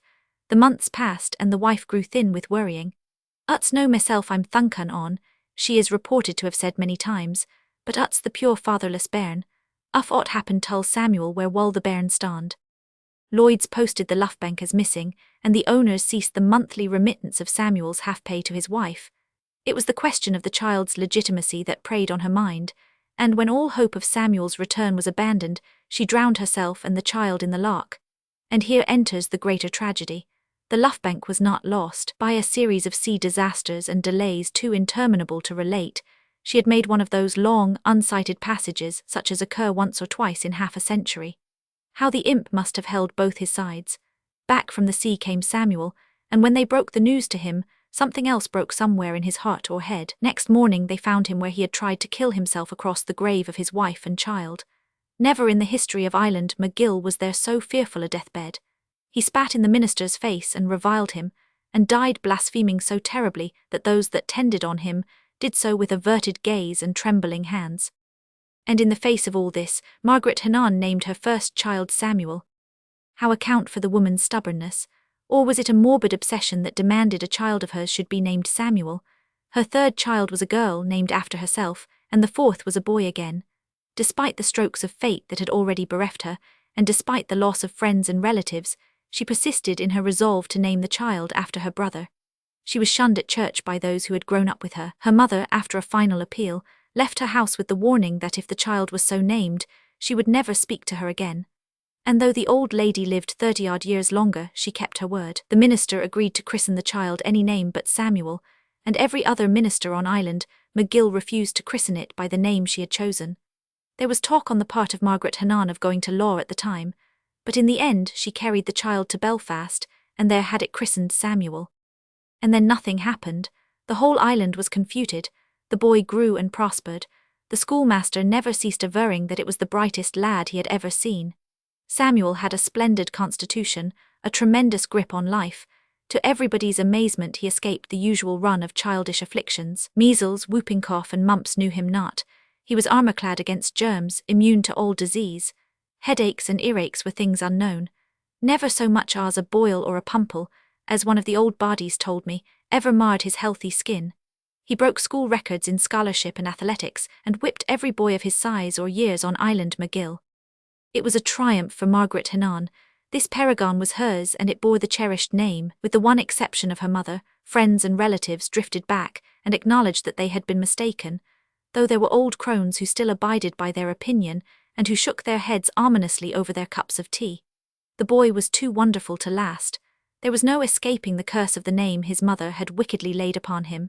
The young generation joined Margaret Hannah in laughing at them, but the old crones continued to shake their heads. Other children followed. Margaret Hannah's fifth was a boy whom she called Jamie, and in rapid succession followed 3 girls, Alice, Sarah and Nora, the boy Timothy, and 2 more girls, Florence and Katie. Katie was the last and 11th, and Margaret Hannah at 35 ceased from her exertions. She had done well by Island McGill and the Queen. 9 healthy children were hers, all prospered. It seemed her ill luck had shot its bolt with the deaths of her first 2. 9 lived, and one of them was named Samuel. Jamie elected to follow the sea, though it was not so much a matter of election as compulsion, for the eldest sons on Island McGill remained on the land, while all other sons went to the salt ploughing. Timothy followed Jamie, and by the time the latter had got his first command, a steamer in the bay trade out of Cardiff, Timothy was mate of a big sailing ship. Samuel, however, did not take kindly to the soil. The farmer's life had no attraction for him. His brothers went to sea not out of desire, but because it was the only way for them to gain their bread, and he who had no need to go envied them when, returned from far voyages, they sat by the kitchen fire and told their bold tales of the wonderlands beyond the sea rim. Samuel became a teacher, much to his father's disgust, and even took extra certificates, going to Belfast for his examinations. When the old master retired, Samuel took over his school. Secretly, however, he studied navigation, and it was Margaret's delight when he sat by the kitchen fire, and despite their master's tickets, tangled up his brothers in the theoretics of their profession. Tom Hannah alone was outraged when Samuel, school teacher, gentleman and heir to the Hannah farm, shipped to sea before the mast. Margaret had an abiding faith in her son's star, and whatever he did she was sure was for the best. Like everything else connected with his glorious personality, there had never been known so swift a rise as in the case of Samuel. Barely with 2 years' sea experience before the mast, he was taken from the forecastle and made a provisional second mate. This occurred in a fever port on the west coast, and the committee of skippers that examined him agreed that he knew more of the science of navigation than they had remembered or forgotten. 2 years later he sailed from Liverpool, mate of the Starry Grace, with both Master S and Extra Master's tickets in his possession.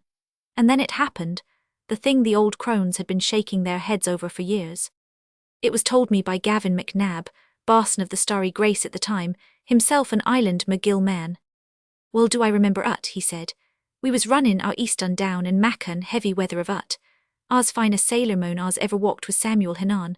I remember the look of hum well thought last marnin, a watchin them bug seas curlin up astern, and a watchin the old girl and seein how she took them, the scupper down below and drunken for days. Ut was art 7 thought Hannah brought her up on Tull the Wand, not Durran, Tull run longer on thought fearful sea. Art 8 after havin breakfast he turns on, and a half hour after up comes the scupper, bleary-eyed and shaky and holden on Tull the companion. Ut was fair smokin', I tellen ye, and there he stood, blunken and nodden and talken, tull humpsel. Keep off, says he at last, tull the moan at the wheel. My God, says the second mate standin' beside hum. The scupper never looks tull hum at all, but keeps on mutter-run and jabber-run tull humpsel. All of a sudden like he straightens up and throws whose head back and says, Put your wheel over me moan, now damn ye, are ye deef thought ye'll no be hearin' me? Ut was a drunken moan's luck, for the starry grace wore off afore thought God almighty gale without shuppen, a bucket o' water, the second mate shoutin' orders and the crew jumpin' like mad, and what thought the scupper nods contented like tull himself and goes below after more whuskey. Ut was plain murder o' the lives o' all of us, for ut was no the time for the buggest shup afloat tull be runnin'. Run, never have I seen the like. Ut was beyond all thunkin', and me gown tull sea boy and men for 40 year. I tell you it was fair awesome.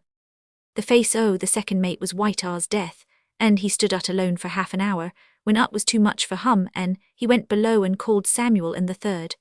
I a fine sailor moan, thought Samuel, but ut was too much for hum. He looked and studied, but he could no see whose way.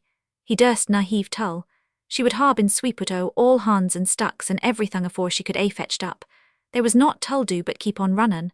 And uff ut worsened we were lost any way, for soon or late that overtaken, sea was sure tull sweep us clear over poop and all. Did I say ut was a God almighty gale? Ut was worse nor thought. The devil himself must ha had a hand on the brewin', ut was thought fearsome. I ha looked on some sights, but I no carrun tull look on the like thought again. No moan dared tull be on whose bunk. No, nor no moan on the decks. All hands of us stood on top the house and held on and watched. The 3 mates was on the poop with 2 men at the wheel, and the only moan below was thought whuskey-blighted captain snorin' drunk. And then I see ut come on, a mile away, risen above all the waves like an island on the sea, the buggest wave ever I looked upon. The 3 mates stood together and watched ut come on, prayin' like we thought she would no break on passin' us. But ut was no tull be. At the last, when she rose up like a mountain, curlin' above the stern and blottin' out the sky, the mates scattered, the second and third runnin' for the mizzen shrouds and climbin' up. But the first runnin' tull the wheel tull lend a hand. He was a brave man, thought Samuel Hanan. He run straight on tull the face o' thought father o' all waves, no thunkin' on himself but thunkin' only o' the shup. The 2 men was lashed tull the wheel, but he would be ready tull hand on the case they was colt. And then she took ut. We on the house could no see the poop for the 1,000 tons o' water thought hard hut ut. Thought wave cleaned them out, took everything along with ut. The 2 mates climmin' up the mizzen ruggan, Samuel Hanan runnin' tull the wheel, the 2 men at the wheel and the wheel itself. We never saw aught o' them, for she broached tull what o' the wheel gown, and 2 men o' us was drownded off the house. No tull mention the carpenter thought we pucked up at the break o' the poop wath every bone o' whose body broke tull he was like so much jelly. And here enters the marvel of it, the miraculous wonder of that woman's heroic spirit. Margaret Hanan was 47 when the news came home of the loss of Samuel, and it was not long after that the unbelievable rumour went around Island McGill. I say unbelievable. Island McGill would not believe. Dr. Hall pooh-poohed it. Everybody laughed at it as a good joke. They traced back the gossip to Sarah Dack, servant to the Hanans, and who alone lived with Margaret and her husband. But Sarah Dack persisted in her assertion and was called a low-mouthed liar. 1 or 2 dared question Tom Hanan himself, but beyond black looks and curses for their presumption, they elicited nothing from him. The rumour died down, and the island fell to discussing in all its ramifications the loss of the Grenoble in the China Seas, with all her officers and half her crew born and married on Island McGill. But the rumour would not stay down. Sarah Dack was louder in her assertions, the looks Tom Hanan cast about him were blacker than ever, and Dr. Hall, after a visit to the Hanan house, no longer pooh-poohed. Then Island McGill sat up, and there was a tremendous wagging of tongues. It was unnatural and ungodly. The like had never been heard, and when, as time passed, the truth of Sarah Dack's utterances was manifest, the island folk decided, like the Barson of the Starry Grace, that only the devil could have had a hand in so untoward a happening. And the infatuated woman, so Sarah Dack reported, insisted that it would be a boy. 11 bairns har I born, she said. 6 o' them lawsies and 5 o' them laddies. And since there be balance on all things, so will there be balance with me. 6 o' one and half a dozen o' the other, there us the balance, and ours sure as the sun rises on the marnin', thought sure will it be a boy. And boy it was, and a prodigy. Dr. Hall raved about its unblemished perfection and massive strength, and wrote a brochure on it for the Dublin Medical Society as the most interesting case of the sort in his long career. When Sarah Dack gave the babes unbelievable weight, Island McGill refused to believe and once again called her liar. But when Dr. Hall attested that he had himself weighed it and seen it tip that very notch, Island McGill held its breath and accepted whatever report Sarah Dack made of the infant's progress or appetite. And once again Margaret Hannan carried a babe to Belfast and had it christened Samuel. "As good as gold it was," said Sarah Dack to me. Sarah, at the time I met her, was a buxom, phlegmatic spinster of 60, equipped with an experience so tragic and unusual that though her tongue ran on for decades, its output would still be of imperishable interest to her cronies. As good," said Sarah Dack. "Ut never fretted, sat ut down on the sun by the hour and never a sound ut would make as long as ut was no hungered, and thought strong. The grup o' ut's hands was like a moans. I mind me when ut was but hours old, ut grupped me so mighty thought I fetched a scream I was thought frightened. Ut was the punk o' health. Ut slept and ate and grew, ut never bothered. Never a night's sleep ut lost tull no one, nor ever a month's, and thought wath cuttin' ut's teeth and all.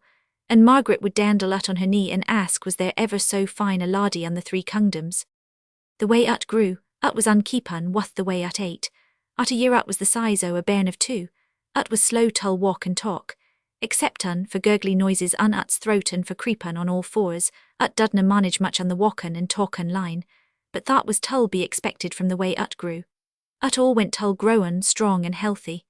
And even old Tom Hannan cheered up at the might of ut and said was there ever the like o' ut on the three kingdoms. Ut was Dr. Hall thought first suspicioned. I mind me well, though ut was luttle I dreamt what he was up tull at the time. I see him holdin' thungs unfronto luttle Sammy's eyes, and mackin' noises loud and soft, and far and near, unluttle Sammy's ears, and then I see Dr. Hall go away runklin' whose eyebrows and shacken whose head like the bairn was ailin'. But he was no ailin', as I could swear tull me seein' hum eat and grow. But Dr. Hall no said a word tull Margaret, and I was no for guessin' the why he was sore puzzled. I mind me when Luttle Sammy first spoke. He was 2 years old and the size of a child o' 5, though he could no manage the walkin', yet but went around on all fours, happy and contented like and mackin', no trouble as long as he was fed promptly, which was onasul often. I was hangin' the wash on the line at the time when out he comes on all fours, whose bug-head wagon, tull and fro and blunkin' on the sun, and then suddent he talked. I was thought took aback I near died o' fright, and fine I knew ut then the shacken o' Dr. Hall's head. Talked, never a bairn on Island McGill talked so loud and tull such purpose. There was no mustercun ut, I stood there all tremblin' and shacken. Little Sammy was brayin', I tell you sir he was brayin' like an ass just like that, loud and long and cheerful tull ut seemed whose lungs ud crack. He was a idiot, a great, awful monster idiot. Ut was after he talked that Dr. Hall told Margaret, but she would no believe. Ut would all come right, she said. Ut was growin' too fast for aught else. Gov ut time, said she, and we would see. But old Tom Hannan knew, and he never held up whose head again. He could no abide the thung, and would no brung humpsel tull touch ut. Though I own no denian, he was fair fascinated by ut. Mony the time I see hum watchin' of ut around a corner, lookin', at ut tull whose eyes fair bulged wath the horror. And when ut braid old Tom ud stuck whose fungers tull whose ears and look thought miserable I could apudid hum. And bray ut could, ut was the only thung ut could do besides eat and grow.